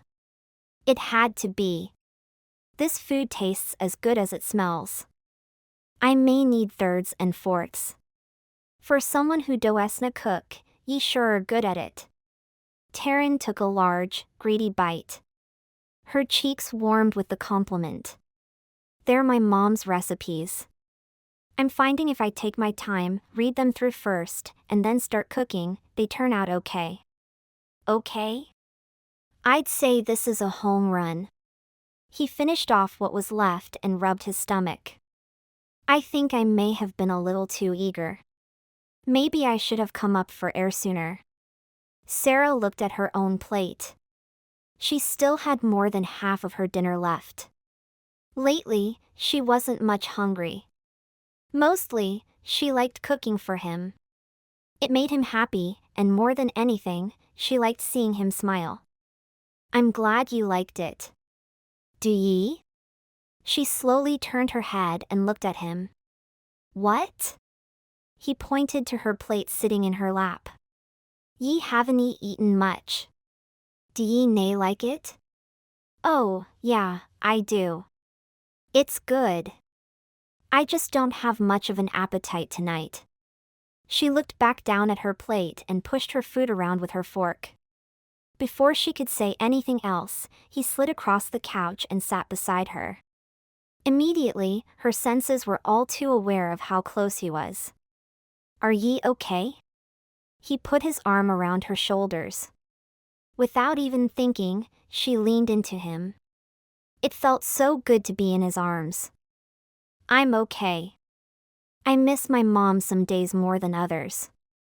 I guess today is one of those days. He stopped her as she started to set the plate to the side.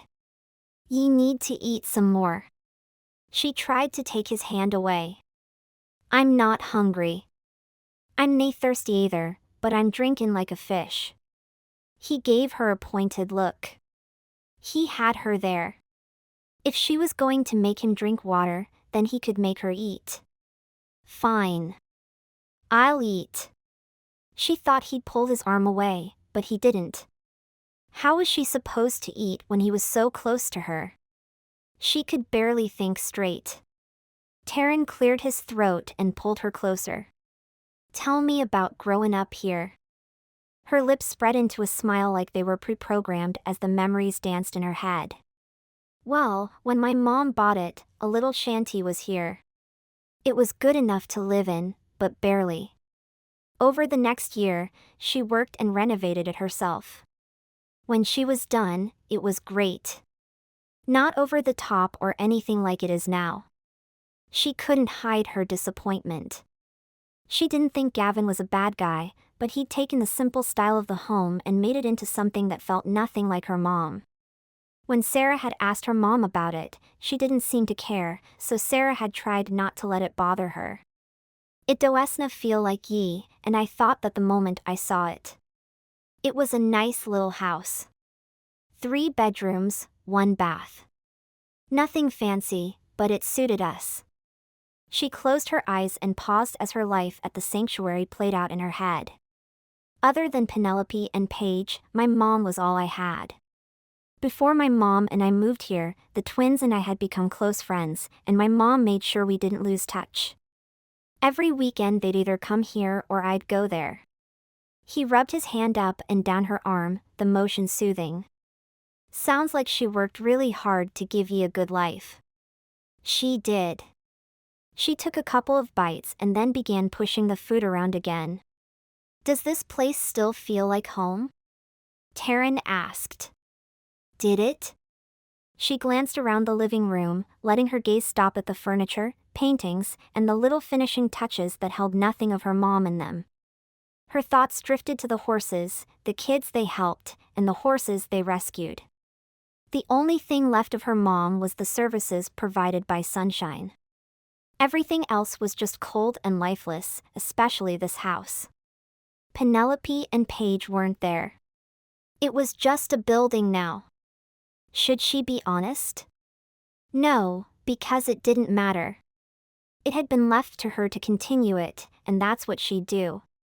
Her mom had said she should choose herself, but it seemed too selfish to do that. She shrugged. I'm still getting used to it. When my mom was here, I didn't pay a lot of attention to the actual house. Now that I'm here, I just compare it to what was here before, and I shouldn't do that. It's a really nice house. I love the colors and how warm it feels. He took her chin in his fingers and made her look at him. But does it feel like home? The scrutiny made her squirm. He seemed to be trying to see into her soul. To pluck out all her truths and make her face them. Yeah, sure. Even she didn't buy it. All right, he said and let her go. You need to eat at least 3 more bites. She rolled her eyes and quickly sucked down 3 more bites. There, happy? Aye. His wide smile went all the way to his blue eyes. His hair was a little less damp, and some strands had strayed into his face again. The urge to run her fingers through it and press her lips to his was so strong she could almost taste him. If she didn't move, she'd be doing exactly that. She quickly stood and grabbed their plates. I'll put these up. Okay. The way he said was like he knew she was running. She didn't know how to feel about that. At least she wasn't next to him anymore, though it did nothing to squelch the temptation to kiss him. In fact, nothing seemed to ease that desire lately. Once in the kitchen, she set the bowls in the sink and braced her hands against the counter. This wasn't going to work. She had fallen for him, and no matter what she told herself, there was no stopping it. It didn't matter whether she could be with him or not. She squeezed her eyes shut. When did everything get so messy? Chapter 25. Trudy waved as Taran entered the arena. He'd finished the barn, and he was ready to do more than observe the rehabilitation part of the sanctuary. He was itching to participate. In the back of his mind, he needed to know. Maybe a child or 2 in Rosegale Bridge would benefit from coming out to the farm and riding Banner a couple of times a week. That's if he went back. Lately, all his thoughts seemed to center on Sarah and the overwhelming desire to keep her in his life, whatever form that took. Florida, Scotland, or under a bridge.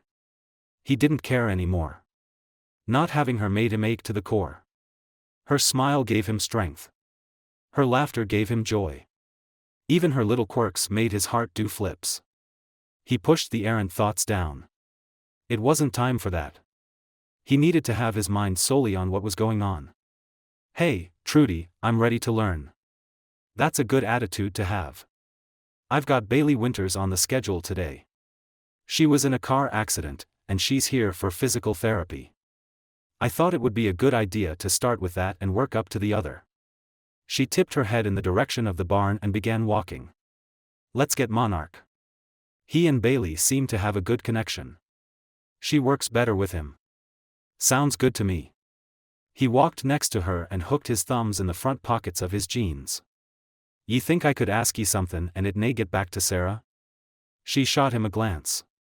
Depends on the question. Fair enough. Do you think she wants to run this place? He took a peek in her direction to gauge her reaction. The silence drug out long enough that he wondered if she was going to answer him. Then she pulled him to a stop in the middle of the barn. Between you and me? I. Before she continued, she checked out the entire barn to make sure no one was listening in. Taran held in a chuckle at the thought that Freddie could be hiding in one of the stalls, but he knew she'd already gone home. When Trudy was sure they were alone, she returned. No, I think she desperately wants to honor her mom, but I don't think she has any real desire to stay here. I think she's terrified of being abandoned, and this place gives her a safe place to hide from the world. She enjoyed helping her mom because Sarah loved her, and she likes that it benefits so many. But her heart's not in it at all. She's miserable. I dinna think so either, but her passion is admirable. He did admire that about her. Once she put her mind to something, she stuck with it. He loved her persevering spirit. Trudy smiled as she looked at him, and suddenly the July heat was more like ice water under her scrutiny. I think she's in love with you. I think she'd move to be with you in 2 shakes if she knew she could. I think you love her too. And I know she thinks I don't know about that clause in the will, but she's wrong. Taran's jaw dropped open. He was a mouse caught in a trap. Heat raced up his spine and spread through him. I know you two are married. It's what Lydia wanted. She knew Sarah was head over heels for you the last time she spoke to her. The only reason she put that clause in there was to force Sarah to come to terms with her own feelings. To step out of her box and put herself out there. Sarah's dad did a number on her, but Lydia had a good feeling about you. I don't know how, but she'd get these gut feelings, and 9 times out of 10, she was right. Trudy leaned back against the barn wall and crossed her arms over her chest. Now, tell me I'm wrong. He pulled on his collar and coughed, unsure how to answer. I thought Lydia was completely nuts until you showed up.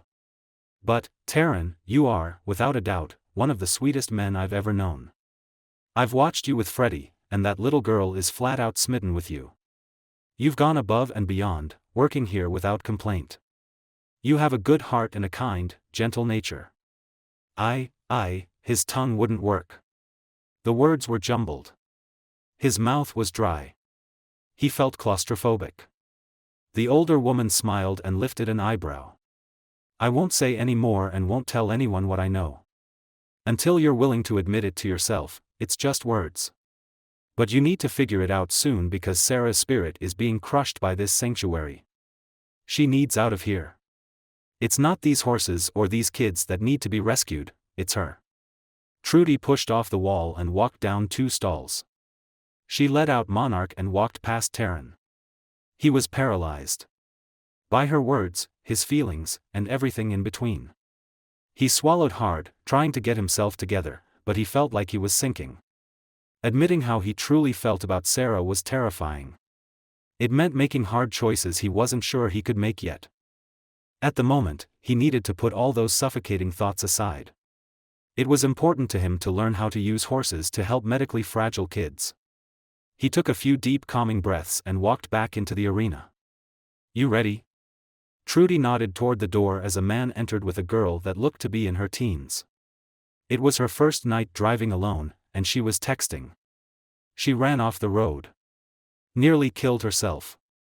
Luckily, she walked away, but she had a brain injury that caused her issues with balance.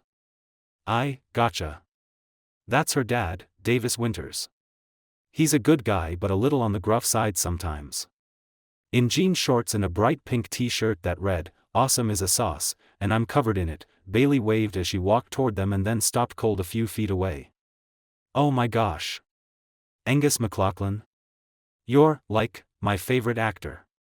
How was it he was caught off guard every time? Nah, I'm his brother, Taran. She narrowed her large brown eyes as if trying to decide whether he was joking with her or not. No way. I know just about everything there is to know about him, and he doesn't have a twin. We're nae twins, but I promise, I'm his brother. He took a couple strides forward and shook her hand and then her dad's. It's nice to meet ye too. Nice to meet you, Taran, Davis said. He looked at Trudy. I'm sorry. I had to bring work with me today. Trudy waved him off. Ah, that's all right. Me and Taran here will take care of her. Thanks, Trudy. He pointed at Bailey. You don't give them any lip. You'll never get better if you don't listen. Bailey rolled her eyes and made a face. I know. Trudy patted her on the back. Let's get started. Taran, you take the reins, and I'll help her on. He looked at Monarch. When Trudy had walked him past, Taran been so thrown that he hadn't even noticed the horse was already saddled. Trudy must have done it before he arrived. Taran took the reins, and Bailey struggled a moment and then threw her leg across him. Better every week, sweetheart, Trudy said and patted her leg. Bailey eyed Taran again. Are you sure you're not Angus? I mean, you just look so much alike. He chuckled and tugged on the reins. Monarch slowly started walking. I'm sure. I read that his next movie is being postponed because his wife is expecting. I guess that means you'll be an uncle. Do you have any other brothers? I have 2 other brothers. Duff is the oldest. Bailey giggled. Wait, his name is Duff? It's a good Scottish name. He glanced at her over his shoulder. Okay. What's your other brother's name? He glanced again. I'm nae sure I should tell ye. Ah, I'm sorry. I just never heard a name like that before. Bailey stuck out her bottom lip. I promise I won't laugh again. Rory. That's a cool name. That's the name of the character in Doctor Who. I love that show. He almost lost his concentration and stopped. Doctor what? Please don't tell me you don't know Doctor Who. It's, like, one of the coolest shows ever. Never heard of it. He glanced back again, and her jaw hung open. Over the next hour, he got a complete education on Doctor Who. By the time she was finished, he felt like he'd watched it from the beginning. Although, parts were rather confusing with the main character regenerating or whatever that nonsense was. Are you going to be here next time? Bailey asked as Taran helped her down. Trudy chuckled as she looked at Taran. But I'll still just be me. Nay Angus. He wished he could stop the feelings of jealousy over Angus. They were brothers, and Taran didn't begrudge his success. If anything, he was proud of Angus for doing so well. The teen chewed her lips and looked up at him sheepishly. Well, I don't know Angus, or, well, know him, but you're pretty cool. You have more freckles on your face too. Where exactly was she going with this? He cut a glance to Trudy, and she was covering her mouth with her hand, shoulders bouncing as she laughed. I bet I hurt your feelings earlier.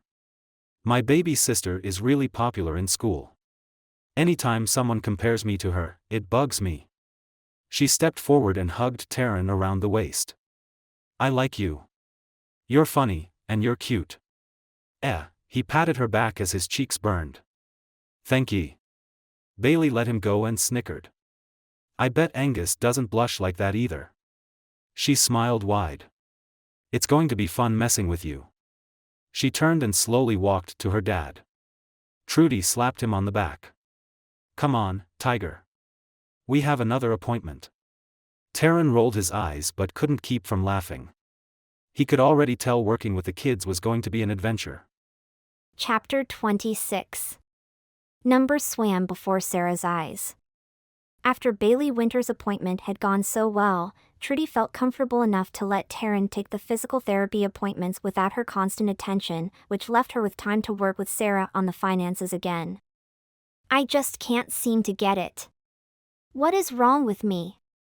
She looked up at Trudy, who hunched over the desk next to her. Trudy straightened, walked around her desk, and sat down across from Sarah. When she didn't say anything, Sarah dropped the pencil she was holding. Well, I'm trying to decide if you want the real truth or the truth you want to hear. She leaned back in the chair and crossed her legs. What? Truth was truth, wasn't it? You heard me. I want the truth, truth. Whatever that meant. Trudy sucked her teeth and nodded. Okay. The truth. There's absolutely nothing wrong with you. You are a bright, intelligent, loving young woman with a heart so big it makes you bounce when you walk. Okay, then why can't I get this? If that was the truth, it wasn't so bad. Then Trudy smiled, and Sarah knew she'd asked for the wrong truth. I also don't think this is what you want. I know you say you want to run this place, that you love being here, but I think you're lying to yourself because you loved your mom.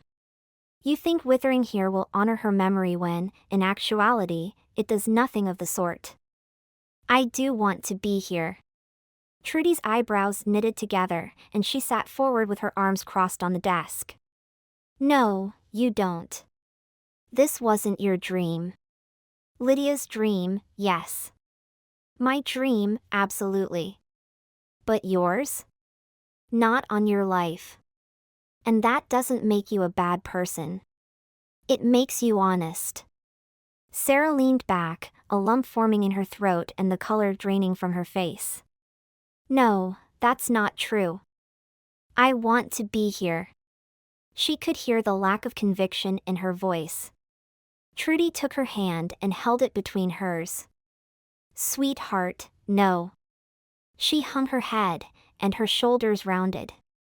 Tears pricked her eyes, and she couldn't deny the truth any longer. It's okay to want something different. But Mom wanted you to be happy. To fall in love, have a family, and live your own life. If that included sunshine, great. If not, that was okay too. Trudy stood and returned to her desk. Don't stay on a misguided notion that you need to stay here to keep your mom's memory alive. She lives on in you. Sarah straightened her shoulders and picked up the pencil. She'd come this far, and she was going to stick with it. I've made a commitment, and I'm seeing it through. I'll figure this out one way or another. If nothing else, her mom had taught her determination and follow-through. Trudy shook her head. I swear, Lydia didn't give birth to you, she cloned you. You are just as stubborn and pig-headed as she was. If you'd be honest with yourself, you'd admit I'm right. I'm just having a bad day is all. I love being here. It makes me happy to see all the kids running around and doing well. I can't leave. This is my home. Everything was a lie except being happy about the kids. Nothing felt like home, and every day it took more work to put on a smile and pretend it did. Penelope and Paige were gone. Taran would be going back to Scotland in a few months. She'd be left in Pensacola with nothing. She loved Trudy like a mom, but it wasn't the same. And Trudy had her own family. What about Taran? You know he loves you. Sarah jerked her head up. I do not. I mean, he does not. Besides, he has his family in Rosegale Bridge. He can't stay here, so there's no point in even thinking about it. Trudy shook her head. Stubborn as a mule on a hot day. Let's start from the beginning. Maybe I can write down some better notes, use some examples, and that'll help. Sarah needed this conversation to stop. Even if she did love Taran, it wouldn't work. No, she didn't love him. She couldn't. The older woman held up her hands in defeat and exhaled. Fine. Let's start again. Sarah trudged into the house. Hours working on trying to get her brain to cooperate had left her with a headache and her mind mushy. Her eyes burned from watching the numbers dance on the paper like ballerinas. She sniffed the air. The smell of something savory and delicious floated from the kitchen, and her stomach growled. She was sure if it had feet, it would have been pushing its way out to get to the kitchen on its own. Her body pulled her from the entrance into the kitchen where she found Taran cooking. He cooked too? Mentally, she added to the list of all his other wonderful qualities. He threw a glance over his shoulder and smiled. Hi. Her lips curved up in response. Hi. You didn't have to cook. Ye were busy, and I thought you'd be tired. I figured I could throw something together, that way ye could just relax. Besides, Ben canceled his appointment this week, so I didn't have a lot to do today. He glanced at her again. What is it? It smells great. Whatever it was, she was ready to devour it. She'd skipped lunch without realizing it, and the little snack bar she'd eaten a few hours ago hadn't lasted long. He shrugged. Just eggs, potatoes, and sausage. I wasn't kiddin' about it bein' thrown together. As hungry as I am, I don't care. I'm just thankful I don't have to cook. Not that I would have minded. I actually like cooking. For you, she wanted to add but didn't. Sarah walked to the cabinet, pulled a couple of plates out, and set them on the counter next to the stove. It was a good excuse to be close to him. His hand brushed hers as he picked up the top plate, and tingles erupted on her skin. The butterflies in her stomach were singing hallelujah. Between her tired mind and her traitorous body, she felt outnumbered. He smiled as he handed her the plate full of food. I hope ye like it. I'm sure it's wonderful. It sure did smell yummy. Want to sit in the living room? She'd missed watching the sunset with him over the last week. More so, she missed him. After his little probe into her soul, she'd shrunk back. He'd asked questions she didn't want to answer, at least not aloud. Or to him.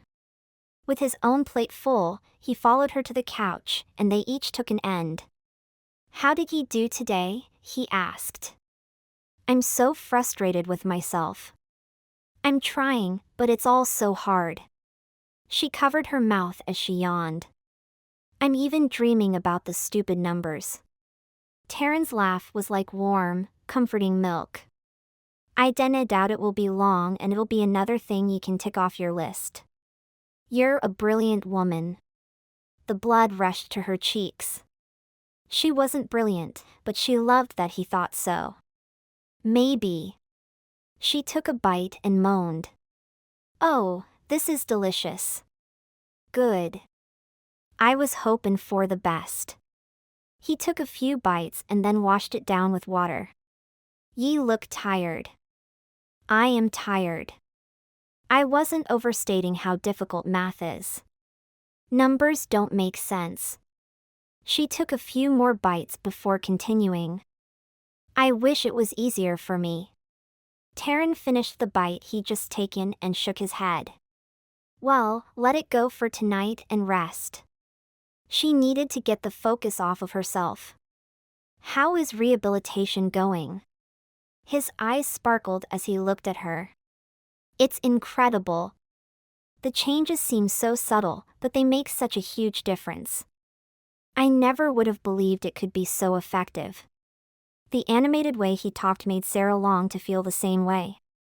At the moment, all she felt was pressure. She wanted to be excited and happy, but her heart wasn't there. Her heart was somewhere else. The thought was a slap. She needed to be content with where she was. Just because she wanted a happy ending didn't mean she was going to get it. I'm glad you like it. Like it? I love it. I want to learn as much as I can. I'm thinking I could find a few kids and let them ride Banner a couple times a week. I'll have to figure out what I need to do that, but I think it's worth it. He finished his dinner and set the plate on the coffee table. She'd lost her appetite and started to set hers next to his. Ye need to eat more. I'm done. He closed the gap between them and touched her cheek. Eat. You're losing weight again. I know ye canna be full. How are ye ever goin' to give those numbers what for if ye dinna take care of yourself? Just the thought of another bite made her nauseous, but she took 3 just to make him happy. Then she set the plate down and leaned into him. I'm so tired. I just want to sit here and watch the sunset and not think. Then that's what we'll do. He stretched his arm across her shoulders. Turning, she wrapped her arms around his neck and snuggled into him. Why is everything so much better when I'm with you? Her lips moved against his neck, and his scent was a balm. All her aches and pains dulled as contentment flooded her. Just being close to him gave her such a sense of peace. Will ye let me know when ye have the answer? Because I've been wonderin' that myself. His arms circled around her until she was tight against him. Drowsiness settled on her and coated her all the way to her bones. She wanted to give him a cute reply, but she was sinking too quickly. She felt a kiss on the top of her head, and the last thing she heard was a soft, "Good night." Chapter 27. Even in the barn, Taran could feel the heat of the midday sun of late July. In the 2 weeks following Trudy's little talk, he'd been walking on eggshells around her and Sarah. He'd also been doing everything he could to make sure he didn't receive another little talk. The last one was giving him heartburn and weird dreams. It didn't make things any better when Sarah was holding on to him, lips moving against his skin, and murmuring sweet nothings. She'd fallen asleep in his arms again. This time, he'd carefully taken her to her room and put her to bed. He didn't want the awkwardness that followed like the last time. The whole thing had left him confused and frustrated. In response, he'd done his best to stay out of sight since then. He wasn't trying to avoid her, but that's how it probably looked to her. He needed to get a handle on his feelings for her first. Confessing anything without thinking it all the way through was a surefire way to ruin any chance they might have. You know what? Freddie grinned up at Taran and tugged on his shirt. With school out, her time at the sanctuary had increased. Her dad worked during the day, and Sarah had offered to let her stay with them. Taran was soaking it up. When he left, he was going to miss her tremendously. He'd grown attached to her. Taran? A poke to his ribs shook him out of his thoughts. What? I'm kinda glad you turned out to be you instead of Angus. I mean, I bet he's nice too, but I'm glad it's you that came to help Miss Sarah. His cheeks heated with the compliment. No one other than Sarah had ever said that before. Most people had always wanted him to be Angus. Finding out he was only the brother usually led to disappointment. Thank ye. You don't get that a lot, do you? People want you to be Angus because he's famous and they want to meet him. I bet it makes you feel sad. She shoveled another forkful of dirty hay into the wheelbarrow. At first it had hurt, but over the years since Angus had become a huge star, Taran had learned to live with it. When I was younger, it did. Or so he'd thought. If he was honest, it still bothered him at times. She stopped and put one fisted hand on her hip. Are you and him close? I. Of my brothers, he and I are closest. My oldest brother, Duff, was much older than me, Rory, and Angus. He was already pretty much grown when we came into the picture, so he was more like a dad than a brother. Talking about them made him ache with homesickness. He missed his family. He wondered what Rory and Angus were doing. If that you was staying out of trouble. Did they need him? Freddie leaned the fork against the wall and stopped in front of him. She took his hand and patted it. It's okay to be sad and miss your family. A lump formed in his throat and stifled anything he could say, so he nodded. Trudy was right too. He stared at her, wondering what she was talking about. About what? About you loving Miss Sarah. Heat rushed up his neck, and his heart pounded. He thought Freddie had gone home that day. Maybe she was just messing with him. What are you talking about? She cocked an eyebrow. My dad was late picking me up. After I waited a while out front, I came back to the barn. I wasn't hiding, she just didn't see me. And I didn't realize I needed to be seen until she started talking. So. I heard everything. Taran was desperate to catch his breath. He swallowed and rubbed his face with his hand. Is there any chance you could keep that to yourself? I'm precocious, not stupid. Freddie smiled. He chuckled. No, she wasn't stupid. Thank ye. She straightened her tiara and smoothed out her dress. I think adults make things too complicated. If I like a boy, I just tell him. She picked up the pitchfork and started working again. Not that I've liked any boys yet, but that's what I'd do. If they don't like me, well, at least I'd know. Oh, to be a kid and see things so simple. He wished things weren't complicated. He wished things were straightforward and easy. I dinna know why we make things so hard either. She stopped raking and looked at him. Then stop. It was easier said than done, unfortunately. We need to stop talking and get back to work before we get into trouble. Freddie rolled her eyes. Grown-ups, she muttered and started raking again. He couldn't argue. They were making things too complicated. Why couldn't they stop and be honest? Because it wasn't that simple. Sarah kept pushing him away.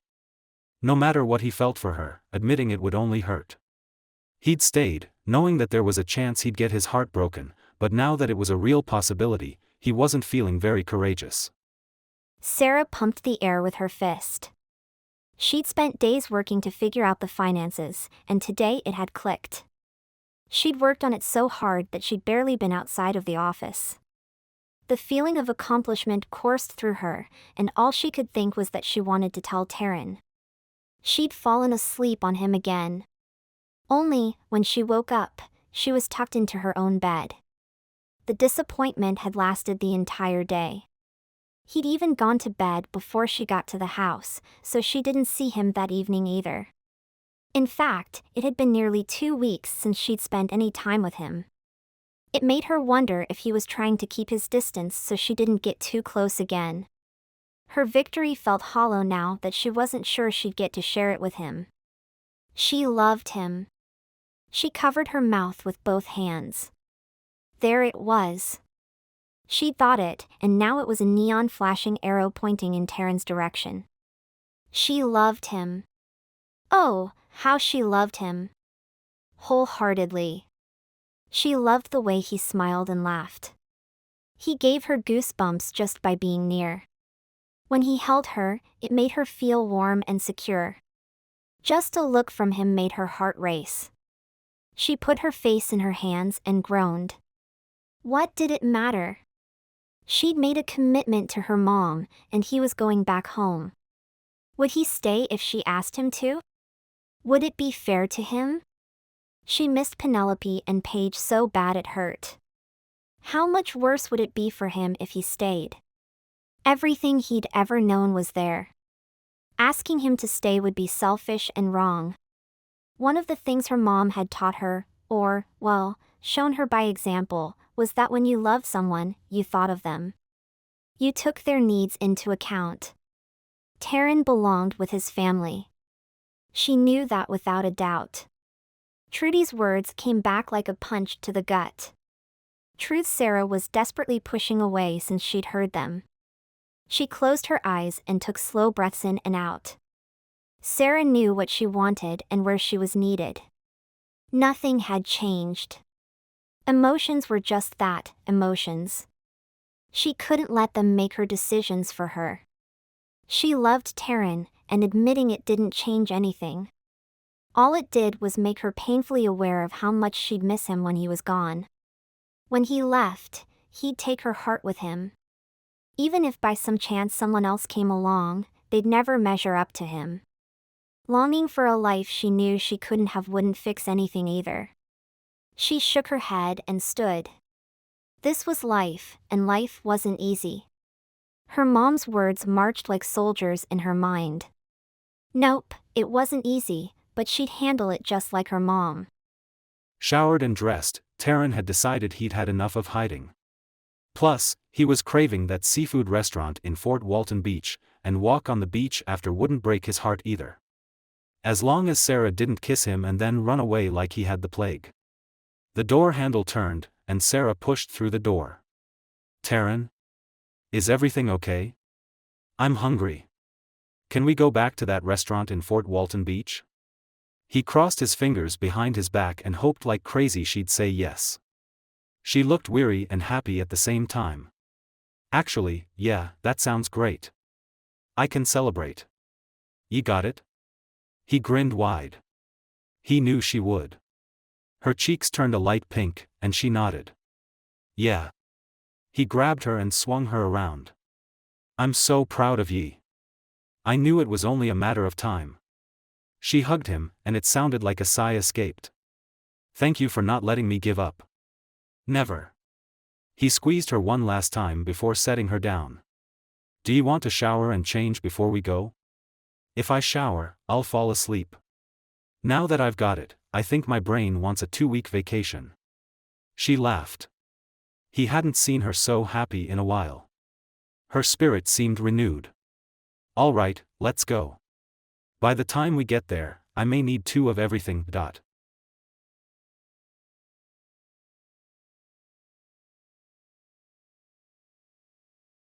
It's just as good as I remember it.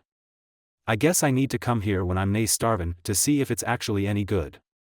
Taran patted his stomach and leaned back in the chair. Sarah laughed. I think it's safe to say it's good by the way you inhaled it. She still looked tired, but she looked lighter. Succeeding had lifted much of the weight off her shoulders. I told ye I was hungry. I wasna kiddin'. She glanced around. I feel underdressed. I should have taken that shower and changed. Nah, ye look beautiful. In fact, you're glowin'. Accomplishment is a good accessory for ye. He winked. Stop that. She covered her pink cheeks with her hands. And why would I do that? I told ye my new favorite thing was makin' ye blush, and I haven't done it in a while. He stretched his arm across the table and took her hand. Or maybe I just like ye. You are such a charmer. I swear you MacLachlans must have stood in line twice when it was being dished out. She laughed. What he noticed most was that she didn't pull her hand back. Instead, she curled her fingers around his. I know the last time we walked on the beach, it didn't end the best, but I promise to be on my best behavior. I promise I willna kiss ye. She lowered her gaze and looked at him through a fringe of lashes. He knew Sarah well enough to know that she wasn't trying to make him regret that promise, but he was wishing he'd have used a different word now. Okay. I promise I won't kiss you either. After he paid, they stashed their shoes in the jeep and struck out for the beach. Taran enjoyed the feel of the sand under his feet and between his toes. Sarah sighed. It's beautiful tonight. I love it when it's a crescent moon like this. You can see, but it doesn't hide the stars. She'd pulled her hair back and bound it at the nape of her neck. I don't mind the breeze either, especially when I've got my hair back and it's not beating me in the face. Up or down, you're beautiful either way. She bumped him with her shoulder, and he stumbled sideways. Stop being so charming. He threw his head back and laughed. What? You want me to be mean? No, just stop making me blush. My face is going to catch on fire. They walked a bit in comfortable silence, and she got a stoic look on her face. What are ye thinkin'? He asked. Sarah glanced at him and smiled. Nothing, really. It's dark, quiet, and peaceful. It's nice. Why do ye look so serious, then? Shrugging, she said, I didn't mean to be. What are you thinking about? I canna tell ye. He wiggled his eyebrows. I'd get into trouble. Her lips parted, but the corners tipped up. How would you get into trouble? He shook his head. Oh, no. That would get me into trouble too. Sarah stopped and put her hands on her hips. You better tell me, or you'll get into even more trouble. Nah, it's nae possible. He dodged her hand as it shot out to smack him on the arm, and he took off running. He stopped a few feet away. Still nae tellin'.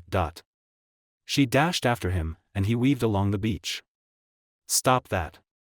Nah, I've learned that when I'm in trouble, it's best to run until I'm nae anymore.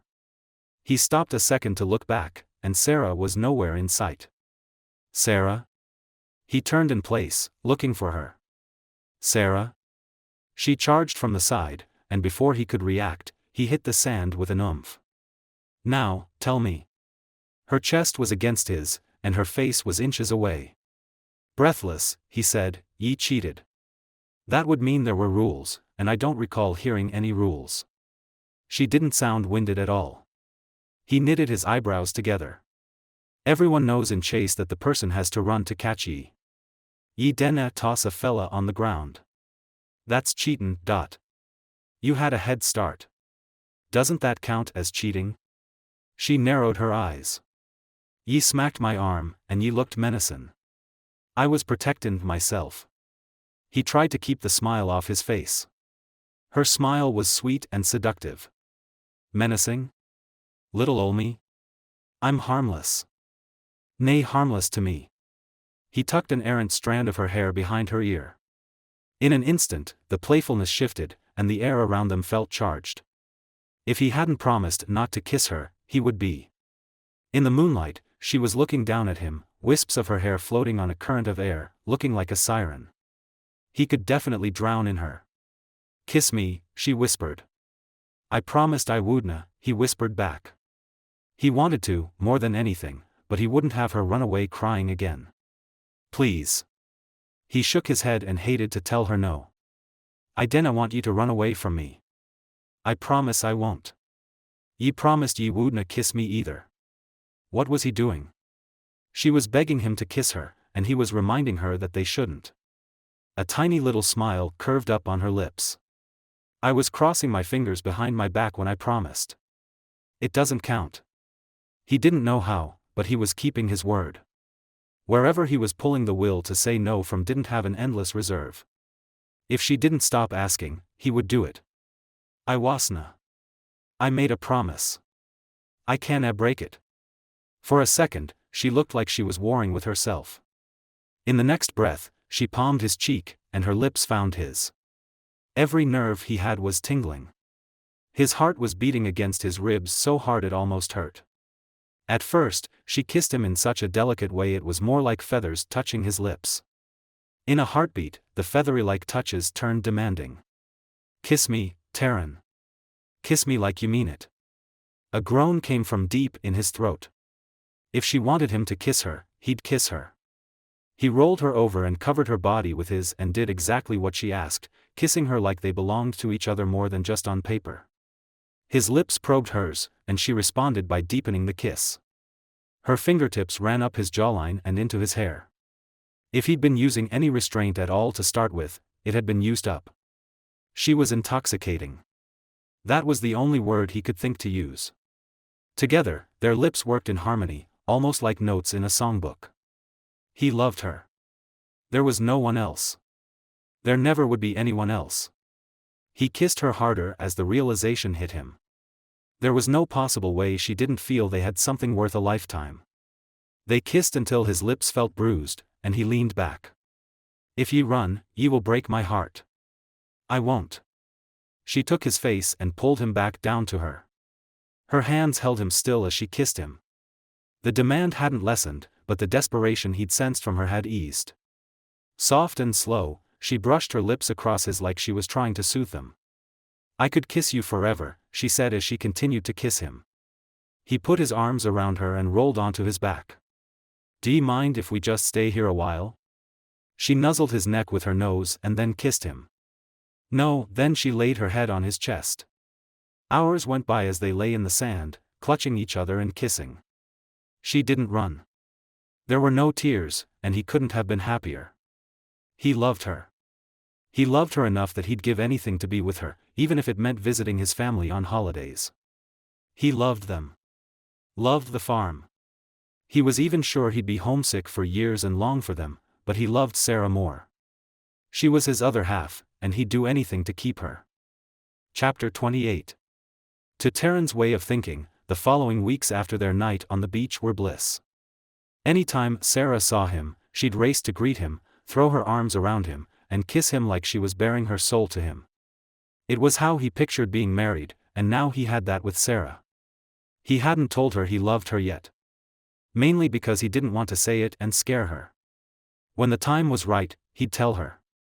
He'd scream it to the world if that's what it took, but she'd know without a doubt he loved her.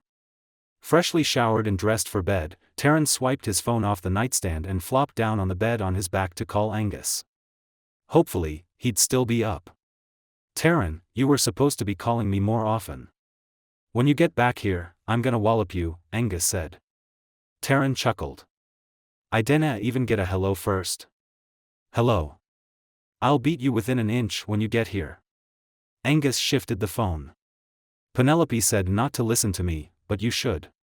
Tell Penelope I'll be hidin' behind her when I get there. He wasn't sure how to break the news that he wouldn't be living there anymore. I'll still get you. I'm younger and quicker. I'm older and wiser, and I don't play fair. Taran laughed deep and low. He'd missed Angus. All of them. If you're nae playin' fair, I'm nae either. Well, then I guess we'll see who comes out on top when you come home. This was it. Taran found it hard to breathe. Would Angus be disappointed that he'd be staying? They had wanted him to go to Florida, but what if they'd assumed he'd be too chicken to stay? I think I've found my home. Here. With Sarah. Angus didn't speak for a second. You're not coming home? I love her. I knew you did. I knew you loved her. Right. I do. Angus shifted the phone again. I had to tell Penelope. I couldn't keep it from her. She says you're not married until she attends the wedding. The piece of paper says otherwise. He twisted his fingers in the hem of his shirt. I dinna have to keep it from Rory and everyone now. No matter how many lessons Angus took, his Scottish accent had a way of breaking free when he was excited. Taran chuckled to himself. Nah, I want to come home. I need to come home. He needed more than a few weeks of clothing. There were a few things he wanted to bring back to the States. Things that would ease the move for him. One last time. I need to see Banner and that you. Angus laughed. Penelope says, that's right, you're coming home again. You'd better bring Sarah and be prepared for another wedding. And it'll not be some courthouse fiasco. It'll be a good and proper wedding. Is she wagging her finger at me? His brother snorted. Aye. Are ye sure ye and Rory can handle it? Along with the hired hand. Taran sat straight up. Oi. I forgot about the kid ye brought onto my farm. Your farm? He's young, but he's catching on quick. I wanted Rory to have seasoned help before I need to get back to work. Taran supposed that was okay. Rory would be good for him. He'd gotten into a little trouble a way back. There'd be none of that with Rory watching him. You still there, Taran? Aye. Just processin' it. Angus shuffled the phone. Besides, with us both off in the States, Rory was going to need help. At least I had the forethought to get it started. That ye did. I'm happy for you, brother. I've wanted you to be happy. Taran smiled into the phone. He loved Angus. Love all of them. He could already feel himself grieving the loss of being so close, but it was overshadowed by the happiness he felt when he pictured Sarah next to him. I am. Sarah hadn't meant to eavesdrop, but when she heard Taran's laugh, she'd instinctively gone to him. Before she could announce her presence, he was telling Angus he was coming home. That he needed to come home. Her heart had shattered. She'd been planning to tell him she loved him after dinner while they watched the sunset together. She figured he was waiting on her since she was the one who had said she didn't want a relationship with him. She'd planned everything. What she was cooking. What she was going to say. She'd planned to pull him into her room and tell him that it was time to start acting like they were married. She hugged herself and curled her legs under her as she sat in the chair in the arena office. Was he ever going to tell her he still planned on leaving? She had been the one to push him to kiss her that night on the beach. The last few weeks had been wonderful. He'd held her and kissed her. All of it felt like a dream. She'd found her Prince Charming. Fresh tears streamed down her cheeks. She couldn't hate him for wanting to go home. He'd never hidden how much he loved his family or said he could leave them to be with her. She just assumed that things had changed. It was a stupid thing to do. She pressed her fingers to her lips and tried to hold in the sobs that threatened to consume her. He needed to go home. There was no way she could continue seeing him day after day until November. Maybe the lawyer would have a solution for her. If he didn't, she didn't know what she'd do.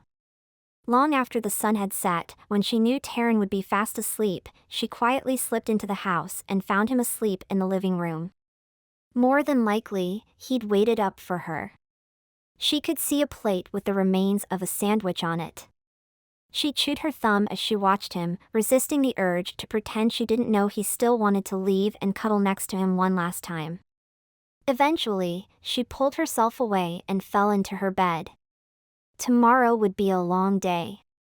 No, tomorrow would be quick. The days after he left would be long and lonely. The next morning before Taran was up, Sarah was dressed and already gone. She drove around Pensacola until the lawyer's office opened.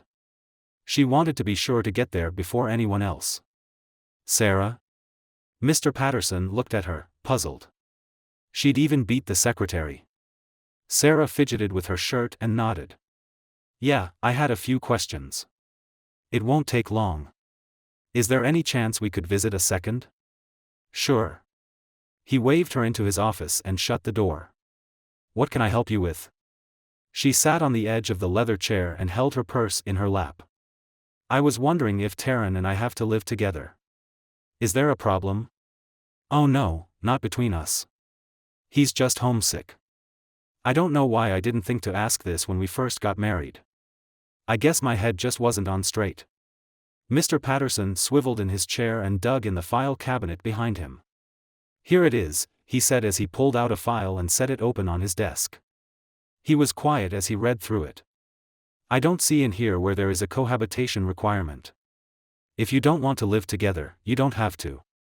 I wish I'd known that earlier. It didn't even occur to me to suggest that. I apologize if this has caused either of you any problems. Mr. Patterson looked at Sarah with sympathy. Sarah stood and smiled. No, it's okay. I'm so glad I caught you. I can go tell him the good news. He'll be so glad he doesn't have to wait any longer. He's close to his family, and it'll be good for him to get home. Mr. Patterson stood and shook her hand. Let me know if you need any more help. I will, thank you. Sarah walked out of the office to her Jeep. She laid her head on the wheel. Taran was free. She would never be free, but she could give him this. It would be her way of telling him she loved him. Chapter 29. Taran wiped his hands on his jeans as he finished brushing down Monarch. Trudy was in the grooming room across from him, brushing down grease. She'd taken care of Larry earlier with his help. Larry was a character. That draft was terrifying in a lot of ways. The sheer size and power of him. If he didn't like someone and wanted to hurt them, he could and easily. Taran was glad he was on Larry's good side. Thanks for your help today. Bailey is sure smitten with you. Trudy shot him a quick teasing glance. Shaking his head, he unhooked Monarch's bridle and led him to his stall. She's a sweet girl. Talkative, but sweet. As Taran returned, Trudy stopped and stared at him. I wish more than anything that Lydia could have met you. She would have loved you. You're everything she ever envisioned for Sarah. He didn't know how to respond. You're a sweet, gentle man. Kind in everything you do. Passionate about the things and people you love. Trudy gave Lightning one more brush and unclipped his bridle. Taran took him from her and led him to the stall next to Monarch's. By the way, have you seen Sarah today? She asked. She was supposed to meet me in the office before lunch. It's not like her to not at least call. Nah, she came in after I fell asleep and left before I woke up. I didn't know where she is. I tried to call her a few times, but she didn't pick up. Trudy put her hands on her hips. Something's wrong, then. That's not like her at all. I didn't know what it could be. Taran was as lost as she was. He'd waited for her the night before so he could tell her he'd decided to stay. All he needed to do was take a quick trip home to pack. He'd hoped she'd be willing to go with him. Trudy patted his shoulder. You go find her. I'm heading home. I've got dinner to cook. Ma'am. Her hand shot out, trying to whack him. I'll ma'am you. He laughed and jumped away. I'll see ye tomorrow, Trudy. She pointed a finger toward him. Next week. You and Sarah. My house. Dinner. No lip for either of you. I'll let her know. Taran shot her a parting smile and headed to the house. Sarah had been on his mind the whole day. He wondered what had kept her out all night and had her leaving before he was up. He stepped through the door and smiled as his gaze landed on her. Excitement bubbled in him. When he'd pictured having someone to come home to, this was the feeling he'd wanted. She smiled, but something was off. He looked to her left and found his bags packed. Suddenly, his heart and his lungs felt squeezed. What's going on? I talked to the lawyer today. He said we don't have to live together. I know how much you've been wanting to go, so I spent the day getting things together so you could. He had a feeling he wasn't going to like this conversation. Go? What do you mean, go? After all this, she still didn't want to be with him? Had she pretended the whole time? Why? She stood and hauled his suitcase behind her. We need to get going. You've got a flight to catch. You should be in Scotland by tomorrow. You'll be back home with your family. But, I thought. Taking a deep breath, she blinked a few times and squared her shoulders. Taran, I realized that as nice as this has been, I'm just not ready for a relationship. I'm sorry. He raked a hand through his hair. Do ye nae love me?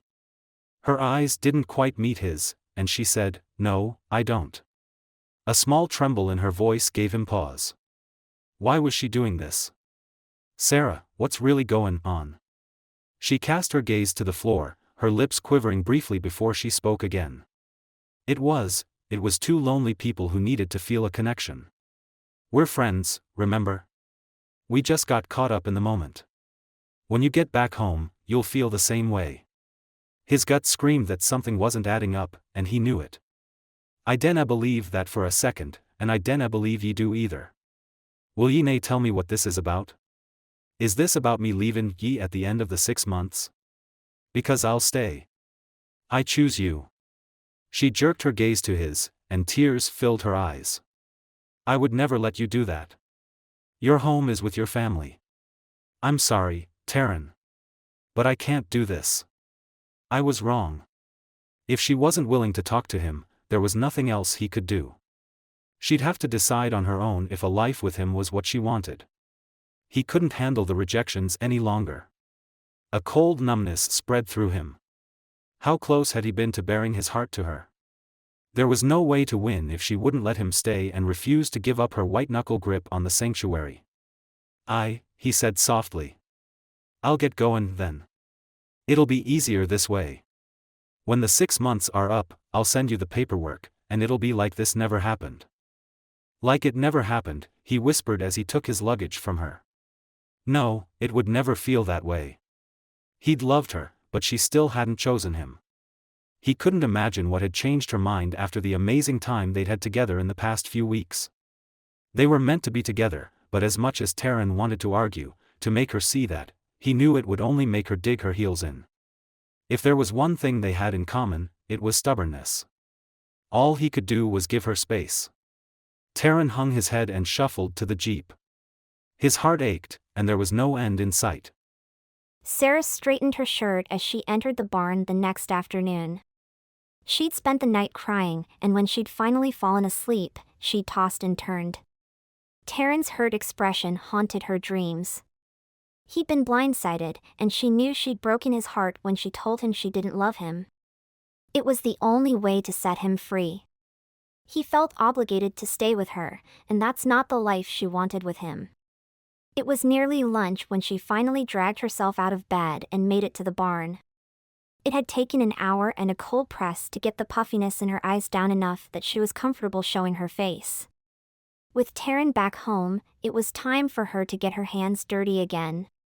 What are you doing here? Trudy stepped into the stall Sarah was cleaning.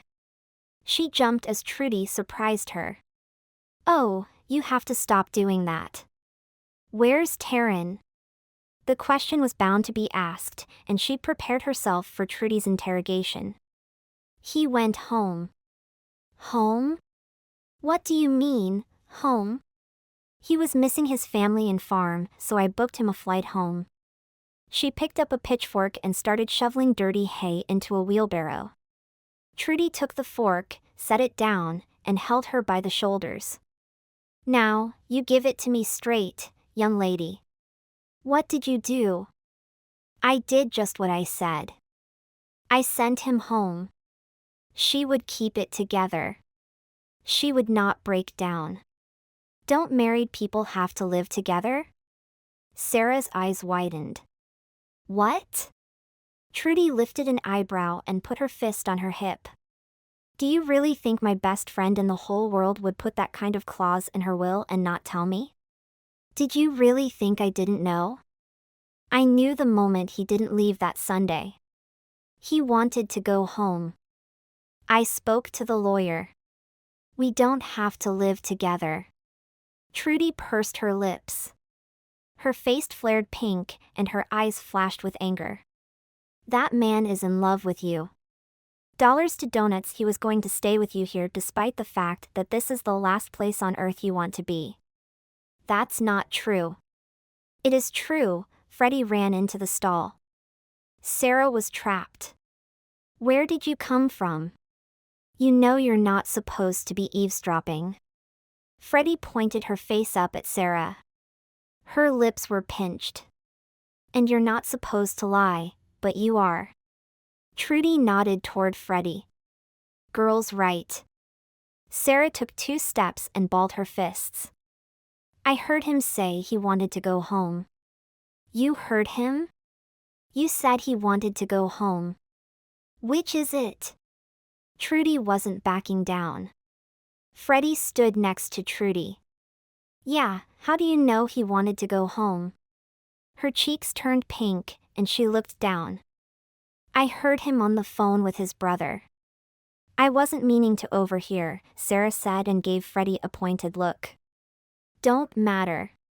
You still did it. Freddie pulled her shoulders back and stood straight.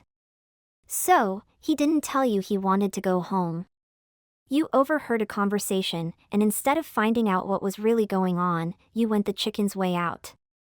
Trudy pointed her finger at Sarah. Honey, he came here, not intending to stay. Did it ever occur to you that he needed to go home to pack? Maybe to see his folks and let them know his plans? Her heart hit the floor. She'd never even considered it. Trudy exhaled slowly. That's what I thought. She turned to Freddie and said, Honey, I know you like to listen in, but I need you to give me and Miss Sarah some time to talk. Sarah didn't want to talk. She didn't want to hear what Trudy had to say. That meant she'd hurt Taran and sent him home. It meant she may have lost any chance of having a life with him. Freddie pouted but nodded. Okay.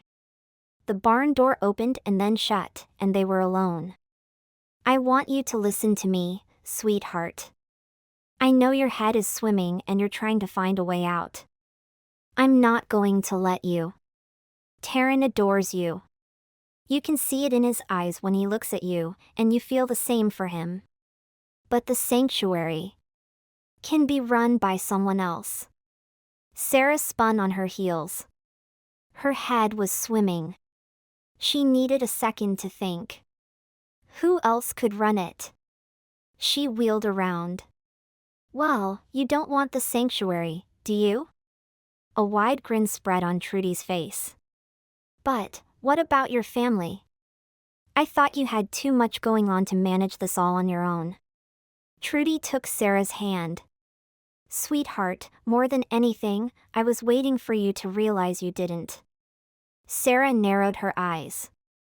You did want it. The older woman sucked her teeth. Why do you think Gavin blabbed about the marriage clause? Her jaw dropped.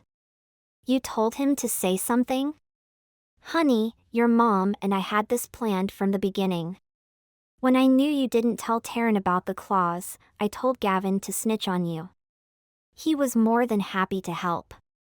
We may not have seen everything your mom saw in him, but he did love her. Trudy chuckled. Sarah gasped. He told Taran about the clause on purpose to get him involved? Laughing even harder, Trudy nodded. We knew you'd work to keep Taran from knowing about it, so Gavin pretended to be shocked. We wanted you to think he was on your side about the marriage clause. I can't believe you and Mom and Gavin.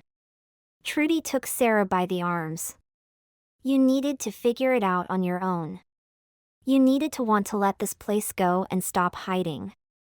That was the only way it would work, but we needed a way to get you two together long enough to see it. I don't know if I want to hug you or beat you. It had been forever since Sarah had felt any sense of hope or freedom. She was free to love. I'll call the lawyer on my way to the airport to let him know you'll be taking over the sanctuary when the 6 months are up. I'll take a hug and a kiss before you go. Sarah grabbed Trudy and hugged her. I'll visit every chance I get. She didn't even wait for Trudy to say anything before she was running out of the barn. You'd better, Trudy called after her. Freddie was leaned against the wall just outside, and Sarah slid to a stop. Sarah grabbed her and hugged her. I love you to pieces, young lady. You're leaving, huh? Her sweet brown eyes held tears in them. Sarah nodded. For a little while. I'll be back to visit a lot. This was my home for a long time, and I'll have to come back just to make sure you're behaving. I love you, Miss Sarah. Promise you'll visit. Oh, sweetheart, I love you too. Be good for Trudy and your daddy. I promise I will visit a lot. Freddie grinned. I like Taran. Me too. I need to tell him. Without a word, Freddie disappeared into the barn. Sarah hated leaving, but her mom had never intended for her to stay. Her mom had given her wings just when she needed them. She had to get to Taran.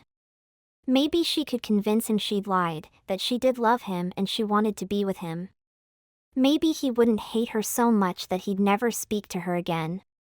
Chapter 30. Taran pulled Banner to a stop just outside the barn.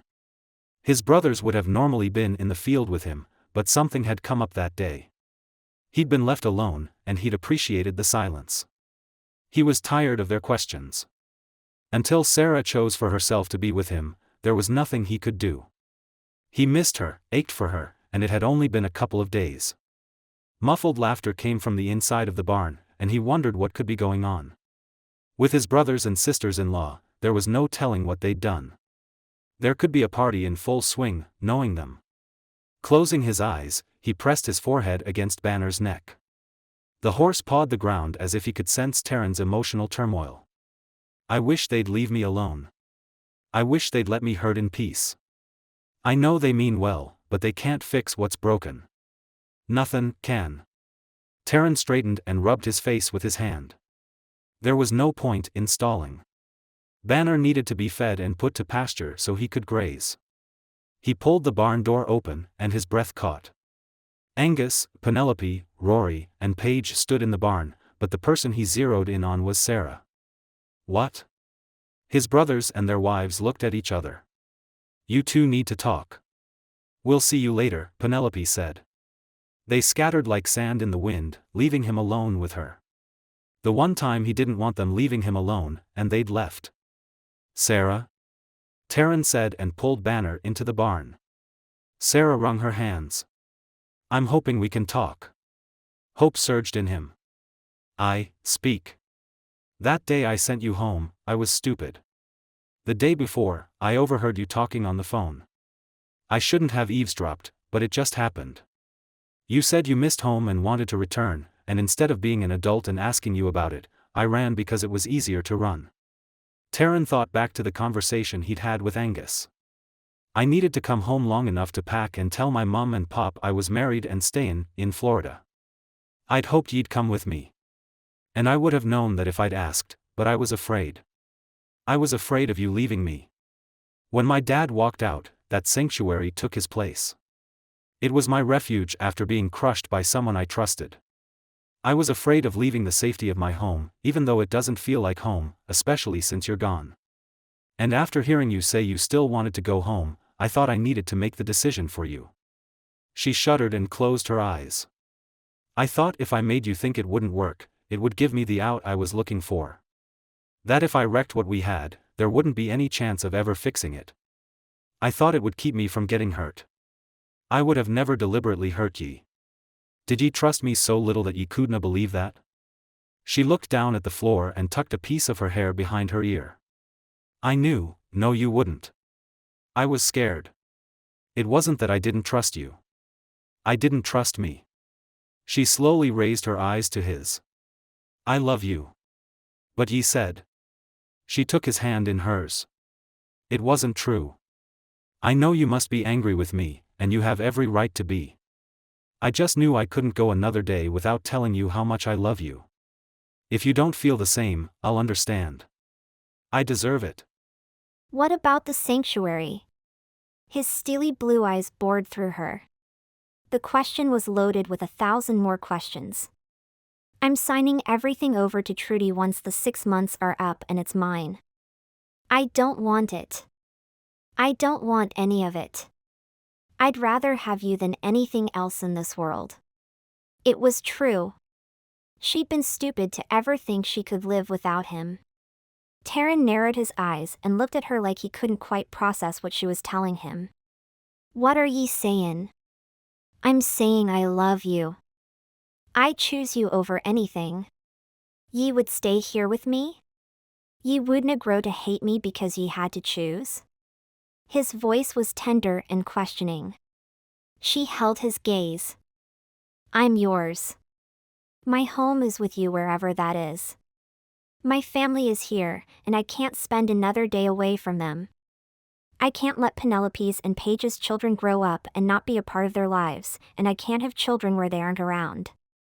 Mine? Yours forever and ever." Closing the distance he'd created, he took her in his arms. "I want to be angry with ye. To hate ye, but I canna. I have ached for ye, Sarah Freeman. Gettin' on that plane, thinkin' ye didn't love me was the hardest thing I've ever done. I'm so sorry I hurt you." Sarah prayed silently that he'd hear her heart. That he'd hear how much she loved him. If he rejected her, she'd be broken, and it would be her own fault. "I wanted to make ye hurt like ye hurt me, but I canna. I love ye. Livin' without ye is nae an option for me." He leaned back and looked deep into her eyes. "I dinna want to spend another day without ye." Sarah could finally breathe again. He loved her, even after she'd hurt him. "I don't want to spend another day without you either."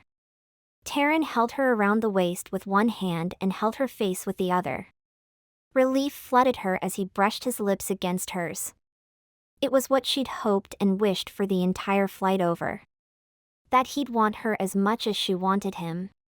Her body melted against his, and she buried her hands in his hair, deepening the kiss. Until that moment, she didn't realize just how she craved him, and she poured all of it into kissing him. Now that she was free to love him, she couldn't get enough. She clung to him, teasing his lips with hers. Her heart pounded in her ears as the minutes ticked by with him kissing her with as much desperation as she felt. When he finally broke the kiss, his chest heaved in and out as he took gulps of air. "Marry me." She smiled against his cheek, her breath labored. "We aren't divorced. Let's do it again." "Okay, but I want to be a MacLachlan this time. I want to be yours, and I want everyone to know it." She leaned back and stared into his eyes. His lips curved into a wide smile, and she was glad he was holding her. "I want to be yours, and I want everyone to know it. I love you, Taran. I promise to love you for the rest of my life." He cupped her cheek and kissed her throat. "I love ye, and I promise to show how much for the rest of my life." Epilogue. Taran, Rory, and the rest of his family gathered in the hospital room. Penelope looked exhausted. Labor had been long and hard for her, but less than an hour before, baby Ian had made his appearance. Sitting next to her was Angus. He bent over and kissed her on the forehead. "You did great, and you look beautiful." The hospital staff was checking the baby over and then the family would get to see him. Sarah squeezed her hand. "You do." Penelope snorted. "I look like I fought a bull." "But you won," Paige said and chuckled. Rory stood behind Paige. "I can't wait to see him." Paige craned her neck and looked at Rory. "He'll be beautiful." "I know it." Duff slapped Rory on the shoulder. "Nay long, and yours'll be here." The door opened, and the nurse walked in holding a small bundle. "I think someone needs his mom." Penelope held her arms out, and the nurse passed Ian to her. If Angus smiled any wider, he was going to give the Joker a run for his money. "Oh, love," the boy's mum said. "Look at that beautiful boy." "He's so tiny," Taran said as he stood behind Sarah. His breath tickled the skin on her neck, and goosebumps traveled down her arms. She'd made the best decision of her life when she'd signed the sanctuary over to Trudy. Her family had moved into the house and made it theirs, and everything was exactly the way her mom wanted, including Sarah being in Rosegale Bridge with Taran. "He's perfect," Angus said as he slid his finger into Ian's hand. "He's just perfect. Beautiful like his mother." Penelope looked up at Angus. "He has your nose." Paige leaned across the bed as best she could and kissed Ian's cheek. "He's the sweetest thing ever." Taran leaned down and put his mouth next to Sarah's ear. "I never have asked ye if ye want children." "It doesn't matter if I do," she whispered back. She'd been hoping to hold off on telling him. It does." He curled his body around her as he spoke. It never got old. The way he fit against her. She also loved that he never pushed anything on her. Taking his hand, she pressed his palm against her stomach. "No, it doesn't." He took her chin in his fingers and made her look at him. She tiptoed and whispered, "Remember how I didn't want Penelope going into labor today because I had that appointment?" "It doesn't matter if I want children, because we're going to have one." Taran pulled back. "What?"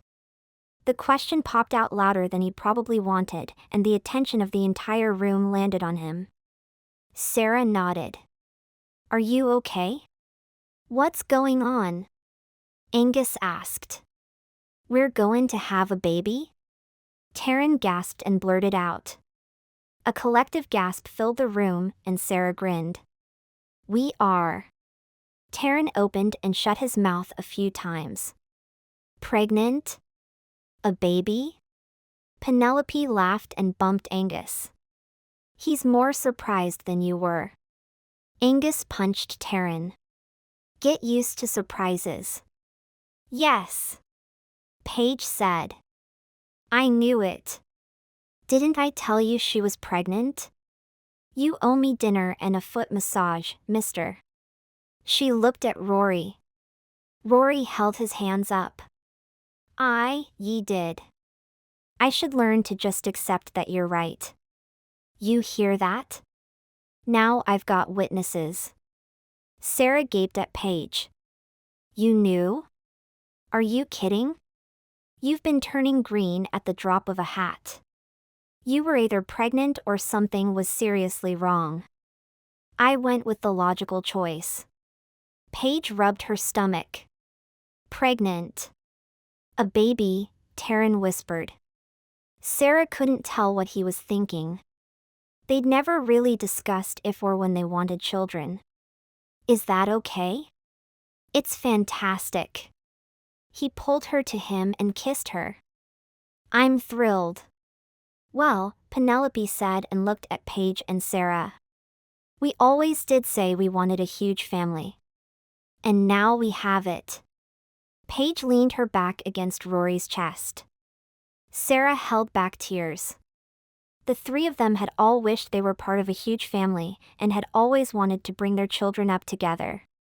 Silently, she thanked her mom for the gift, a gift she cherished and would cherish the rest of her life. This has been Mending the Billionaire Brother. Written by Bree Livingston. Copyright 2019.